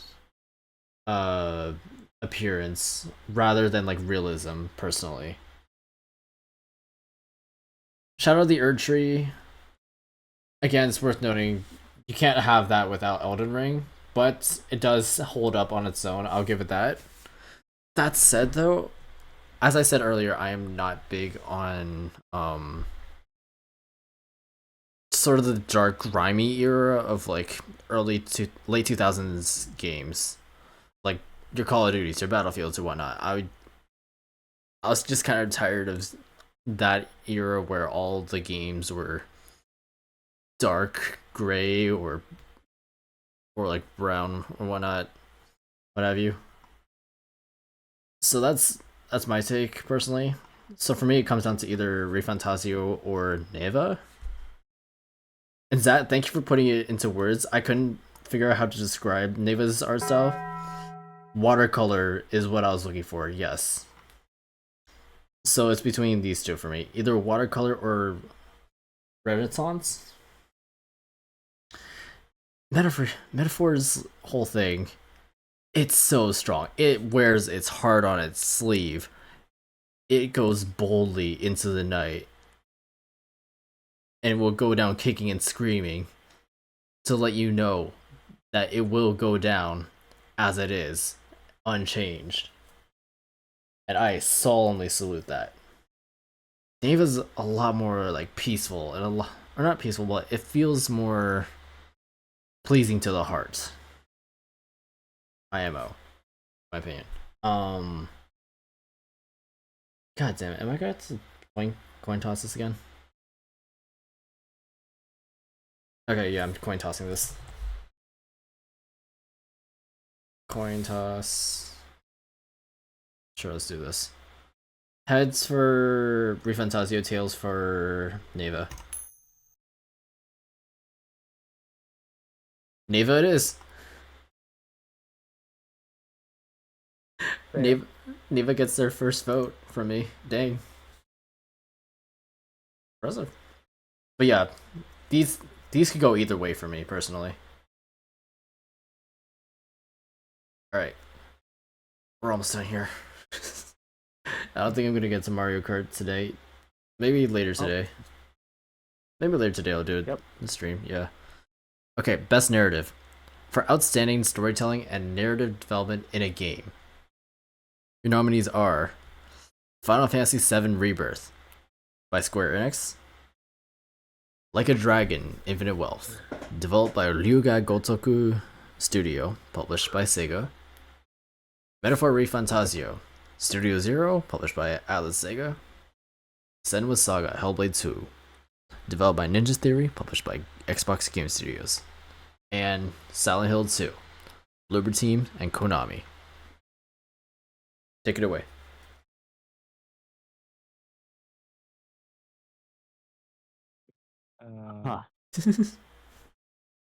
Well, sadly, this year was a limbo of time with a lot of games I wanted to experience and did not get the time into. Yeah. Being the Yakuza franchise one, I really wish to start, so I did not get spoiled by. And yeah, the whole franchise, so yeah, I cannot comment on that yet. Metaphor Refantagio is a game I want to get to at some point. Still, no time. Hellblade, I know the first one. Believe heartily that the second one will be great. And Silent Hill is not much my cup of tea. I like the type of thriller, this type of stories. I enjoy a bit more on series or animes sometimes, depending on. Not much like, never being too inclined with the Silent Hill thing. And so I'm very inclined to give it to Final Fantasy VII. Dang. Okay. But like I would like to actually give more a fair reasoning behind it. I just really did not get to experience the other titles in any shape or form. Yeah. Due to limited knowledge, this is what we go for. No, and that's not to not give praise for Final Fantasy. Still, I enjoy Final Fantasy. Is like a big franchise for a reason. Even before good graphics being a thing. Yeah. I mean, it's had this legacy for a while, so. Singing its praises, like the Final Fantasy is still a very compelling story. Yeah. So yeah. That makes sense. Is that? Silent Hill is just a remake, and I remember the first game. It's a good story. It gets a little eerie here and there, but to me, it's I don't think this time around it hit the nail on the head fully. Maybe for a new player, it might be a very good story, but for me personally, it kind of missed the mark. It's a story where Hellblade 2. I know the first game. Sadly, I haven't paid attention to Hellblade 2. Mhm. I'm pretty sure it's going to be a great game. But hopefully, pretty soon I'll be able to, get to it. Ninja Theory is a great studio, in my opinion. They do make good games. So it'll be an interesting pickup for me soon. Refantasio, I need to get back. I need to get into it to be able to do it, but Mhm. I don't think I'll have a very good thing for it. Like a Dragon, Infinite Wealth, same thing as Ark. I know the previous games. I know the comedy that it can offer. I know the story that it can offer. Mhm. I know that as much as it can make me laugh, it might pull out a tear or two. Mhm. So it's going to be an interesting game that I will be picking up soon, but I just need the time. Makes sense. Makes sense. Final Fantasy VII Rebirth. This is where my vote goes to. One, it's bias. Yes. Okay. Fair enough. I have played this game. Mhm. I did mention how earlier today how I do feel like this game is a lot of holding your hand and walking you through the story itself. Mhm. It expects you to play the game a little bit here and there, but to be honest, it's not that much like, oh my god, I can explore open world. Yay. Not really. Makes sense. Makes But sense. it is good. It does keep you entertained. It does give you a goal. Mhm. It does want to make you get better at it. A lot of people want to 100% bosses and things like that, whatever. Yes. But it is a very interesting story as to how and why, the role Aerith plays and Cloud and discovering the secret behind Cloud, Vincent Valentine coming in and being the badass that he is and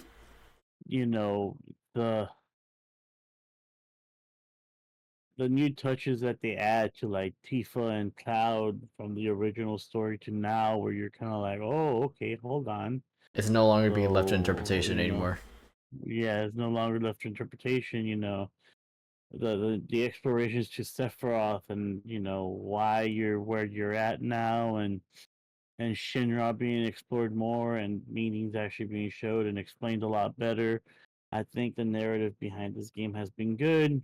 I don't want to spoil it, even though the game's been out too long, but Yeah. I feel like it does play at the heartstrings and several parts of the story behind it, and I do think it was a very good game. The soundtrack, the OST behind it, it's amazing. Um,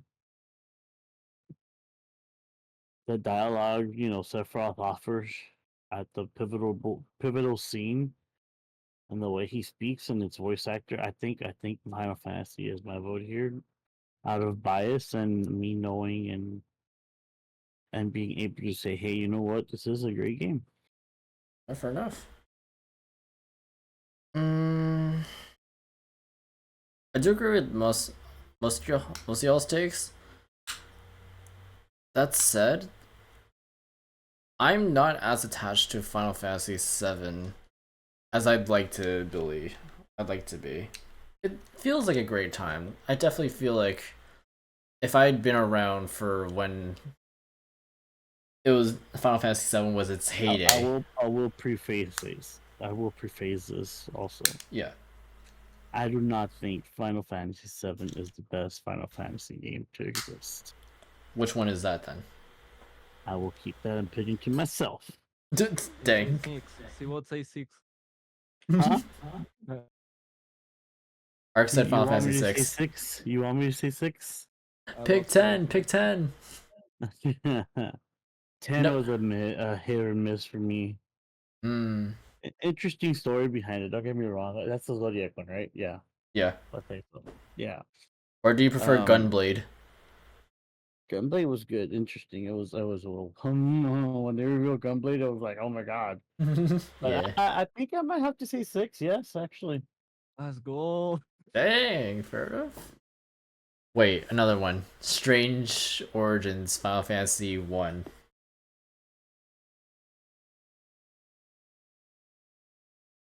Wait, what?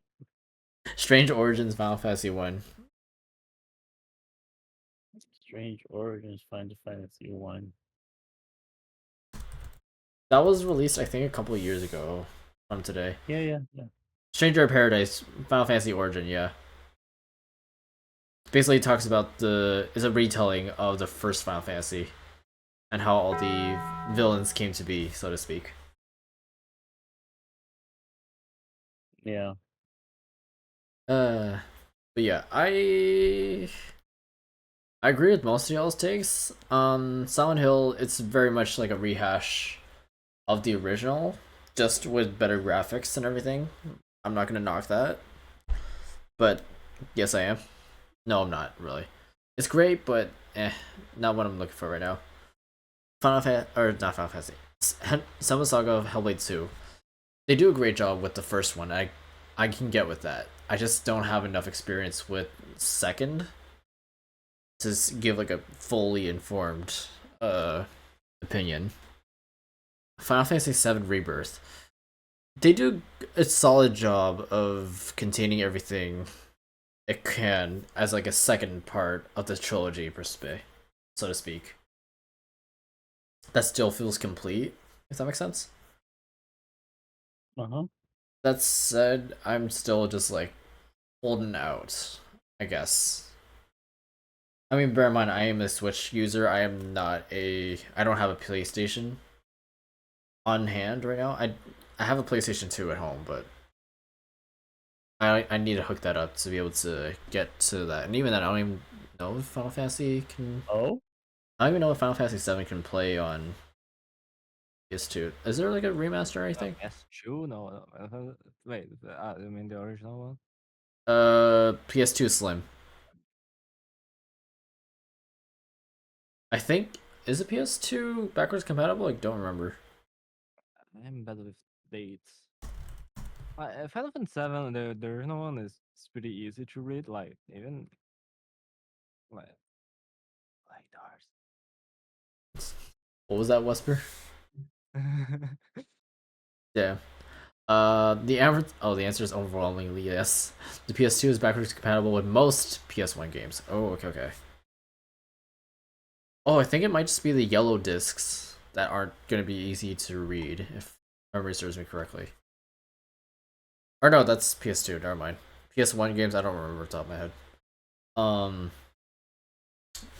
Like a Dragon Infinite Wealth. I don't know enough about this game. I haven't seen enough of this game to give a proper opinion. But I know for the overarching franchise as a whole, it's good. That said, from what I've seen of ReFantazio, and that is the entirety of Christelle's gameplay. So where did she start?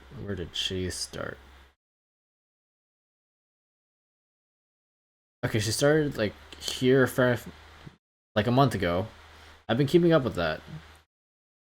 Best cast of characters. How's this game keep getting better? Thank you, Taco Bell. Saints Day. The finale of that. Spoilers. And it's in the name. It's a metaphor of fantasy. I'm not gonna go into spoilers, but I'm just saying they do a great job of making that literary device stand pretty hard. That's all I gotta say. Alright, next up. We are 2 away. Best Game Direction. Award for Outstanding Creative Vision and Innovation in Game Direction and Design. Nominees are Astrobot, Balatro, developed by Local Thunk, published by Playstack, Black Myth Wukong, Elden Ring Shadow of the Erdtree, and Final Fantasy VII Rebirth. Zach, why don't you start this one? Okay. Astrobot, I think, is a one-off game. Okay. I don't think it's going to really have a big success rate. And if it does, I don't think it's going to be as big of a hit. Balatro, I think it's got a future. I haven't played it, to be honest, given the whole thing, but it is just a simple game. Yeah. Oh no. Game Direction is based on like the direction it took in its game itself. Not like Oh, okay. yeah, not exactly Astrobot, like I can't give it. I can't give it. Balatro, game direction is pretty much straight on the head. I don't think it really has a big iffy on it. This is where I'm gonna say, yeah, Final Fantasy. It's a remake. Rebirth technically. Yeah. It's a good game. It's beautiful. The only problem with it that I have towards it is that it's a very big hold your hand kind of game. Mm. Direction wise, it's pretty much you're headed down this path and you're pretty much fucked. Yes.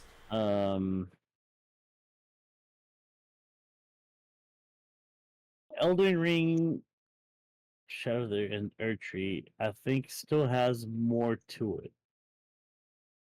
Yes. And I think Black Myth Wukong, it's opening up a door to maybe exploring different cultures, maybe. Yes. I don't know where this studio's planning to go on it. I really haven't researched it. Mhm. But you never know what you might run into. You might go into, Black Myth Hercules or Black Myth something. I'm just talking out of my ass here. I really don't know what's coming out of it. Yes. It's a good game.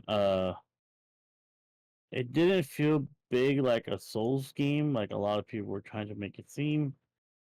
Uh, it's interesting though. But Okay. I do think Elden Ring takes it because of its gameplay and the way it's going, and So you'd the say it's fact that the fact that it turned more into a skill game instead of just hurry up, level up, get tanky, get the good items, and you're good. yeah. Like here, yes, your items did play a part of it, but it was more your skill, your ability to dodge, your ability to parry, your ability to do something. So you're saying It's where like you show your skill as a gamer in a Souls game over just overpowering your enemy and saying, haha, you can't fucking hurt me. yeah. You know? I think that was a very interesting step forward for the series itself. Mm. And I'm very excited to see if they come out with anything else for this game. Fair play, fair play.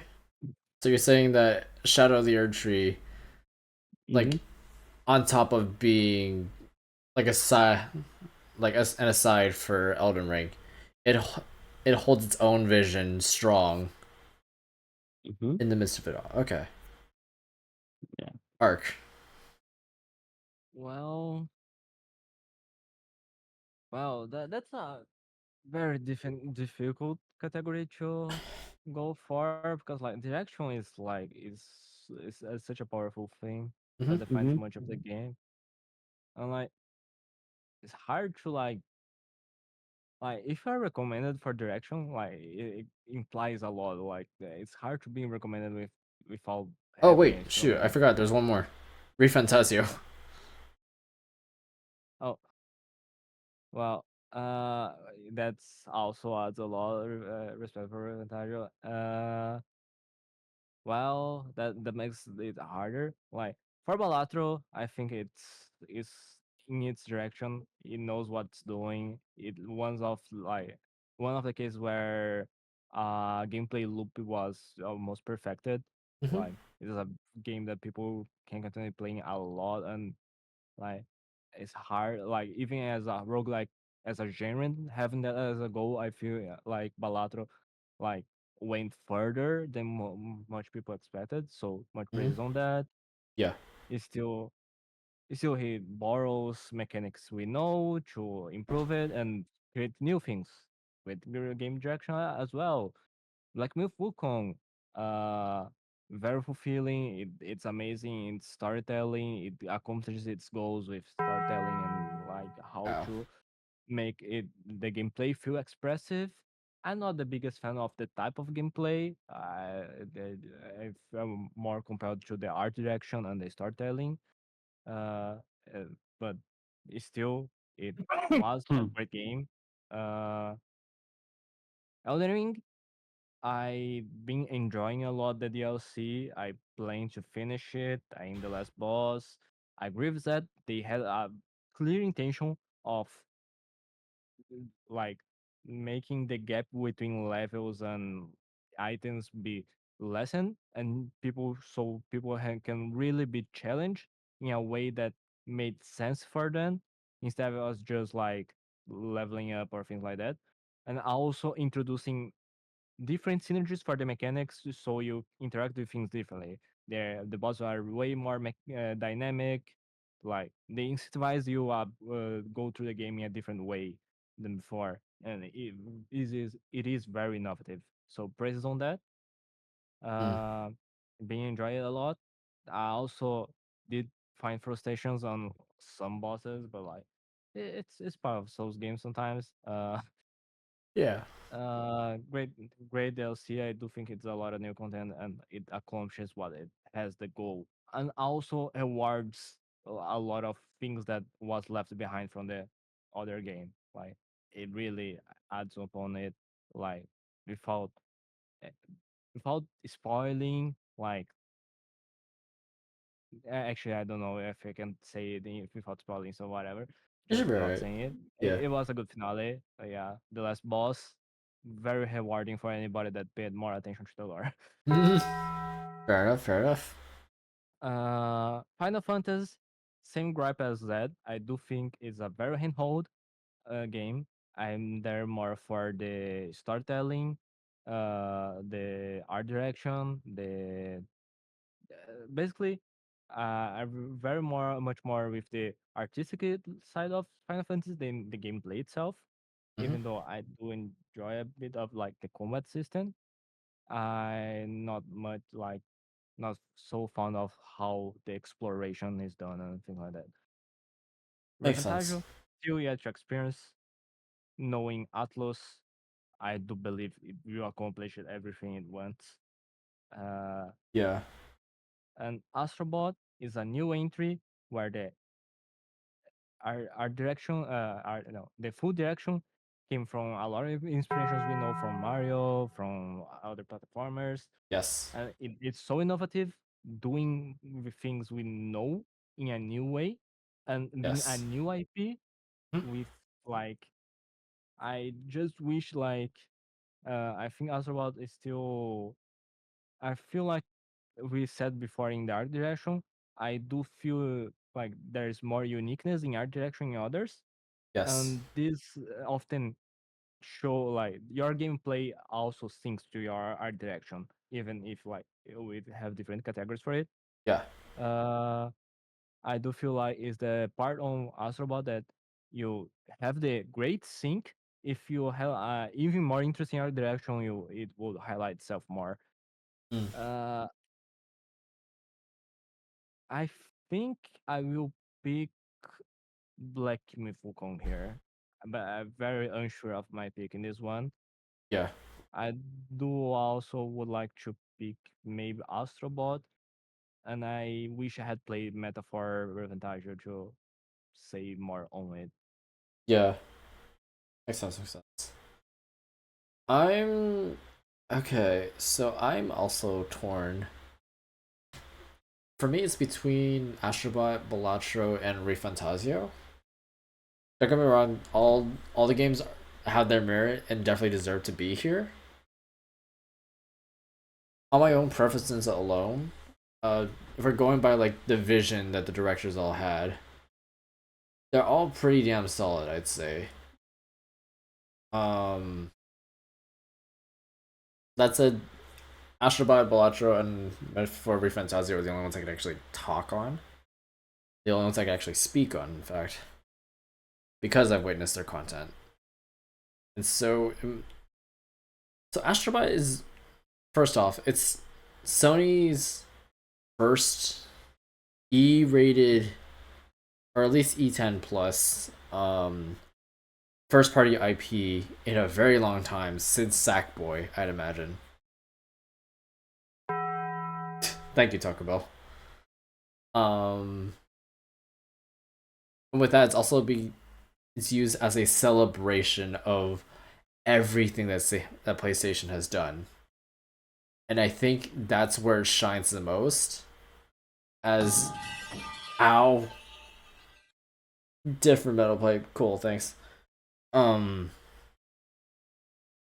because it acts as a celebration for all of Sony and like their first party IPs, it allows others to get interested in other uh histories of games like Ape Escape.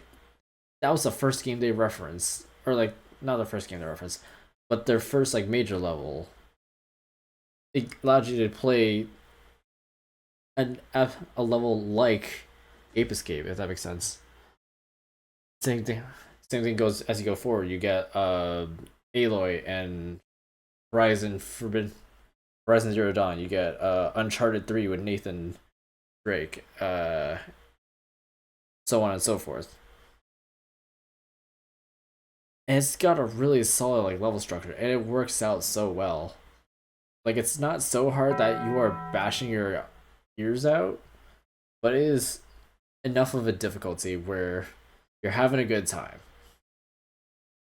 So that's my case for Astrobot as a game direction. Balatro, on the other hand, is very focused on being a very good card game up front and doesn't try to stray away from that. And I think they did a damn good job with that. They created a complex system where all the math kind of works out, but it's a matter of, are you able to understand the math? And where do you lead from there? Because you got the jokers, you got the tarot cards, different hands, what have you.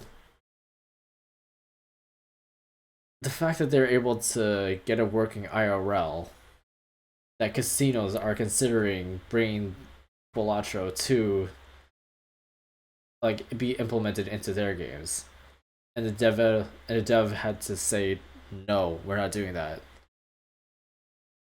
Tells me that there's a game direction that is very bold and very strong, and will hold steadfast. And then Metaphor Refantasio. I said before, I said in the what was it, art direction, crazy, in a great way, very strong narrative, and then we go to game direction. I'd say it's a little bit more all over the place, but not quite. It's still very focused, like telling the stories of everyone, but because there's so much going on, it's not as simple, cut and dry. Say that yes, this is the game direction entirely. So for me, I'm picking Astrobot. I'm picking Astrobot.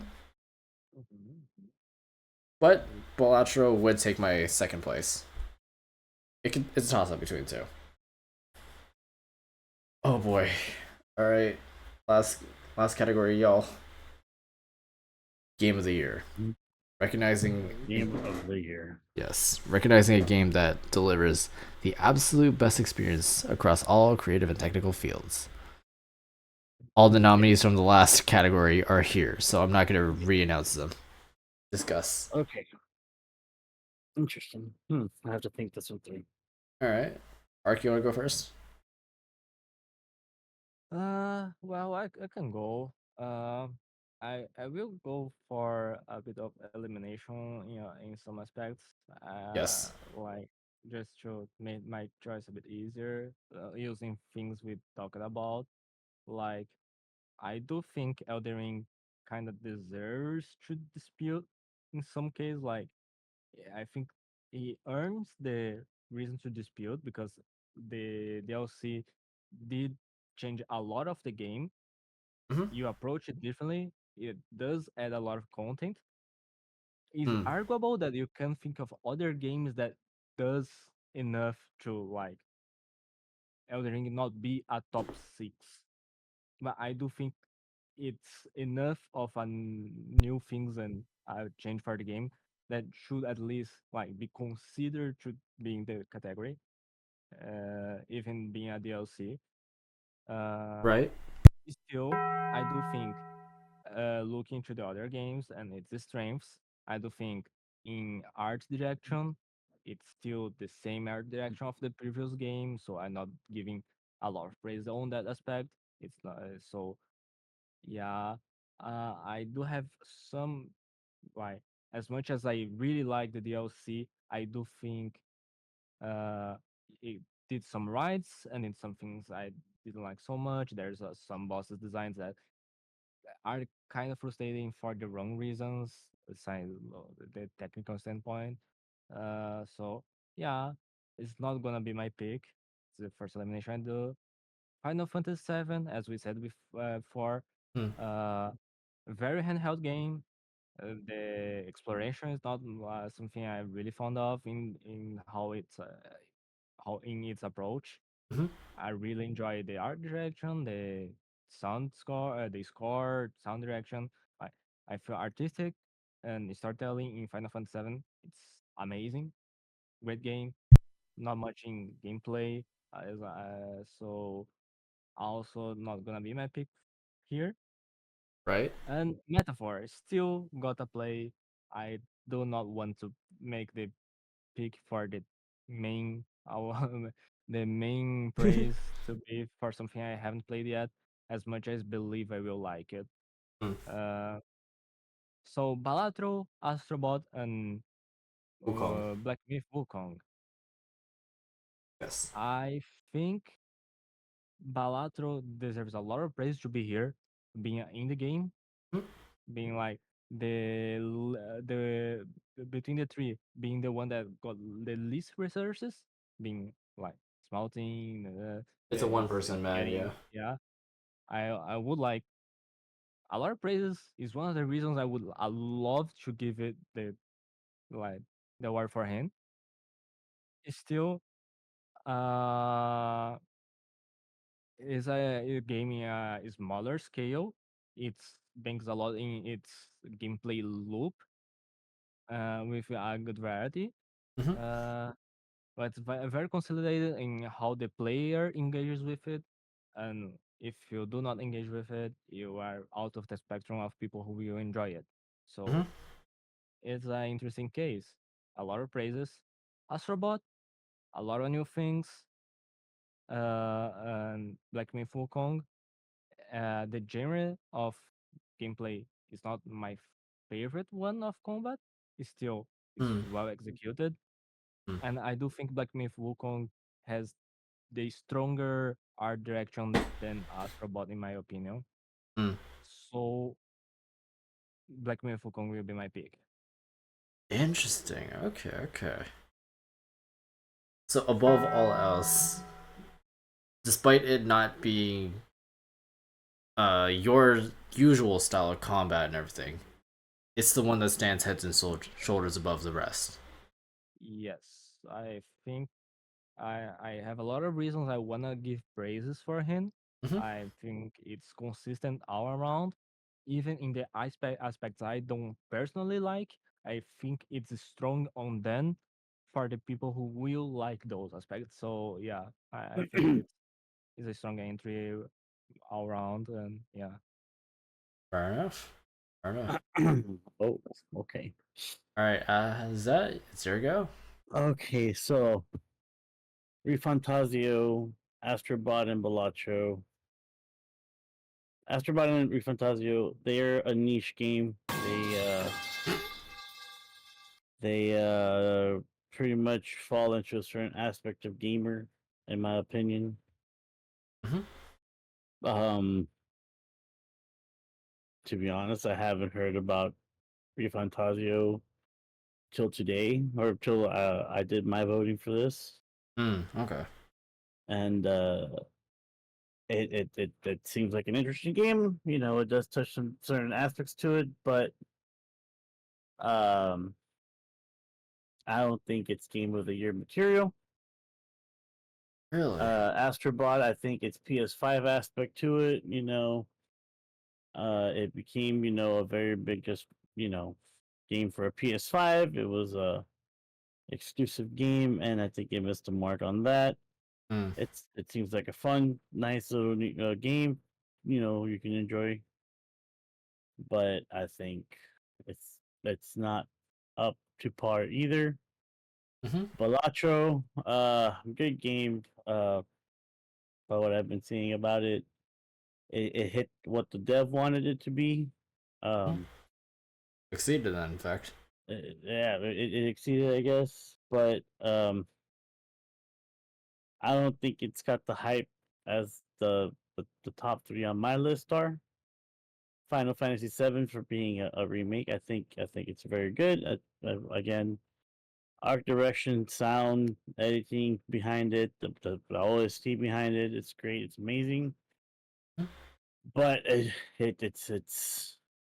misses it because of its narrative towards it or its direction towards it, where it's a game where you're being walked around and it just makes it easy for it. Black Myth Wukong, great game, great art, great, you know, telling of a story. If I'm not mistaken, it's based on a book, Journey to the West or something like that. Yes. Old folktale. Yeah, old folktale for Chinese. It's very well made. But a lot of people have been mad at me for saying this thing. Okay. But I think it got a lot of its popularity riding on the coattails of Elden Ring after the DLC got released. Because of Elden Ring and how big it got, you had streamers like Codex and Not, you had Saikuno, you had a lot of streamers who were sponsored. A lot of streamers where a lot of millions of people were watching this game and being inspired to play this game that had never fucking played it and gave it a chance, and a lot of people that are still busting their heads against the wall because they can't beat the final boss of it and the impact that it had in the category and the game of the year. I know it might be a DLC, but for me, like I've stated, I think it is a standalone game that just so happened to be a DLC.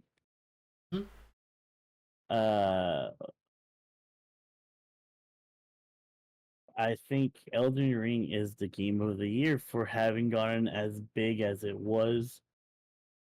And as it is, to be honest, because still a lot of people till this day are still playing that game.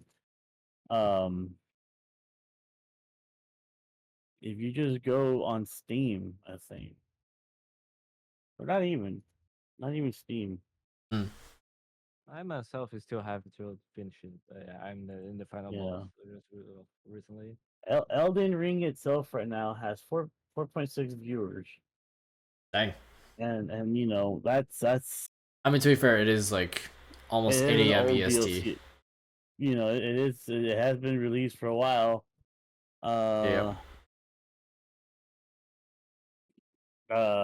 Everyone who Tree got released in June, you know. Yes, it did.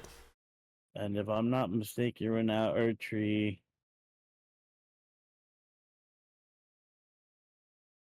It doesn't say how many. No. People. It probably taxed it on with the rest of the player count. No. Now, I will say this. For this whole argument about being, it's a DLC, it's not a standalone game. This is pretty much considered a part 2 to the game. So you say Shadow of the Erdtree is the Final Fantasy VII Rebirth for Elden Ring? Pretty much, I think so. Yes. Okay. That is my opinion because of the simple fact. Again, it's kind of like when you play an old game, for example, and you finish that game and you had like, stats and you had this and that. When you crossed over to part 2 of a game, that game would read your memory and be like, oh, you used to play this game, so you can start at this level now because of the gear that you had. And a lot of the times the game would transfer over some of the gear that you had to the new game. You know what I mean? Yeah. So that's how I feel it. This is part 2, and it was allowing you to go, bring over your old, but you pretty much started at 0. That's true.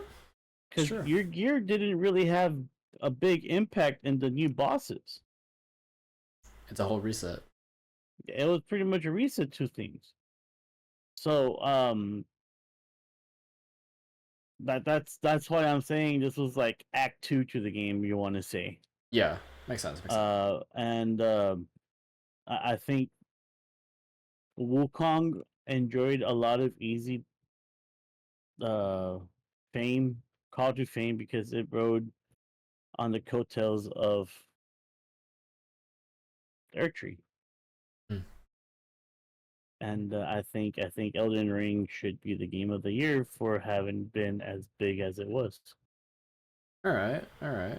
Okay, fair enough. Good reasoning. Solid reasoning, I'd say. Not like I said, I have pissed off a lot of people for saying that though. Yeah, well, we all piss off people with what they say. Can't really stop that. Every opinion should be nuanced and should be Yeah. able to. There's nuance in every opinion. Yeah. That said, here comes my opinion. Right. It's wrong, Papa. Yeah, nuance. Dang. Joking. I didn't even get a chance. Go ahead. Okay. Alright, so I foreshadowed this all the way earlier since its first showing today on stream. And I'm gonna do it now. Astrobot is my game of the year. But Balatro comes second. Thank you, Taco Bell bot. So to explain myself, Black Myth Wukong is great. It's fantastic and even does a great retelling of the Journey to the West story. Recontextualizes Sun Wukong and the whole being a god thing. And his journey to get out. That's cool as hell. Then you got Shadow of the Erdtree, which, while it was originally a 2021 game, Elden Ring itself, Shadow of the Erdtree adds more to the game to the point where it has essentially become its own package. Something akin to, Final Fantasy VII Rebirth or Bowser's Fury of Super Mario 3D World. If that makes sense, if anybody knows what that is. That said, keeping going, Final Fantasy VII Rebirth. Same thing as I said earlier as Elden Ring. Does a great job, tells a story, while also keeping everything self-contained. And yeah, it does a pretty solid job. Metaphor ReFantasio, we're going to more original. I mean, still harkens back to the Persona 5, Persona Royal, whatnot, what have you. And they do a damn good job of telling the stories they want, bringing the metaphors that they want, art style, game direction, everything does fantastically. Balatro took over the world by, not the world by storm, but a lot of people, whether they interacted with a little bit or got a lot out of it, they will think about this at least a couple times throughout the year. It's not easy to shake Balatro. It is that addictive. It is a one-man dev team. Bear that in mind. And casinos were trying to buy it out. That's how strong of a game style it was. And it's impressive. But my pick is Astrobot for the reasons I stated before. It's got great art direction is solid though, don't get me wrong. But it's more so in what it tries to do, and it does it very well. In that it's a celebration of everything Sony and PlayStation specifically. Like it harkens back to PlayStation 1, PlayStation iToy, the Robot Dogs. Then you got PlayStation 2, PlayStation Portable, PlayStation 3, what have you. It shouts out all the mascots of their past and fights for its own future. is what is making note that Astrobot is become the PS5's like mascot as a whole, with Astro's Playroom and whatnot, and to see it fully fleshed out is something that we haven't seen Sony put out in ages. Is very fun, very. Thank you, Taco Bell. It feels good. The movement feels good. The gameplay feels good. Art, music, just the identity of this game does so well and making me feel happy. It does. It bears mentioning that, much like Wukong, it was. It did sponsor streamers quite a bit, but the thing is, almost all those streamers, after the sponsored stream was over, continued to play Astrobot to completion. I can immediately point to Shenpai or RT Game for their gameplays alone on this game. They both 100%ed this game. Point Crow went to play it. Small Ant went to play it. So many people went to play it after all was said and done. And that is why Astrobot gets my vote. Thank you for your time. I've never heard somebody be so wrong in my life. Damn. Wow. I mean, it's valid. It's a personal choice. I mean, I don't agree with it. Yeah. Just because certain streamers played it doesn't mean it became. No, of course not. A better big game. For me, like I see it, and yeah, it's like, oh look, I'll play it to enjoy it and have some fun with it, but it's not something like, like it's not a game that I really want to play. Unlike, for example, Elden Ring. Elden Ring really hypes me up to play it personally. It makes me want to get better. It makes me want to be able to be like, fuck this bitch. Yeah. But that's like I said, that's me. And again, like I said, it just comes down to how big Elden Ring got. Yeah, makes sense. It's impressive how much. You talk about people that played it. Like I say, Kai Cenat. You look at what he fucking did on his stream. Yeah. For this fucking game, not just Ertry. For Elden Ring itself. Twice did he fucking make it. Be something. Iron Mouse, holy shit, Yeah. I'm not speaking in the sense of like, oh, look at these big names. They were playing these games. No, I was talking more in the sense of even even after the sponsored segment was over, they still went back because that's how much they enjoyed the game. Is what I was trying to convey. To counter that point, people played Urchy because they wanted to play the game, and they continued to play the game because it's a fucking amazing game. I don't doubt that. I don't doubt that. It wasn't that people got sponsored. They didn't have to get sponsored to play the game.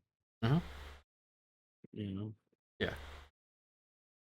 Now, do I hate somebody like Heisenot because he fucking got an amazing fucking piece gifted to him from the company that made the fuck? Yeah, fuck him. I've been playing Elden Ring for a long ass time, and fuck you. Damn. Lucky ass motherfucker. Hey, I can't hate the player. It's amazing that he was able to get that piece. Yeah. Get his bag. Get that bag.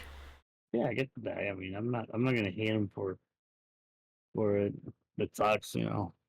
Yeah, I feel that.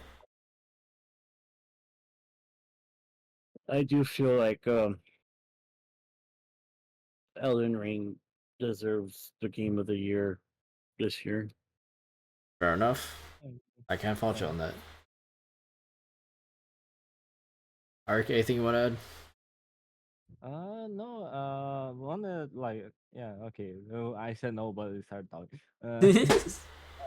That's a Like the good reason, start. like I I would add that my favorite game is not exactly the one I voted. Like as I said, I Mm, love Elden Ring. I'm playing it. I will finish it, and I think the one I most been enjoying playing so far has been Elden Ring. yeah. The the reason I kind of chose Black Myth Wukong Mm, is more like I wanted to praise the whole package in a sense that I try to say as much as yeah experience. If you are going to the awards looking for what experience I will get, I would say okay, go for the experience of the Elden Ring. And if you are going to see like to award the developers and see what they did wrong in a whole package, I would like to praise the like Kong for being a new team innovating, being a new team with a new art direction from not having a background in that art direction before, being a whole team telling a cultural story. So like the whole package of Black Myth Wukong for me like seal you can seal like is a full new whole package that was successful, a good investment, and well development and yeah. So that's one of the big reasons I chose Black Myth Wukong as like the one to receive the award, even though I myself will enjoy playing more than Elden Ring, and I also a lot of praise for Elden Ring because it's amazing DLC. It's a new experience, mhm, and as I argumented in the beginning, like I do think when your DLC reaches that scale, it deserves to compete with the others. It's just more like what do you wanna praise, and did I praise it before the DLC exists, and mm, should I praise it again? The art yeah. direction in the DLC, I do think there are a lot of good new art direction there. The Mhm, verticality in the DLC reach new beyonds than compared to the base game. It's so much. They have so much new vertical content in there yes. for the map and things like that. But like, it's still you get the same Ah. identity. And you finally get the payoff. So I don't know. There is a lot of nuance there. So yeah, I understand agreeing and disagreeing. But yeah, praises for all the competitors. Ow. Yeah. Oh yeah, and yeah, I hope everybody who played those games enjoy it, and everybody who can afford playing more of those games, affording time or affording money or both, go for it. And if you don't afford it, there are more nuance in this topic again. So Mhm, I think that is another talk. Just go ahead and enjoy life, and yes. the way you can, or yeah. Above all, enjoy life. That's a good Okay. message to end on, I think. Oh my god. Okay. Shoot, we've been almost going for 5 hours. It is currently 8:13 in Yeah. the morning for me. Jesus Christ. Yeah, I joined you too. Like it was like actually 4 hours ago. So Yeah, yeah. Yeah. it's amazing how wow. I I am really. gonna go to bed, man. Yeah, same. Yeah. I really. I'll, Actually, I didn't think we were gonna stay for so long. I was like, dang. dude, it got fun. It got interesting seeing different aspects and different ideas for the games. You know, Yeah, no, I that's fully, what ex- I fully expected us to like breeze through it. I didn't think we were like gonna dwell on that. Holy that's what hell. happens when you. That's what happens when you have good vibes, brother. That's true. yeah, That's true. it's not often we get the chance to like actually give full thought on opinions. Like most of the time, it's these opinions just stay in your head. So it's like it's fun to be able to share them finally. It's like Yeah, I agree with that. It's Yeah, fun to true. just sort of gush about something that you have been passionate about, or Yeah, like have had thoughts about, like regardless of yeah. Like whether. I'm not gonna lie that this whole time that we spent together, there's a part of me now that kind of wants to buy Astrobot and give it a try. Hell yeah. You know, And I'm personally um, like, I'm kind of down to give Final Fantasy Rebirth another go. yeah. nice, nice. And then most importantly, you too play Enigma of Fear. It's the game of the year next year. Okay, look, Even That the I'm year gonna send even you. started yet. Yeah. That will be put I'm on gonna my send you a Steam. picture art. Hold on. Okay. That will be put on my Steam wish list. I will put that on there. Don't you worry. Where are you? When was the last time I messaged you, Art? Damn. All right. There you are. I think I'm gonna end the stream there. Is there anything y'all want to plug before we leave? Twitch.tv/ZeroRelius. Yes, twitch.tv/Zerrera release. And also support Ark. Elias. Yeah, and also support Ark on his game dev journey. Yes. Thank you. I appreciate the support. I might show up in the internet more times and see more people again. So yeah, thanks for hanging out. Hopefully I show up again. Let me. Oh yeah, Oh, sounds Yeah, I good. really do I appreciate the got company tomorrow's tonight, task. guys. Hell yeah, hell yeah. All right, with that, ladies and gentlemen, that's good. Oh wait, was there anything else you want to say? I thought someone was saying something. Sorry. No, just Okay. So that, ladies and gentlemen, that's gonna be it for today. Thank you all so much for watching. Thank you Tailskip and Strawberry for y'all rating and very much appreciate y'all sharing your communities with me. Very much appreciate that. Pocky Ninja, thank you for the follow. Manager Sloth, thank you for the follow. Lawpish, thank you for the follow 7 days ago. Zat, thank you for the 5 gift subs. Jesus Christ. Very much appreciate that. Taco, thank you for chatting with me as well, coming in here. I think this is the first. Oh yeah, and also Embers, you came in here as well. Very much appreciate you. Benny B, yes, you were here earlier. Kind of funny that this is the one stream that Annie cannot yell at me because she's falling asleep. I'm safe. I'm safe until she yells at me tomorrow because she's probably gonna stream tomorrow. Whoops. Fuck it. It's okay. I'll get yelled at tomorrow too. Yeah, it's all good. I don't know why, but we'll get yelled at for some reason. Probably. All right, I'm sending y'all over. Who can I? You know what? I'm sending y'all over to. Yeah, Pluvy's still going on. I'll send y'all over to her. She's a VTuber. She's fun. I met her playing Animal Crossing when I was playing Animal Crossing a while back. She's currently playing Liesel Company though, so show her some love. Tell her I said hi. And with that, very much appreciate y'all just hanging out. Once again, thank you Zach, thank you Ark for chilling with me. Very much appreciate y'all's opinions and thoughts. Remember, hell yeah. Remember, if you want to support the stream, stick around, just tune in, chat. You're more than welcome to. Following is free. Subscribing on YouTube is free. Yeah, stay hydrated, hydrate, or crydrate, whichever you want. Remember, you are loved, you appreciate. Taco Bell Bong, thank you. You are loved, you appreciate, you deserve to exist. Guys, non-binary powers, I will. Oh, wait. Quick thing also, if you guys have a single sister or something, send her my way. I'm just kidding. What? Jesus Christ. Anyways. Remember, you're loved, you appreciate, you deserve to exist. With that, ladies and gentlemen, guys, non-binary pals, I will see y'all in the next one. See you around. Bye. Alright, guys. I'm gonna go bitch. Edge. yeah, that's fair.